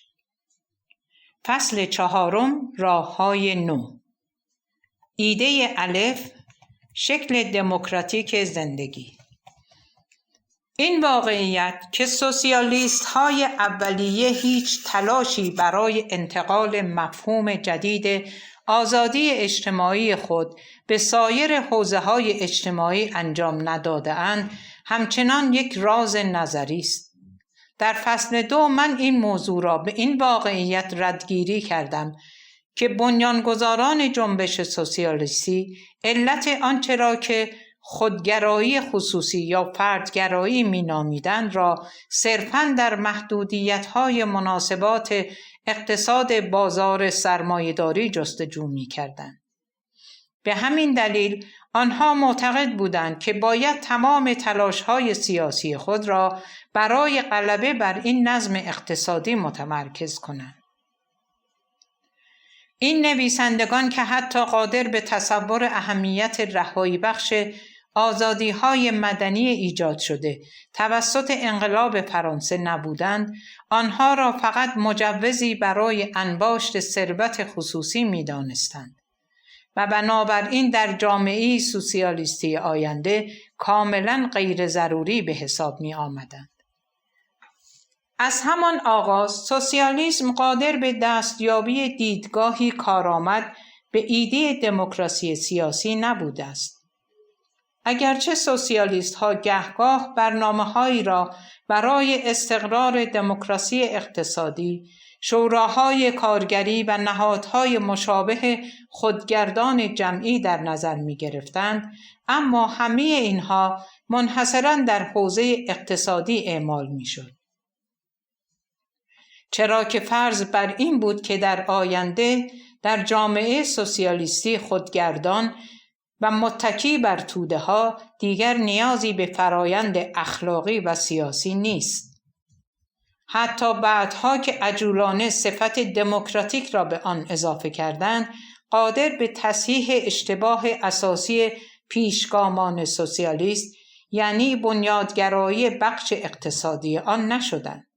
زیرا این برای روشن کردن رابطه بین همکاری اقتصادی در آزادی اجتماعی و شکلگیری اراده دموکراتیک کافی نبود. در عوض سوسیالیست ها صرفاً مفهوم لیبرال دموکراسی را پذیرفتند، در حالی که همه چیز را به همان شکل قدیمی باقی گذاشتند. بنابراین ترکیب عجیبی را ایجاد کردند که فاقد هر گونه وحدت یا انسجام ساختاری بود.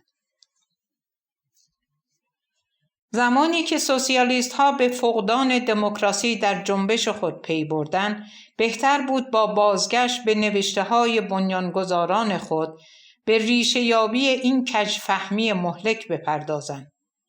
ناتوانی در انطباق مفهوم نوآورانه آزادی اجتماعی با واقعیت یک جامعه‌ای که عملاً لایه‌بندی اجتماعی شده، به کارگیری این مفهوم آزادی اجتماعی را در حوزه‌های اجتماعی که به تدریج از هم جدا شده اند غیر ممکن می‌سازد. برای تصحیح این اشتباه لازم است به اصل ایده آزادی اجتماعی برگردیم. این ایده توسط سوسیالیست‌های اولیه و مارکس جوان با هدف از بین بردن تضادی که آنها در اصول نظم اجتماعی لیبرال سرمایه‌داری جدید نهفته می‌دیدند گسترش داده شد.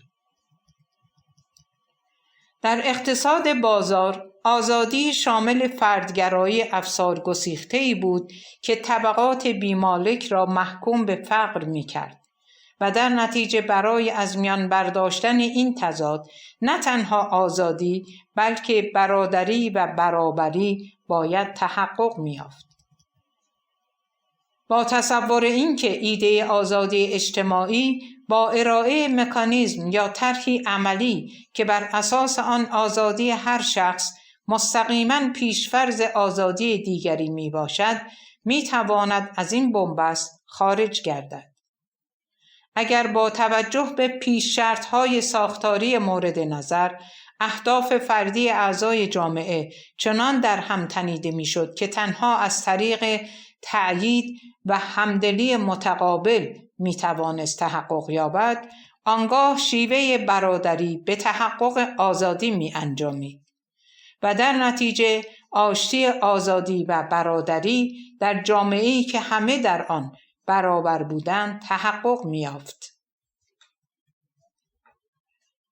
همه سوسیالیست های اولیه از لویی بلان و پرودون گرفته تا کارل مارکس ادعا می‌کردند که این تضاد و واقعیت نابرابری تنها با سازماندهی جامعه‌ای که در آن اقدامات افراد آزاد مکمل یکدیگر باشند برطرف می‌شود.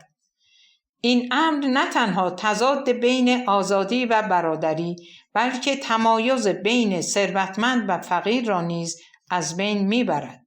زیرا اعضای جامعه در آن صورت یکدیگر را به عنوان شریکی در روابط متقابل می‌بینند که آزادی خود را تا حدی مدیون آن می‌شوند. اما دقیقاً در این نقطه معمایی شکل می‌بندد. مدل مثمر ثمر آزادی اجتماعی که از درک آزادی و همبستگی فردی به عنوان مبانی متقابل و غیر متضاد صحبت می کند و بسیار مهم نیز می باشد، ناگهان به حوزه کنش اقتصادی محدود می شود. بدون اینکه حتی در نظر گرفته شود که آیا می تواند در سایر حوزه‌های جامعه نوظهور قابل اجرا باشد یا خیر. اگر این واقعیت را کنار بگذاریم که دلیل اصلی این فرصت از دست رفته در این اعتقاد سوسیالیست ها نهفته است که شر فردگرایی مهارناپذیر صرفاً از انزوای قانونی افراد در بازار نشأت می‌گیرد، آنگاه دلیل دوم و به همان اندازه مهم در پیوندهای مشترک آنها به روحیه فردگرایی خواهد بود. بنیانگذاران سوسیالیسم نه تنها قادر نبودند بلکه حتی نمی‌خواستند روند تفکیک‌های عملی اجتماعی که در مقابل چشمانشان رخ می‌داد را در نظر بگیرند، زیرا همه آنها متقاعد شده بودند که در آینده ادغام همه حوزه‌های اجتماعی صرفاً با الزامات تولید صنعتی تعیین و تثبیت می‌شود. آنها این کار را با وجود این واقعیت انجام دادند که پیشینیان لیبرال و مخالفان فکری آنها از مدتها پیشتر، حداقل تا دوره آخر قرن 18، پیامدهای سیاسی اجتماعی تمایز جامعه به حوزه‌های مختلف اجتماعی را در نظر گرفته بودند که به طور فزاینده‌ای با توجه به کارکردهای مربوطه مورد تجزیه و تحلیل قرار گرفته شده بود.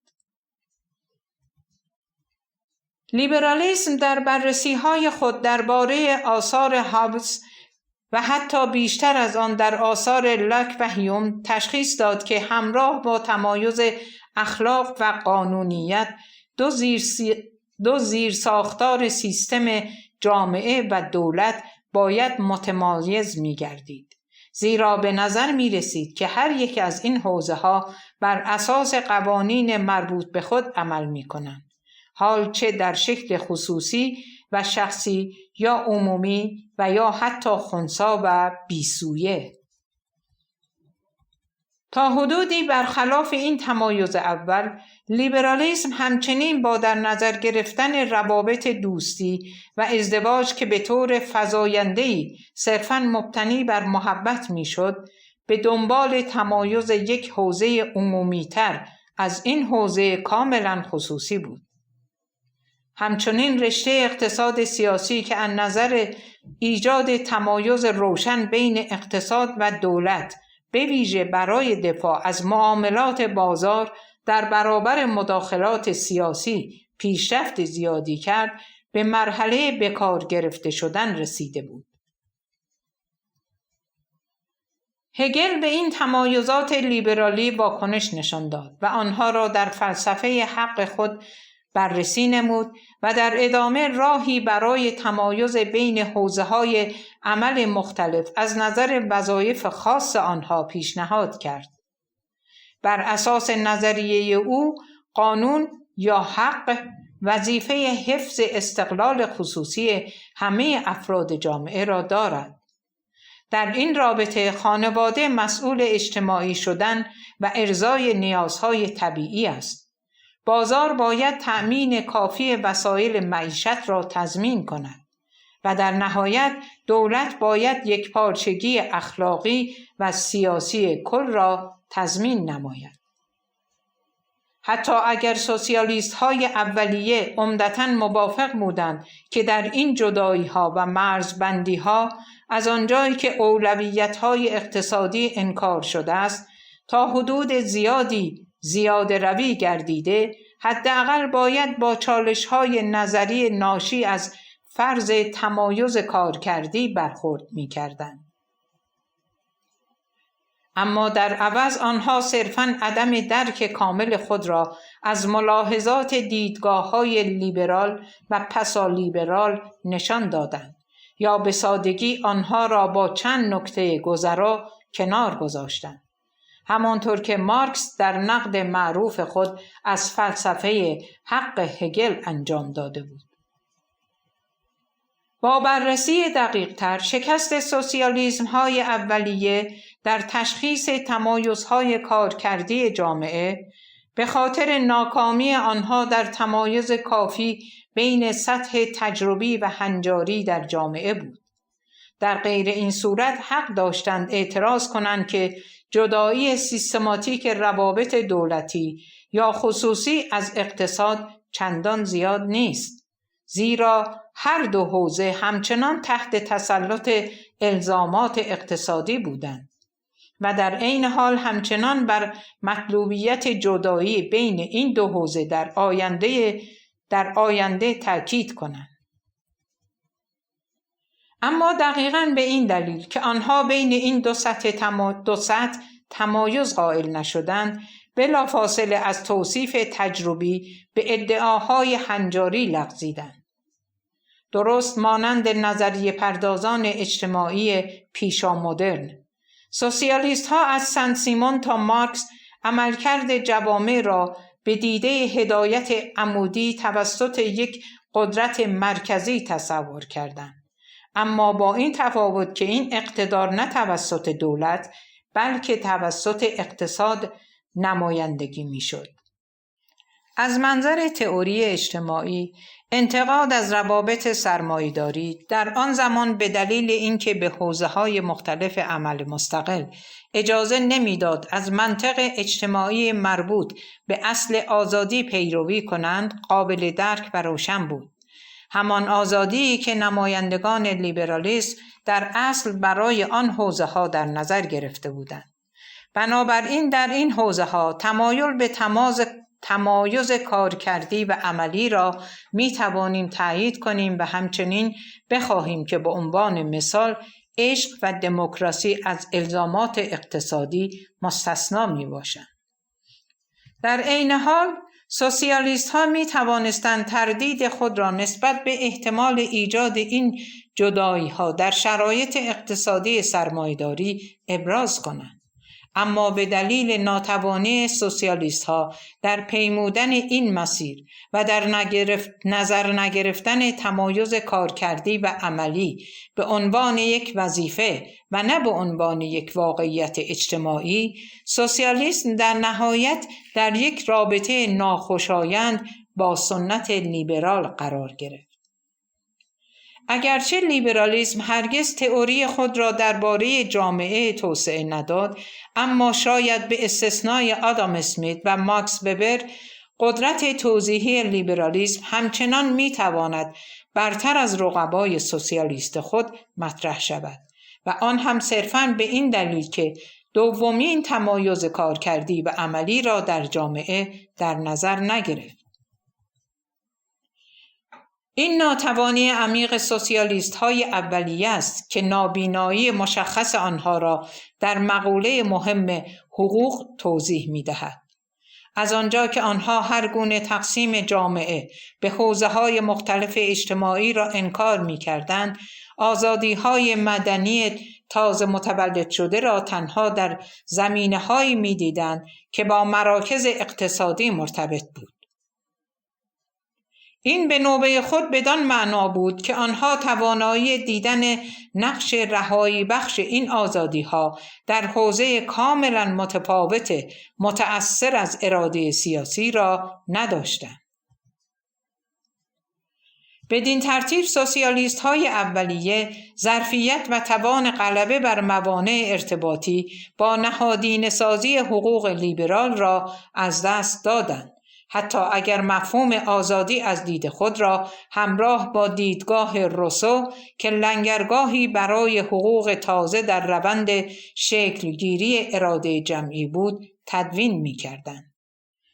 اگر مفاد اساس بنیانگذار انقلاب فرانسه که به قرارداد اجتماعی روسو برمیگردد درست باشد، یعنی اینکه تنها حقوق جهان شمول مشروع می باشند و بنابراین زمانی شایسته فرمان برداری می شوند که توسط افراد در اصل پذیرفته شوند، آنگاه این امر بدیهی می شود که آنها نه تنها مورد بحث و بررسی تک تک افراد قرار گیرند، بلکه به عنوان یک مجموعه مکمل اجتماعی در نظر گرفته شوند.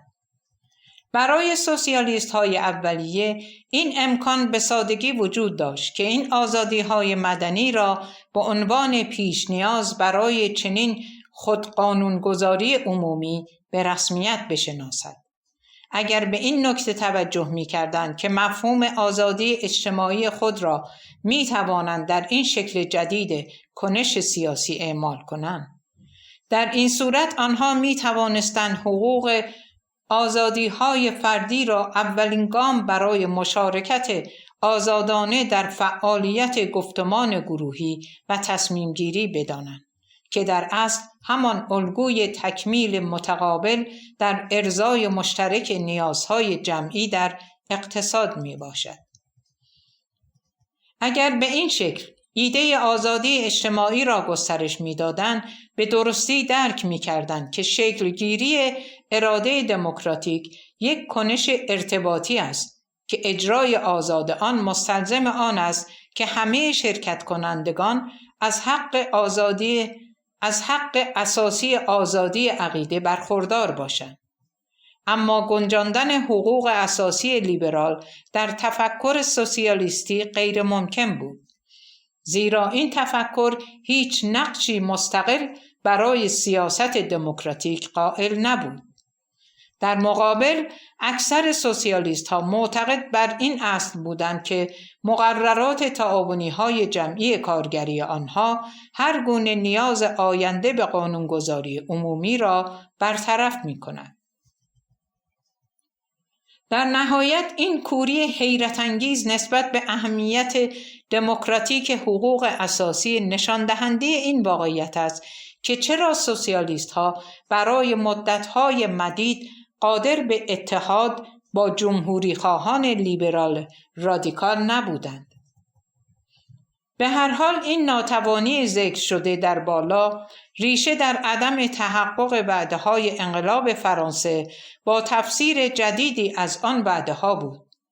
تنها تفاوت این است که جمهوری خواهان لیبرال تفسیر جدید خود را بر اساس نقص‌های حوزه اقتصادی قرار ندادند، بلکه بر اساس کمبودهای نهادهای دولتی جدید استوار کرده بودند. آنها نقص اساسی در این نهادها را در عدم توجه کافی به اراده مردم در روند قانونگذاری دیدند. تلاش‌های اصلاحگرانه آنها پس از انقلاب شامل مبارزه برای مشارکت برای همه شهروندان در روند قانونگذاری همه بر اساس برابری خواهی بود. حتی نگاهی گذرا به فهرست مطالبات آنها نشان می‌دهد که آنها همچنین در نقاط متفاوت و با تأکیدهای متفاوت آزادی نهادینه شده را به عنوان همکاری آزادی و برابری خواهانه تفسیر می‌کردند. این امر به اصل حاکمیت مردمی ویژگی ضروری یک رویه مشورتی دموکراتیک را می‌بخشد. حتی اگر جمهوری خواهان آلمانی مانند جولیوس فروبل یا دموکرات‌های رادیکال فرانسوی مانند لئون گامبتا هرگز از این عبارت استفاده نکردند، آثارشان به وضوح نشان می‌دهد که آنها به دنبال این بودند که ایده آزادی اجتماعی را برای سیاست‌های دموکراتیک به کار گیرند و مثمر ثمر سازند. کاستی و ناتوانی سوسیالیست های اولیه در پذیرش تمایز کارکردی جوامع مدرن به عنوان یک واقعیت هنجاری نیز در جاهای کاملا متفاوتی قابل مشاهده است، مانند حوزه تحرکات سیاسی، حوزه خصوصی، مانند حوزه اجتماعی، ازدواج و خانواده که می توانست به عنوان میدانی برای تحقق آزادی اجتماعی در نظر گرفته شود. اگرچه این ایده در ابتدا صرفاً در حوزه اقتصاد در نظر گرفته شده بود، برخلاف دیدگاه خود در مورد حقوق مدنی که به هیچ وجه سعی در اصلاح یا گسترش آن نداشتند، بلکه در پی لغو کامل آن بودند. تقریباً همه سوسیالیست های نسل اول نیاز به غلبه بر مدل سنتی خانواده که در آن زمان زنان را تابع و وابسته مردان کرده بود را احساس می کردند. پرودن یک استثنای ناپسند است، چرا که در تمام زندگی خود به دنبال حفظ پدرسالاری در خانواده بود و در این رابطه نقش بزرگ کردن فرزندان و کارهای خانه را منحصراً به زنان واگذار کرد. اندکی بعد سن سیمونیست ها به دنبال یافتن راهکارهای پایه‌ای در رابطه با تسلط مرد در ازدواج و زندگی خانوادگی شدند و 50 سال بعد فریدریش انگلز تحقیقات معروف خود را در مورد منشأ خانواده منتشر کرد و نشان داد که سلطه مرد به قدرت تسلط مالکیت خصوصی مربوط می گردد. اما هیچ یک از نویسندگان سوسیالیست که در قرن 19 عهدهدار جنبش زنان بودند، حتی تصور بکارگیری همان مدلی را که در روابط انقلابی تولید به کار برده بودند را در راستای تعیین شرایط آزادی و برابری در حیطه شخصی و اجتماعی نکردند. با وجود اینکه آنها آشکارا کل مفهوم آزادی اجتماعی خود را در حوزه اقتصادی بر اساس مدل محبت قرار دادند، سوسیالیست های اولیه هیچ تلاشی برای اعمال این مفهوم در پروژه رهایی زنان از محدودیت های ازدواج و خانواده انجام ندادند. با این حال این مسیر درستی می بود، زیرا همه روابط عاشقانه و محبت از آغاز مدرنیته را می توان به عنوان روابط مبتنی بر این ایده هنجاری و قبول شده اجتماعی درک کرد که افراد درگیر متقابلاً مکمل یکدیگر هستند و یکدیگر را قادر می سازند تا خودشناسی را تحقق بخشند. بنابراین در این حوزه روشن است که آزادی هر یک شرط آزادی دیگری می شود. بنابراین برای سوسیالیست ها باید آسان می بود که ایده خود را از آزادی اجتماعی در انطباق با مورد خاص عشق و روابط عاشقانه به عنوان الگویی برای ازدواج و خانواده در نظر بگیرند تا اعضای خانواده بتوانند آزادانه در برنامه‌های زندگی خود مکمل یکدیگر گردند. این واقعیت که آنها این کار را نکردند و به تبع فرصتی را برای پربارتر کردن دیدگاه اصلی خود از آزادی اجتماعی از دست دادند را باید در ناتوانی کامل آنها در تشخیص تمایز کارکردی جوامع مدرن دید. هرگاه در مورد شکل آینده خانواده ادعایی می کنند، این کار را صرفاً از نظر روابط تولیدی انجام می دهند. یعنی صرفاً از نظر نقش خانواده در روابط کار، نه در حوزه مستقلی که در آن اشکال خاصی از آزادی اجتماعی باید محقق شود. آشکارا این همان اشتباهی است که زمینه ساز ناتوانی سوسیالیست ها در استفاده سودمند از حقوق لیبرال در راستای آزادی است. از آنجا که آنها منطق اخلاقی مستقل روابط خصوصی را به رسمیت نمی شناختند و متقاعد شده بودند که می توانند به شکلی از وحدتگرایی اقتصادی متوسل شوند، دلیلی برای توسعه معنایی و مفهومی مستقل از آزادی برای حوزه عشق، ازدواج و خانواده نمی دیدند. تنها چیزی که سوسیالیست های اولیه می توانستند از لحاظ همبستگی با جنبش در حال ظهور و گسترش زنان ارائه دهند در مقوله های اقتصادی صورتبندی می شد و بنابراین رهایی زنان از سلطه مردان با ادغام آنها در روابط تولیدی جمعی انجام پذیر می گشت.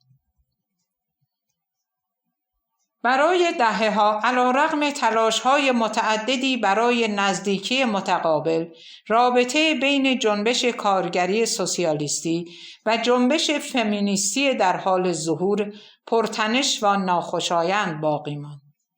اگرچه به طور فزاینده‌ای آشکار شد که آزادی زنان نه تنها مستلزم برابری بیشتر در زمینه رأی دادن و حقوق کار است، بلکه مستلزم یک تغییر فرهنگی اساسی در شکل‌های تثبیت شده جامعه پذیری است، به طوری که صدا و خواسته‌های زنان از کلیشه‌های جنسیتی که بر آنها تحمیل شده بود رها گردد.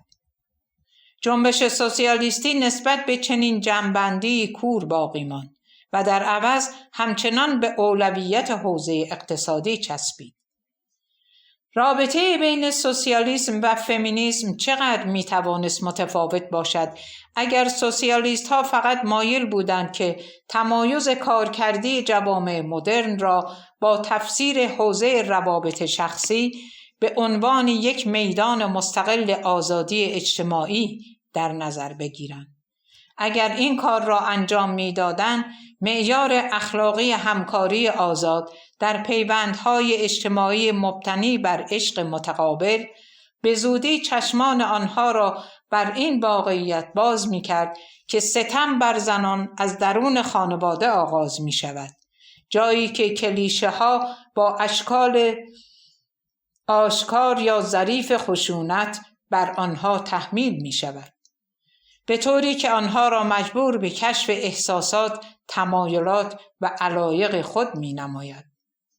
بنابراین مشکل آنچنان در مشارکت برابر زنان در تولید اقتصادی نبود، بلکه در اعطای حق نظارت بر نمای اجتماعی خود جدا از دیدگاه‌های مردانه به زنان بود.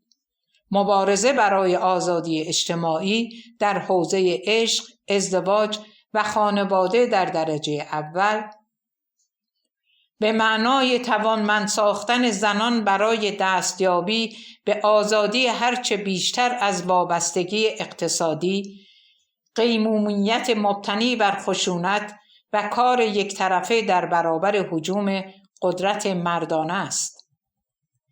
این امر زنان را قادر می سازد تا در روابط دو جانبه شریک برابر گردند و تنها بر اساس محبت آزاد و متقابل است که هر دو طرف می توانند از نظر عاطفی از یکدیگر حمایت کنند و نیازها و خواسته هایی که تصوری درست از خود را در بر دارد مطرح نمایند.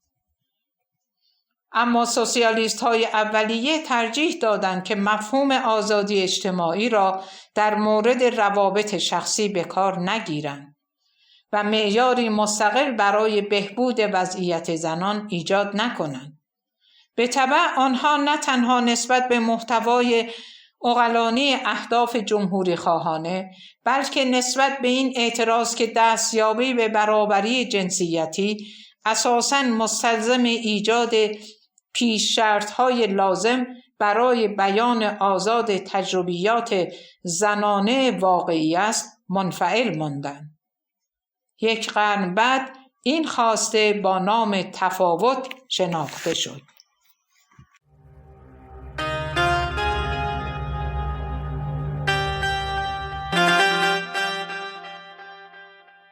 درود بر شما. کتاب ایده سوسیالیسم نویسنده اکسل هانت، مترجم نادر حجبری، گویش سیما. تولید فایل صوتی کتابخانه اینترنتی آوای بوف.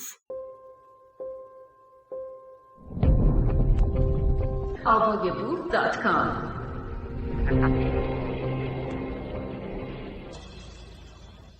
ادامه مطلب از صفحه 120.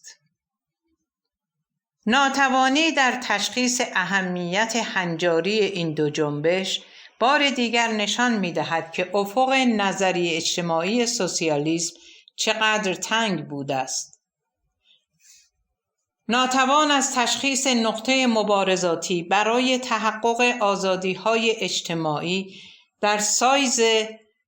در سایر حوزه‌های غیر اقتصادی، زمینه ساز غفلت سوسیالیست‌ها از جنبش‌های جمهوری‌خواهی چپ و فمینیست گردید و هر زمانی که قادر به ادغام آنها و اهداف آنها در آرمان‌های سوسیالیستی خود در حوزه اقتصادی نمی‌شدند، آنها را به خیانت طبقاتی بورژوایی متهم می‌کردند.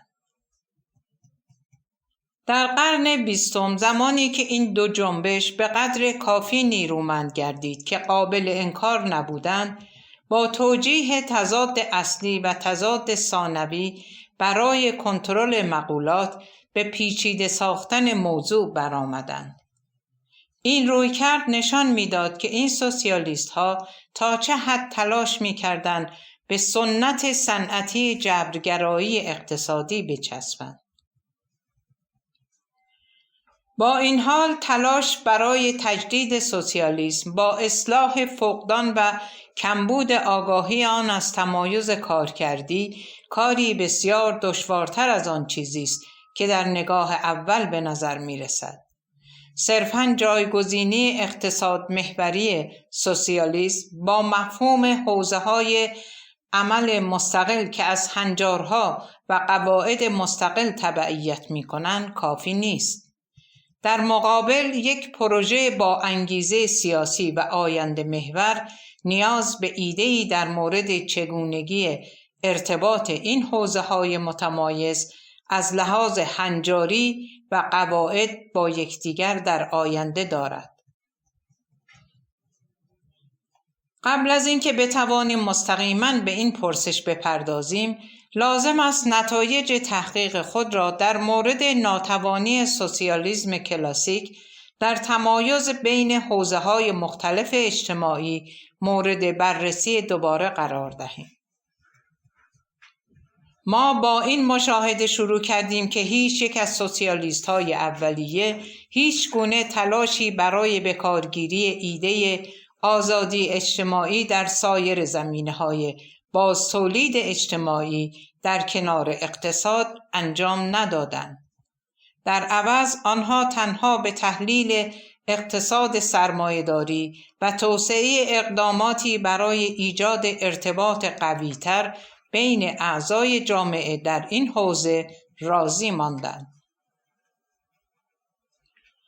آنها این کار را بدون در نظر گرفتن اینکه آیا حوزه‌های حیاتی اجتماعی دیگری را باید برای بازتولید اجتماعی از منظر تحقق آزادی‌های اجتماعی در نظر گرفت انجام دادند. همانطور که دیدیم هیچ یک از سوسیالیست‌های اولیه حاضر به تشخیص تمایز تدریجی عملکردی جوامع مدرن نبودند. آنها که کاملا در درون ذات و روح صنعتگرایی گرفتار شده بودند و به این خاطر متقاعد شده بودند که جامعه سوسیالیستی آینده منحصراً توسط حوزه تولید صنعتی تعیین می شود، دلیلی نمی دیدند که استقلال موجود یا مطلوب حوزه‌های عمل اجتماعی دیگری را در مد نظر قرار دهند. عدم تلاش سوسیالیست‌های اولیه در زمینه نگرش در فرایند تمایز کارکردی در زمینه‌های اجتماعی خود بیانگر این نکته است که چرا سوسیالیست‌ها هیچ تلاشی برای اعمال ایده آزادی اجتماعی در سایر حوزه‌ها نکردند. اگر چنین زیر ستم‌هایی نتوانستند منطق مستقل خود را داشته باشند، زیرا که همه چیز توسط اصول و جهتگیری‌های اقتصادی تعیین می‌شود، آنگاه نیازی به جستجوی اشکال مختلف تحقق آزادی اجتماعی نیست. اگر بخواهیم این گام نادرست در نظریه سوسیالیستی را کنار بگذاریم، لازم می شود بر اساس این فرض استدلال کنیم که سایر حوزه‌های تشکیل دهنده جامعه نیز به اشکال خاصی از آزادی اجتماعی وابسته هستند. به علاوه اگر سوسیالیسم همچنان نمایانگر دیدگاه شکل بهتری از زندگی است، پس باید تعریف کنیم که این حوزه‌های مستقل آزادی اجتماعی چگونه در آینده به طور مناسب با یکدیگر ارتباط پیدا می‌کنند. قبلا در نقد خود از شکست سوسیالیسم سنتی در به رسمیت شناختن استقلال دموکراسی و روابط شخصی، نشانه از راه حل اولین مورد از این وظایف را ارائه کردم. اگر قواعد تشکیل دهنده این حوزه ها را به گونه‌ای درک کنیم که افراد را قادر سازد تا اعمال خود را به عنوان مشارکتی در یک مایه مکمل متقابل ببینند، آنگاه منطقی است که فرض کنیم این حوزه ها نیز بر اساس آزادی اجتماعی هستند. از این منظر نه تنها زیر سیستم حوزه عملکردی اقتصادی، بلکه روابط شخصی و شکلگیری اراده دموکراتیک را نیز میتوان به عنوان زیر سیستم‌های اجتماعی درک کرد که در آنها نتایج مطلوب تنها در صورتی حاصل می شود که شرکت کنندگان بتوانند مشارکت‌های خود را آزادانه و با یکدیگر به طور سازگار تفسیر کنند. برای حوزه عشق، ازدواج و خانواده، تحقق آزادی اجتماعی به معنای تحقق اشکال جدیدی از روابط است که در آن پاسداری وعده‌های داده شده متقابل توسط این روابط تنها در صورتی امکان پذیر می‌گردد که اعضای درگیر آزادانه نیازها و علایق واقعی خود را با کمک دیگران بتوانند مطرح کنند. برای حوزه سیاست دموکراتیک این بدان معناست که شرکت کنندگان باید بتوانند نظرات فردی خود را به شکل کمک‌های مکمل متقابل به پروژه مشترک شکلگیری اراده عمومی ببینند. در هر دو مورد، همانطور که در مورد نظام اقتصادی نیز صادق است، ادراکی که بر این اساس باشد که بتوان از این مفاهیم لیبرالی زیرساخت‌های اجتماعی به شکل فرصتی برای تحقق اهداف و منافع خصوصی و صرفاً تعریف شده شخصی استفاده شود در اشتباه خواهد بود. به تبع این واقعیت ما را وادار به ایجاد راهکارهایی مکمل برای جلوگیری از خطرات و تهدیدات پنهانی می نماید. در مقابل یک سوسیالیسم تجدید نظر شده فرض می کند که هر سه حوزه عمل مستلزم همکاری آزاد و در نتیجه آزادی اجتماعی است. بنابراین این شکل از سوسیالیسم نمیتواند خود را تنها به از بین بردن وابستگی و هترونومی و اجبار و کار بیگانه شده در حوزه اقتصادی محدود سازد. در عوض باید بداند که جامعه مدرن تا زمانی که حوزه روابط شخصی و سیاست دموکراتیک از اجبار و نفوذ رها نشده باشد، نمیتواند واقعاً اجتماعی شود. هرچند این سوسیالیسم نو این برداشت اولیه را ایجاد می کند که یک سوسیالیسم تجدید شده باید اصول مرکزی خود را متمایز کند و آن را در حوزه‌های اجتماعی که تاکنون نادیده گرفته است به کار گیرد. اما این امر برای ارائه نسخه جدید و پیچیده‌تری از دیدگاه سوسیالیستی سنتی در فرمی برتر برای زندگی بهتر کافی نیست. پیامدهای این سیستم جدید به مراتب باید بیشتر از بکارگیری آزادی در حوزه‌های مختلف باشد که نیاز به برداشتی مناسب در روابط بین این زیر سیستم‌ها دارد. اگر سوسیالیسم نمی‌خواهد دید سنتی خود از شیوه زندگی آینده را که توسط نیروهای تاریخ ضروری گشته و به اندازه کافی برای انگیختن تمایلات اجتماعی جهت تحقق آن دست کم به صورت تجربی بیدار و ملموس گشته را کنار بگذارد، آنگاه لازم می‌گردد که چیزی در مورد چگونگی روابط هماهنگ شده بین حوزه‌های مختلف اجتماع را برای آینده مطرح نماید. در این مقطع دشوار می توانیم از شم خود در آثار هگل و همچنین تا حدی در آثار مارکس استفاده کنیم. هگل در فلسفه جامعه خود به وضوح ساختار حوزه‌های اجتماعی را با کارکردهای متفاوت به عنوان نوعی ارگانیسم زنده تصور می‌کرد.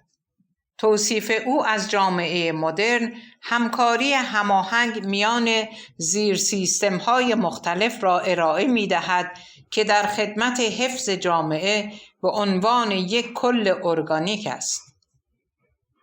مانند اندام‌های بدن، حوزه‌های مختلف اجتماعی به واسطه کارکردهای مستقل خود با یکدیگر ارتباط دارند که به نوبه خود در خدمت هدف اصلی بازتولید اجتماعی هستند.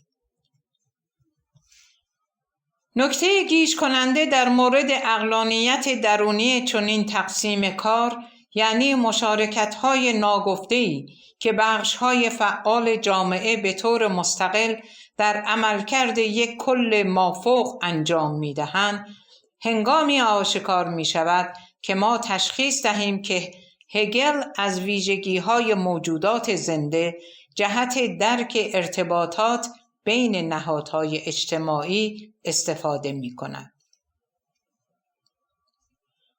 اگر این پرسش را کنار بگذاریم که آیا شواهد تجربی از چنین مدل‌های ارگانیک در گذشته و حال وجود دارد، می‌توانیم چندین اعتراض و مخالفت را مطرح کنیم.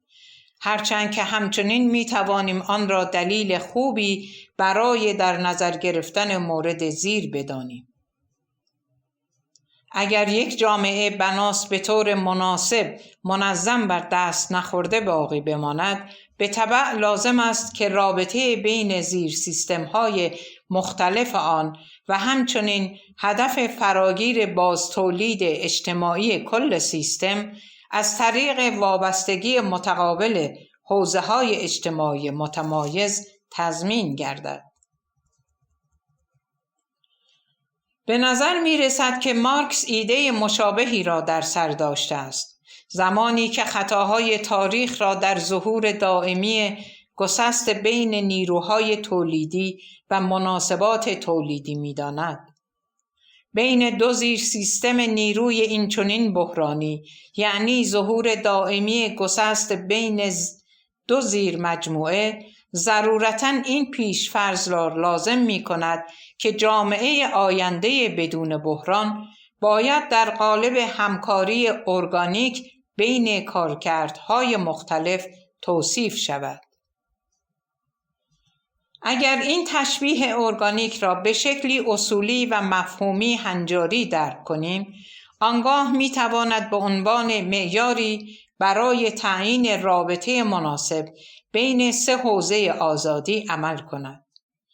همانطور که قبلا نشان دادم، یک سوسیالیسم بازنگری شده کافی نیست که پتانسیل آزادی در روابط شخصی اقتصاد و تشکیل اداره دموکراتیک را کشف کند. همچنین لازم است یک ایده تقریبی در مورد رابطه بین این حوزه‌ها و وابستگی متقابل بین آنها را نیز مشخص نماید. اگر ما مانند هگل و مارکس برای حل این معضل به مثال یک ارگانیسم متوسل شویم، آنگاه منطقی خواهد بود که عقلانیت درونی این کل رابطه مطلوب بین این سه حوزه را تشکیل دهد. رابطه آنها باید آنها را قادر سازد تا از هنجارهای مستقل خود پیروی کنند و در عین حال آزادانه همکاری کنند تا باز تولید مستمر جامعه به عنوان یک کل تضمین شود. چون این همکاری هدفمندی بین حوزه‌های مستقل آزادی نشان دهنده ذات یک شیوه زندگی دموکراتیک است. این ادراک و برداشت ساختارهای رسمی و اما هنوز انتزاعی زندگی اجتماعی را پیش بینی می کند که باید از طریق آزمایش مشخص شوند که در آن سوژه ها به طور مشترک در روابط شخصی، اقتصادی و سیاسی خود به وظیفه حفظ جامعه خود کمک می کنند. دموکراسی صرفاً به معنای مشارکت آزاد و برابر در سازمان بندی های سیاسی بر اساس اراده و روش زندگی نیست. دموکراسی بدان معناست که افراد می توانند به طور مساوی در هر مقوله مرکزی اجتماعی به شکل میانجیگر و واسطه بین فرد و جامعه مشارکت داشته باشند، به طوری که هر حوزه‌ای که از نظر عملکردی متمایز شده است ساختار کلی مشارکت دموکراتیک را منعکس کند. این پنداشت از شیوه زندگی دموکراتیک به این مفهوم است که سوسیالیسم چگونه جامعه آزاد شده را درک می کند که خود این مزیت را دارد که استقلال حوزه‌های مختلف اجتماعی عملی را رعایت کند بدون اینکه امید به یک کل هماهنگ را کنار بگذارد. برای اینکه بتوانیم از شکلی از زندگی در چنین جامعه‌ای که از نظر عملکردی متمایز شده صحبت کنیم، باید نظمی منطقی، یکپارچه و هماهنگ را در نظر بگیریم که در آن کل بیش از مجموع اجزای آن خواهد بود. نکته این است که خطوط جدا کننده بین سه حوزه آزادی اجتماعی را به شیوهی ماهرانه چنان ترسیم کنیم به طوری که این اطمینان حاصل شود که آنها مانند اعضای بدن در باز تولید موجودیت مافوق جامعه به طور متقابل و آزاد از یکدیگر حمایت کنند. لازم به یادآوری است که این تصویر از آینده بهتر به طور کامل به کاربرد ایده سنتی سوسیالیستی آزادی اجتماعی در کل جامعه بستگی پیدا می کند. نه برای تولید کنندگان، نه برای شهروندان سیاسی و نه برای کسانی که درگیر روابط شخصی هستند، کافی نیست که برای تحقق اهداف مشترک درگیر روابط مکمل متقابل شوند، بلکه لازم است که این روابط بین این حوزه‌های مختلف نیز برقرار شود. هیچ عنصری از چنین سوسیالیسم بازنگری شده‌ای هگلی‌تر از انتقال آزادی اجتماعی به واحدهای اجتماعی به عنوان یک کل نیست. جامعه آینده را دیگر نباید به عنوان نظمی در نظر گرفت که از پایین، یعنی از درون روابط تولید هدایت می شود، بلکه باید به عنوان مجموعه ارگانیک از کارکردهای مستقل و در عین حال هدفمندی که در آن اعضا در آزادی اجتماعی برای یکدیگر فعالیت می کنند تصور کرد. آن شرایط اجتماعی باید بر اساس دانش مبتنی بر تجربه در حوزه‌های مختلف جامعه ایجاد شود تا امکان همکاری برابری خواهانه اعضای آن فراهم گردد. باید از دیدگاهی مافوق مورد نیاز برای ایجاد تمایزات مناسب پیروی کند. به عبارت دیگر هر تغییر ممکنی باید از این نظر بازنگری شود که آیا به هر حوزه مستقل فضای کافی می‌دهد تا در نهایت به ارگانی از زندگی دموکراتیک تبدیل شود یا نه، در حالی که همچنان بر اساس هنجارهای خود عمل می‌کند. به هر حال برای هدف توانمندسازی سوسیالیسم بازنگری شده، برای اعمال تغییرات این دگرگونی لازم است دو موضوع دیگر را روشن کنیم.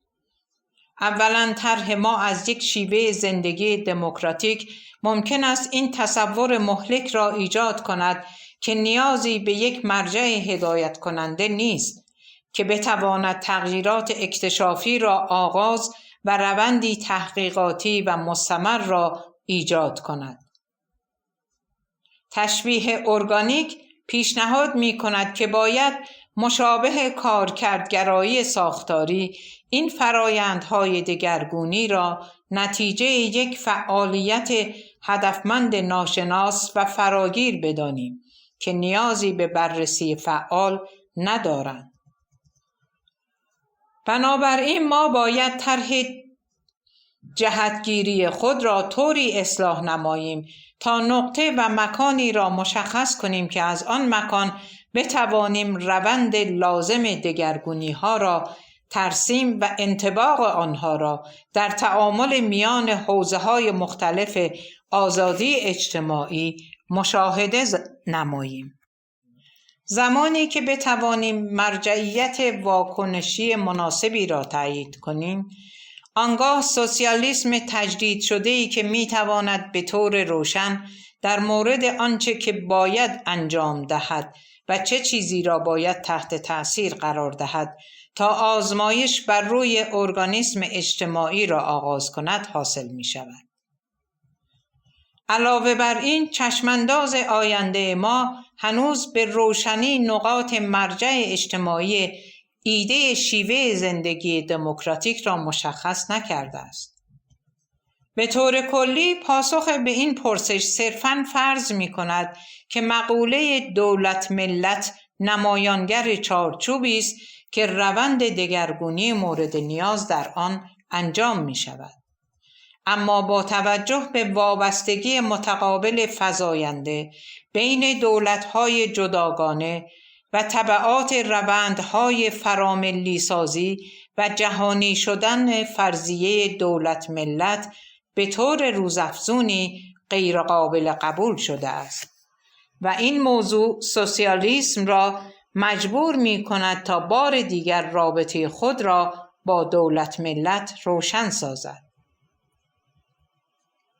اولین مورد از این دو شکاف این است که چگونه میتوان مفهوم تعامل ارگانیک بین حوزه‌های مستقل آزادی را با مقوله مرکزی فعال که بتواند اختیارات لازمه را بین این حوزه‌ها همگام سازد و وظایف هر کدام را در رابطه با هم هماهنگ سازد مشخص نمود. پاسخ به این پرسش موضوع مهمی را در بر می‌گیرد که مخاطبان یک سوسیالیسم تجدید نظر شده لازم است جامعه را به شکل ساختاری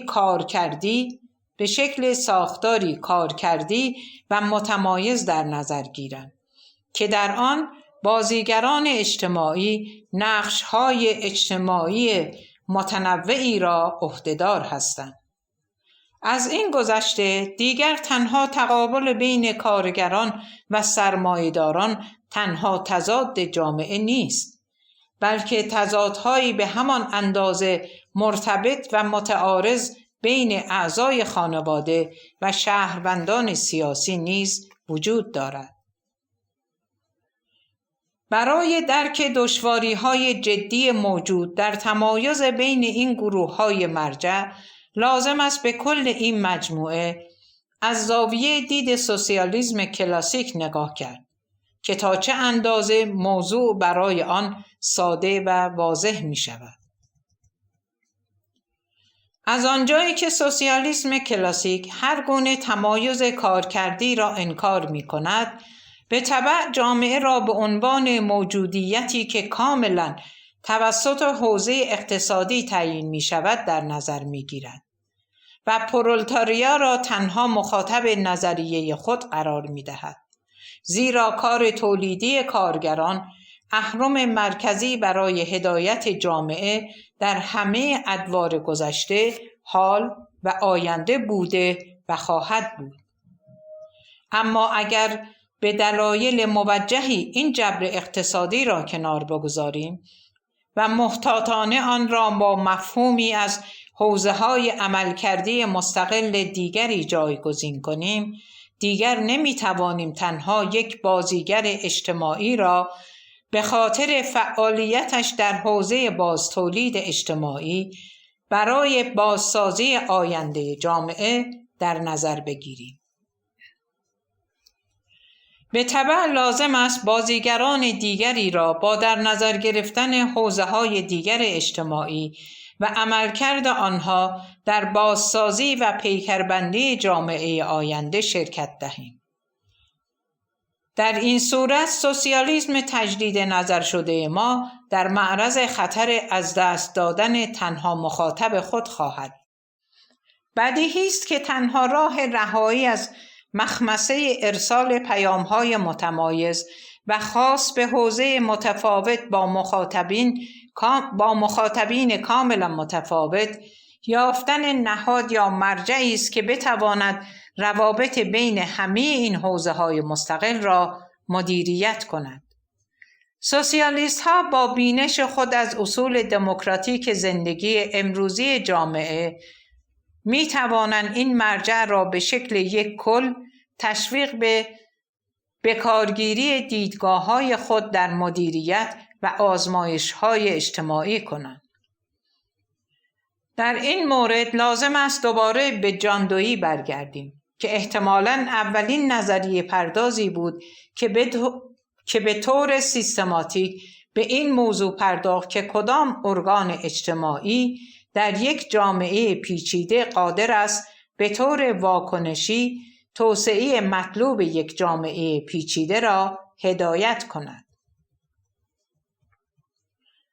تحت شرایط فکری متفاوت، امیل دورکیم نیز ملاحظات مشابهی را حتی پیش از این نیز ارائه کرد و یورگن هابرماس نیز همین موضوع را بیشتر بسط و توسعه داد.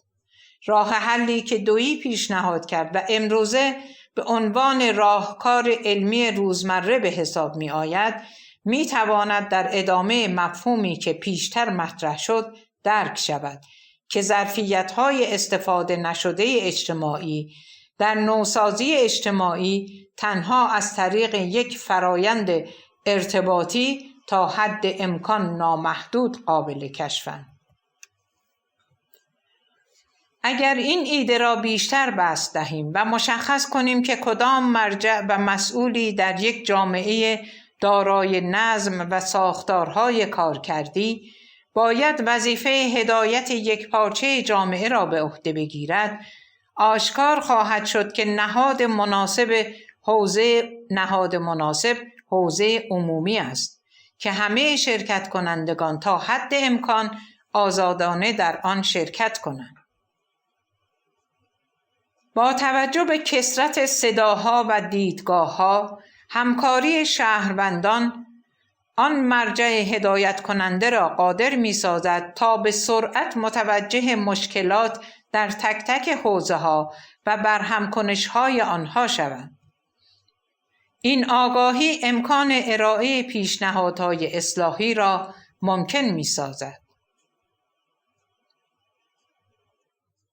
با بازگشت به اصطلاح ساختار بدنی انسان که پیشتر استفاده کرده‌ام، ساختار و راهکار زیر سیستم کنشی بهترین راه برای هدایت بازتولید کلی اجتماعی است و این آن ساختار و چهارچوبی است که شکلگیری اراده دموکراتیک را فراهم می‌کند. جایگاه حوزه کنش دموکراتیک در میان دیگر حوزه‌های مکمل آزادی از همه حوزه‌های دیگر برجسته‌تر است و دارای نخستین جایگاه است، زیرا تنها جایی است که می‌توان مشکلات و مسائل هر گوشه از زندگی اجتماعی را برای همه تشریح نمود و به عنوان تکلیفی که باید با همکاری همگان حل شود ارائه داد.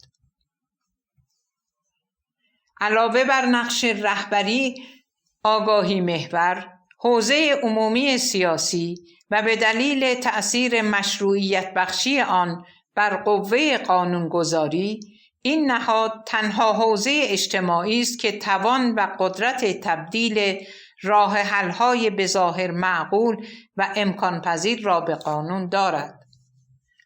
تردیدی وجود ندارد که حوزه عمومی دموکراتیک که توسط شهروندان آگاه اشغال شده است، باید نقش نظارت بر عملکرد کل ساختار ارگانیک و ایجاد تنظیمات لازم را به عهده بگیرد. تمایز کارکردی که تاکنون به نظر می رسید به طور خودکار رخ می دهد، اکنون به موضوع سیاستی دموکراتیک تبدیل شده است.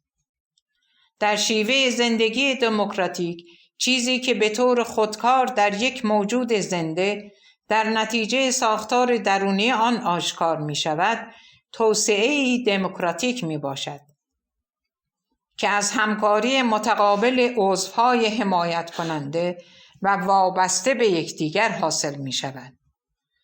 آنها هستند که نتیجه کلیت فعالیت خود را با رایزنی و آگاهی عمومی تصحیح و تنظیم می کنند.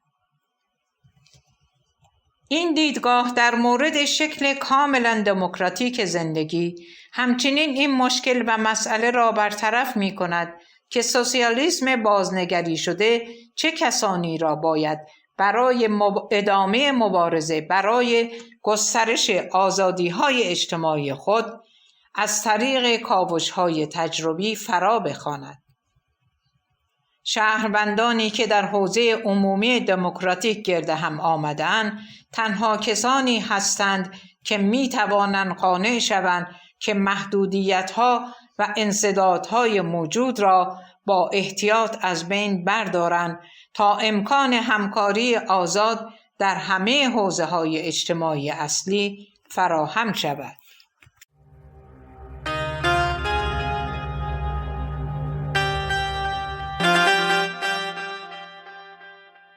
درود بر شما.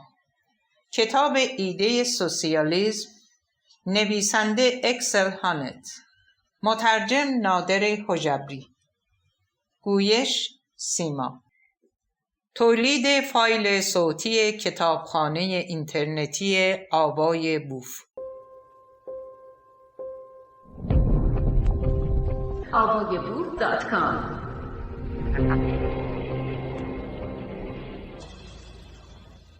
ادامه مطلب از صفحه 134. چه پرولتاریای صنعتی و چه کارگران یقه سفید اضافه شده به پرولتاریا یا طبقه خاصی در اجتماع و یا برخی جنبش‌های اجتماعی را دیگر نمی‌توان مخاطب اصلی سوسیالیسم در نظر گرفت. امروزه سوسیالیست ها باید تلاش کنند تأثیرگذار بر همه کسانی باشند که در حوزه تعامل دموکراتیک گوشی شنوا برای شکایت ها در مورد نارضایتی ها، تبعیض ها و سوء استفاده از قدرت که به محدودیت های نشانه‌داری در حوزه های مختلف جامعه اشاره می کنند باشد.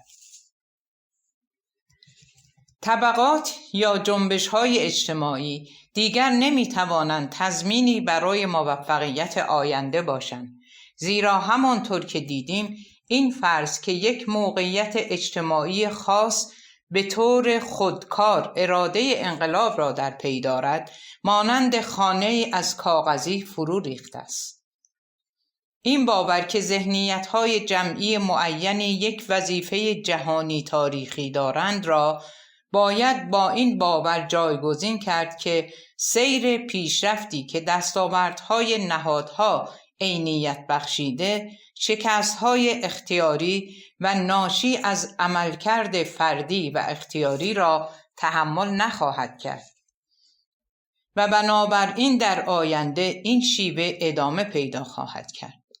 در این صورت اینکه سوسیالیسم اکنون با یک حوزه عمومی دموکراتیک، یعنی مخاطبینی که ترکیب اجتماعی آن همواره در حال تغییر و نوسان است، مواجه است و نتیجه ذهنیت جمعی و مشخص و تعیین شده‌ای نیست را باید یک امتیاز دانست، نه یک کاستی و نقطه ضعف.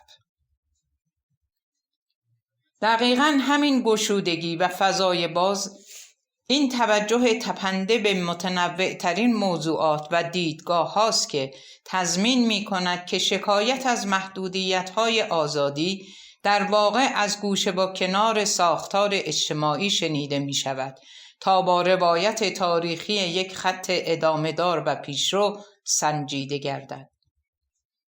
بنابراین برای اینکه شهروندانی که در حوزه‌های عمومی جمع شده‌اند را به عنوان مخاطب پیام‌های سوسیالیسم در نظر بگیریم، نه تنها باید توهم وجود یک حامل ثابت و از قبل موجود آرمان سوسیالیستی را کنار بگذاریم، بلکه باید در پی این باشیم تا تلاش برای رهایی و آزادی را به طور سیاسی در تمام زیر سیستم‌های جامعه بر اساس راهکارهای هنجاری آزادی اجتماعی، بازگشایی و نهادینه سازیم.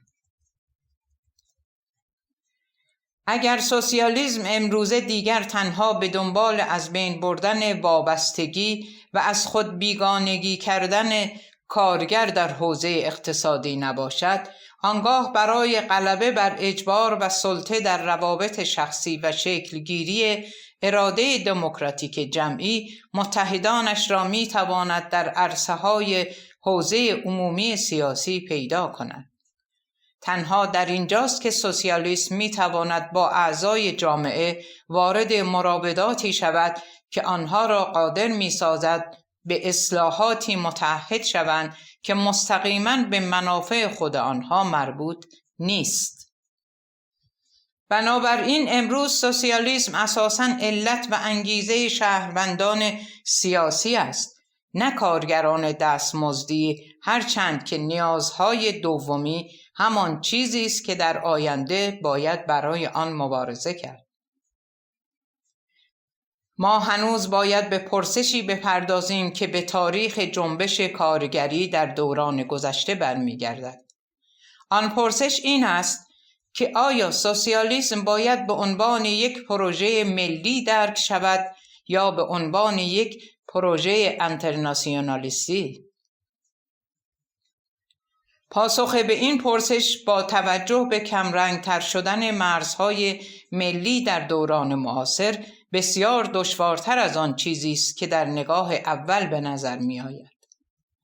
از یک سو این واقعیت آشکاری است که لازم است بیشتر از آغاز جنبش سوسیالیستی در اوایل قرن 19 دیدگاه سوسیالیسم را به عنوان پروژه اجتماعی سیاسی درک کنیم که تنها با فراتر رفتن از مرزهای دولت ملت می تواند انجام پذیر گردد.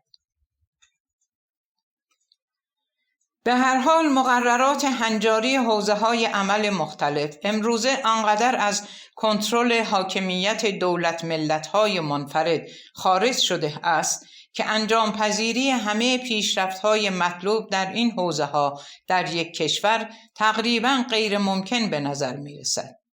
در اینجا کافی است که تنها به سیستم اقتصادی سرمایه‌داری فکر کنیم. سیستمی که مدت‌هاست آنچنان بین المللی شده است که نمیتوان دیگر آن را به اندازه کافی توسط دولت ملت‌ها کنترل کرد. بنابراین دکترین سوسیالیستی باید در کنار این گرایش به سوی وابستگی متقابل بین المللی با کنار گذاشتن مرزهای ملی در جستجوی تجربی خود برای امکانات گسترش آزادی اجتماعی پیشرفت کند و به همان دلیلی که مطرح شد ابتکار چنین کاوش‌های تجربی باید به نحوی از حوزه عمومی دموکراتیک سرچشمه بگیرد. همچنین لازم است این ابتکار هرچه سریعتر آنچنان فلاملی گردد تا بتواند در برابر نیروهای بین المللی مخالف مقاومت کند. اما گفتن همه اینها راحت‌تر از انجام آن است. همچنین نباید این واقعیت اجتماعی را از خاطر برد که این موضوع به عدم تعامل و گسست‌هایی آنطور که واژه جامعه جهانی احتمالاً پیشنهاد می‌کند می‌انجامد. مشکلات زمانی شروع می‌شوند که متوجه شویم حوزه‌های عمل که قبلا متمایز شده اند به درجات بسیار متفاوتی تحت تأثیر گرایش به مقررات جهانی قرار می‌گیرند. اگرچه سیستم اقتصادی تا حد زیادی توسط جامعه جهانی کنترل می‌شود، اما این به هیچ وجه در مورد خانواده یا روابط صمیمی و دوستی‌ها صدق نمی‌کند که هنوز هم عمدتاً توسط شرایط اخلاقی و قانونی حاکم در کشورها یا فرهنگ‌های درون کشوری تعیین می‌شود. در حالی که ازدواج همجنسگرایان در اروپا مشروع و قانونی‌تر می‌شود، در بسیاری از مناطق دیگر به دلیل سنت‌های رایج غیرقابل تصور است. علاوه بر این نظم اجتماعی که از نظر عملکردی متمایز شده است، تا حد زیادی متکی بر تضمین‌های ارائه شده توسط قانون اساسی و حقوق اساسی است که اعضای جامعه را قادر می‌سازد آزادانه بین نقش‌های مختلف جابجا شوند. تا زمانی که مقررات قانون اساسی توسط دولت‌های مستقل ایجاد و تضمین می‌شود، خودداری کامل از فرایندهای تمایزات اجتماعی ملی عاقلانه نخواهد بود. ادعای اولریش بک مبنی بر اینکه روش شناسی نظریه اجتماعی از این پس باید کاملا جهان وطنی باشد بسیار عجولانه است، زیرا نمیتواند بخش‌های عمده از واقعیت اجتماعی که همچنان توسط قوانین نظام ملی تعیین میشوند را در نظر بگیرد. مشکل سومی که با تلاش برای تجدید سوسیالیسم مواجه است، شکاف زمانی بین واقعیت بین المللی شدن رو به رشد و آگاهی اجتماعی است. حتی اگر قواعد هنجاری و قبول شده حوزه‌های عمل فردی به طور فزاینده‌ای در سطح فراملی تعیین شود، بخش‌های قابل توجهی از جمعیت هنوز فرض می‌کنند که نهادهای دولت ملت آنها قادر به قانونگذاری مجدد دموکراتیک هستند. اگر این عقب ماندگی افکار عمومی را صرفاً به دلیل عدم احساس واقعیت یا بتپرستی آگاهی روزمره بدانیم، درک درستی از مقوله پیدا نکرده ایم.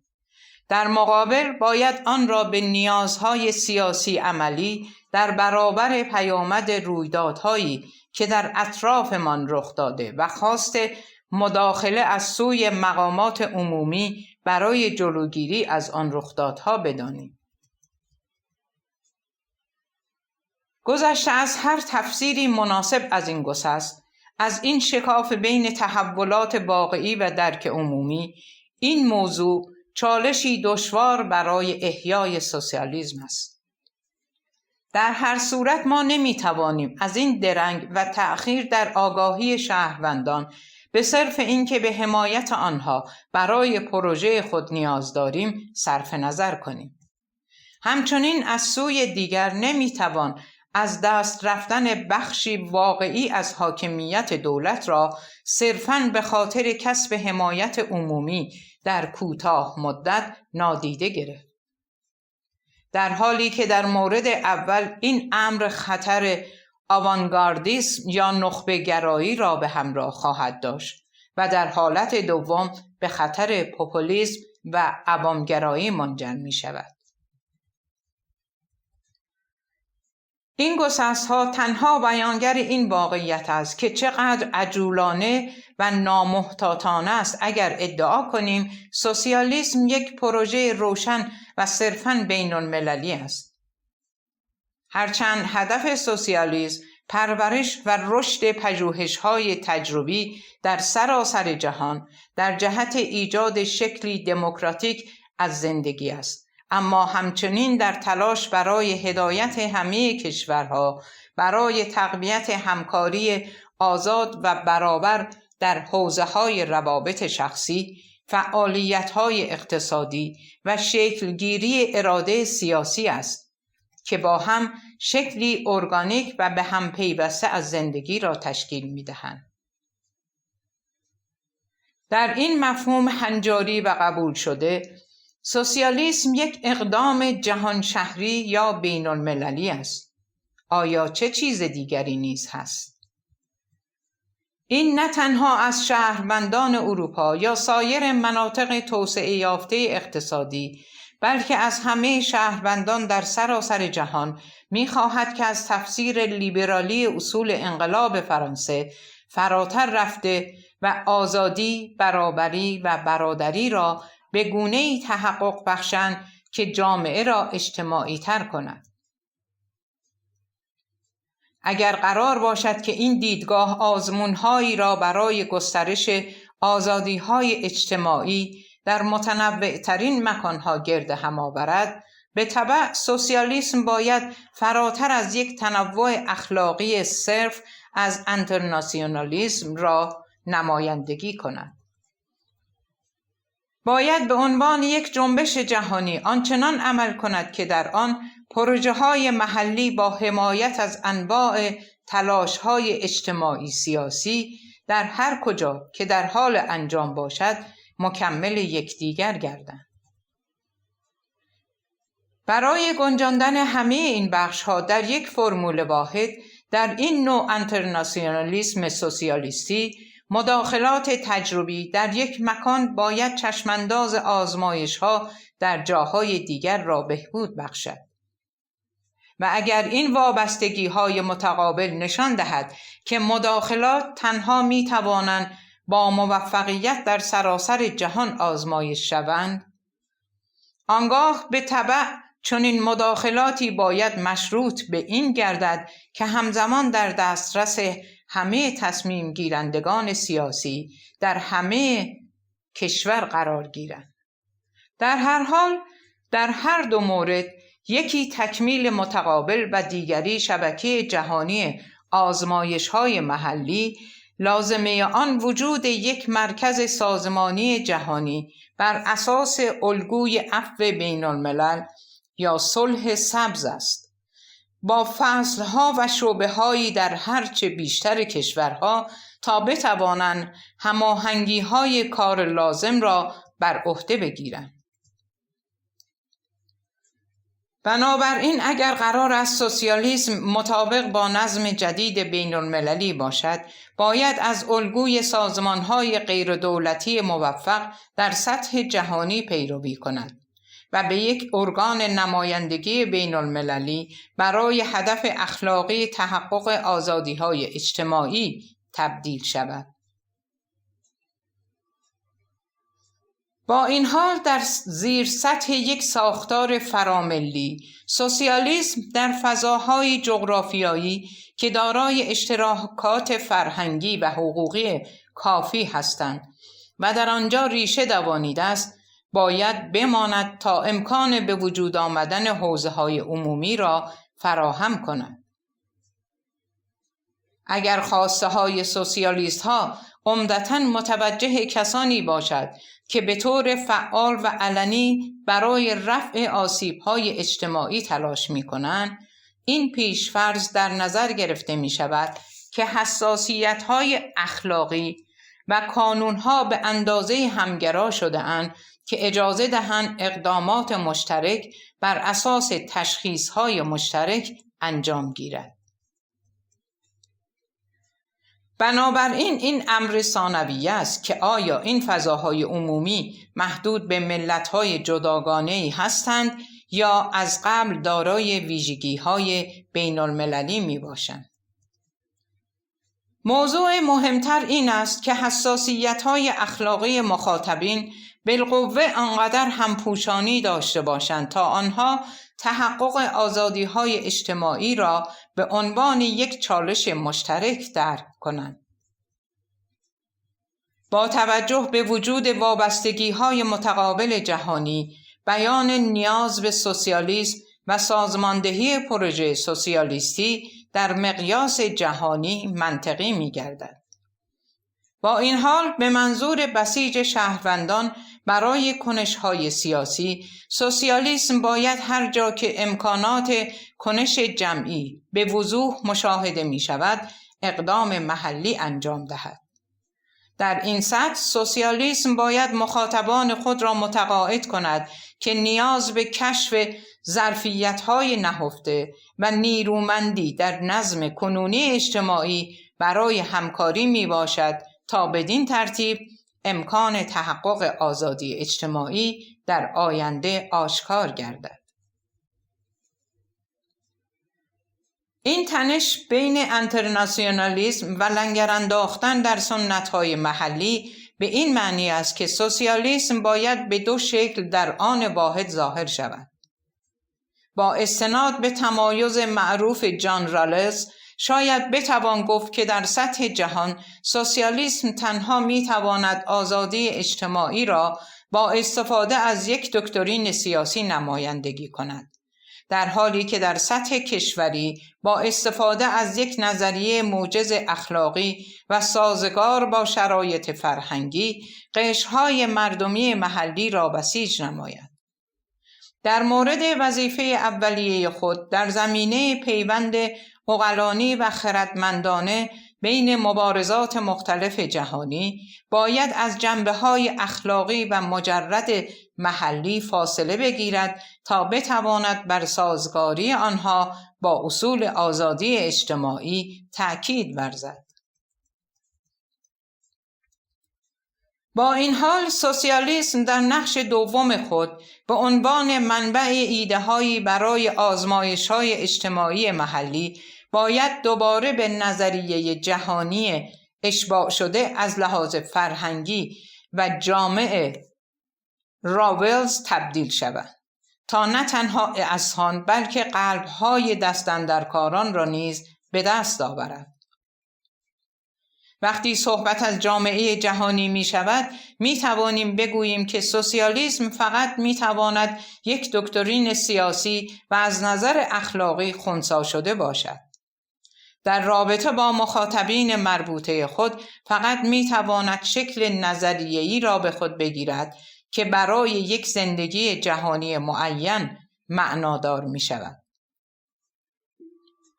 با این حال تا زمانی که سوسیالیست ها تلاش های خود را بر جنبه های خاصی از یک زندگی اجتماعی اخلاقی جهانی متمرکز کنند و آن جنبه های زندگی را به طور اخلاقی نسبت به رویدادهای جهانی حساس سازند، این عمل متعادل کننده بین دو شکل متفاوت از یک ایده نباید مشکل زیادی ایجاد کند. امور هیچ حوزه عمومی محلی آنقدر نفوذپذیر نیست که نتواند نیازها و خواسته‌های دیگران را در جهان ثبت و در نظر نگیرد. بنابراین وقتی نوبت به تدوین چالش‌های مشترک می‌رسد، همه این حوزه‌های عمومی باید در مواجهه با چالش‌های محلی این خواسته‌های خارجی را در نظر بگیرند و همه مخاطبین جمعی پروژه سوسیالیستی چنان درگیر کشش فراملی سازی اخلاقی باشند که دیگر نمیتوانند خواسته های مخاطبان دیگر را نادیده بگیرند. این همان گرایش توسعه‌ای کنونی است که سوسیالیست‌ها باید به آن تکیه کنند تا شکاف بین دو شاخه نظری مختلف سوسیالیسم را کاهش دهند. هنگامی که زمان پیروزی در حوزه‌های عمومی مختلف برای پروژه گسترش تجربی آزادی‌های اجتماعی فرا می‌رسد، باید به وضوح از همه گروه‌های محروم دفاع کرد تا در جستجوی راه حل‌های کافی و کلی منافع آنها در نظر گرفته شود. هرچه در ادغام دیگران یعنی اقشار مختلف جامعه در تلاش‌های محلی خود برای گسترش دامنه آزادی اجتماعی موفق‌تر باشیم، شکاف بین دو شکل نظریه سوسیالیستی کمتر خواهد شد. با افزودن هر صدای بیرونی در این فزایندهای آزمایشی محلی، دایره مخاطبین به افرادی که به عنوان اعضای حوزه عمومی آزمایشی به شمار می‌روند، در این دکترین اخلاقی و جامع گسترش می‌یابند. اینکه آیا ما در نهایت می‌توانیم شکاف بین هر دو نوع سوسیالیسم را با گشایش حوزه‌های عمومی محلی به روی مخاطبین خارج از حوزه محلی از میان برداریم، موضوعی است که باید از طریق تجربی به آن پاسخ داد. تنها آزمایش‌هایی که با ایده آزادی اجتماعی هدایت می‌شوند می‌توانند پاسخ‌هایی را ارائه دهند که به تدریج ما را قادر می‌سازند تا درکی از آینده به دست آوریم تا بتوانیم با احتیاط آن را در اختیار گیریم. این تأملات گسترده مرا به پایان تلاشم برای رهایی سوسیالیسم از قید و بند تفکر قرن 19 میرساند و به آن شکلی میبخشد که با شرایط زمانی کنونی مناسبتر است. در این راستا برای ایجاد زمینه‌های نظری در زمینه پروژه هماهنگ کردن آزادی، برابری و همبستگی به گونه‌ای که از درون بر لیبرالیسم غلبه کند، نیاز به ورود به چند مسیر کناری و غیر اصلی برای بهره‌گیری از ایده‌های سنت‌های فکری دیگران داشتند.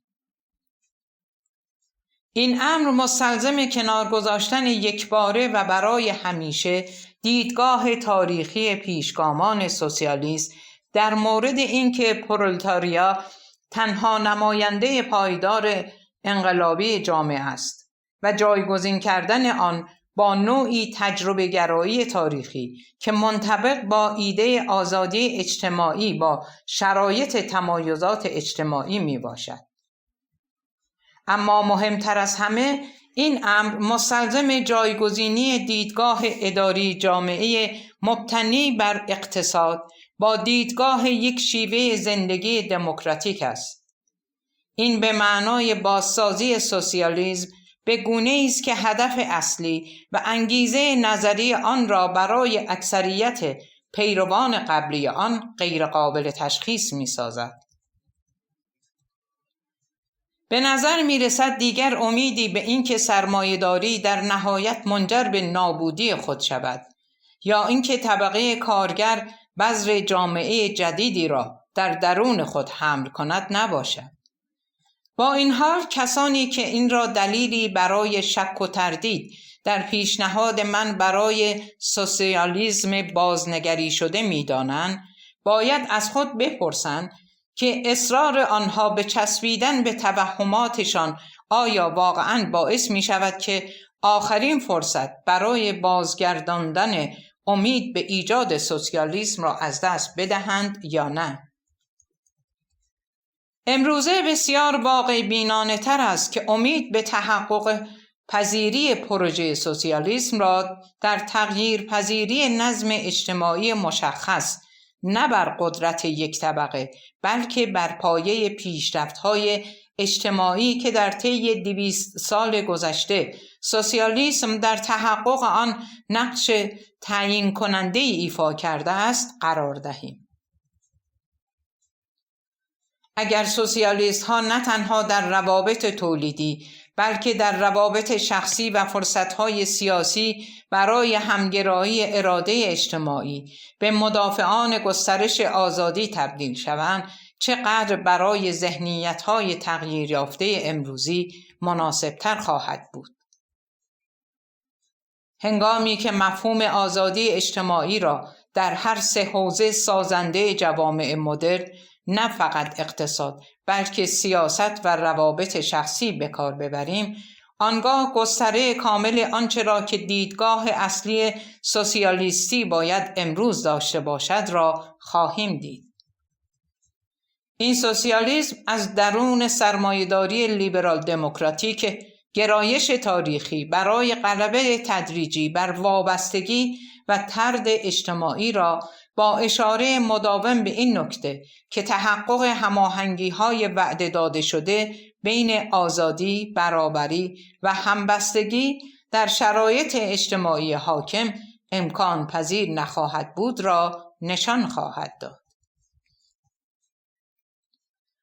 در ابتدا این امر مستلزم دگرگونی تمام حوزه‌های اصلی عمل است که پیش نیازهای بنیادی برای همکاری آزاد را نشان می‌دهد. سوسیالیست‌ها نمی‌توانند تنها به چشمانداز حذف امور وابسته و کارگر از خود بیگانه شده در حوزه اقتصادی بسنده کنند. زیرا می‌دانند که تا زمانی که اجبار و سلطه در حوزه روابط شخصی و سیاست دموکراتیک وجود داشته باشد، جامعه مدرن نمی‌تواند واقعاً اجتماعی باشد.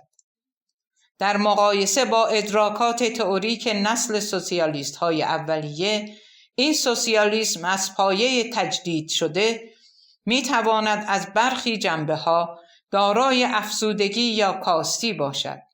از یک سو نمی‌تواند چشماندازهای خود را از آینده‌ای بهتر به پروژه اقتصادی جمعی کردن حوزه فعالیت اقتصادی محدود کند. زیرا آموخته است که شرایط آزادی اجتماعی نیز باید در خانواده و روابط صمیمانه نیز تحقق یابد. از سوی دیگر در فرایندهای تشکیل اراده عمومی نمی‌تواند به شناخت ضرورت‌های تاریخی تکیه کند. در عوض باید نیاز به تغییر در این حوزه‌ها را از طریق اکتشاف تجربی و کسب دانش جدید به دست آورد. علی‌رغم نیاز به تطبیق مداوم اهداف و ابزارهای خود، هدف سوسیالیسم تجدید نظر شده، هرچند که باید نگاهی تشویق کننده به دستاوردهای تاریخی خود در گذشته داشته باشد، باید آینده و شکلی اجتماعی از زندگی پیش رو باشد. زندگی اجتماعی که در آن آزادی فردی نه به قیمت همبستگی بلکه با کمک آن شکوفا گردد. در نهایت نمیتوانم تصویری بهتر از آنچه تأثیر متقابل همه آزادی‌های اجتماعی بر هم در حوزه‌های عملکردی مختلف باشد داشته باشم. آن زمانی که تمامی اعضای جامعه راضی به این گردند که برای همه نیازهای خود، اعم از روابط عاطفی، استقلال اقتصادی، خودمختاری سیاسی و غیره، بر همدردی و حمایت شرکای اجتماعی خود و بر تعامل با یکدیگر تکیه کنند، آنگاه به معنای کامل کلمه جامعه اجتماعی گشته است.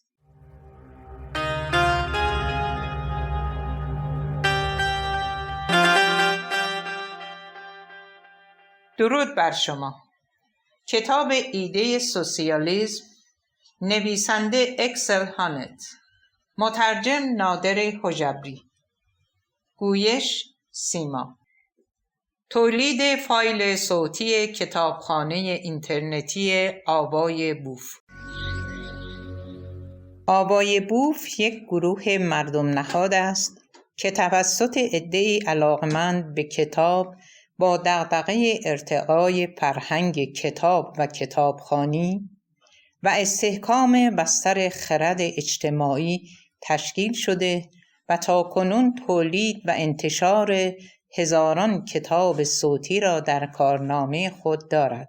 با توجه به اینکه این گروه وابسته به هیچ سازمان و ارگانی نیست، و تمامی فعالیت‌ها به صورت داوطلبانه و رایگان انجام می شود، لطفاً اگر در این رابطه احساس مسئولیت دارید، در معرفی ما به دیگران سهیم باشید. عنوان با شبها با صدای تو اینجا هستی با آوای بوف، کتاب ها را به صوت در می آوری، ما همراه شبها در همه رویاها، در حس خیالی دنیا را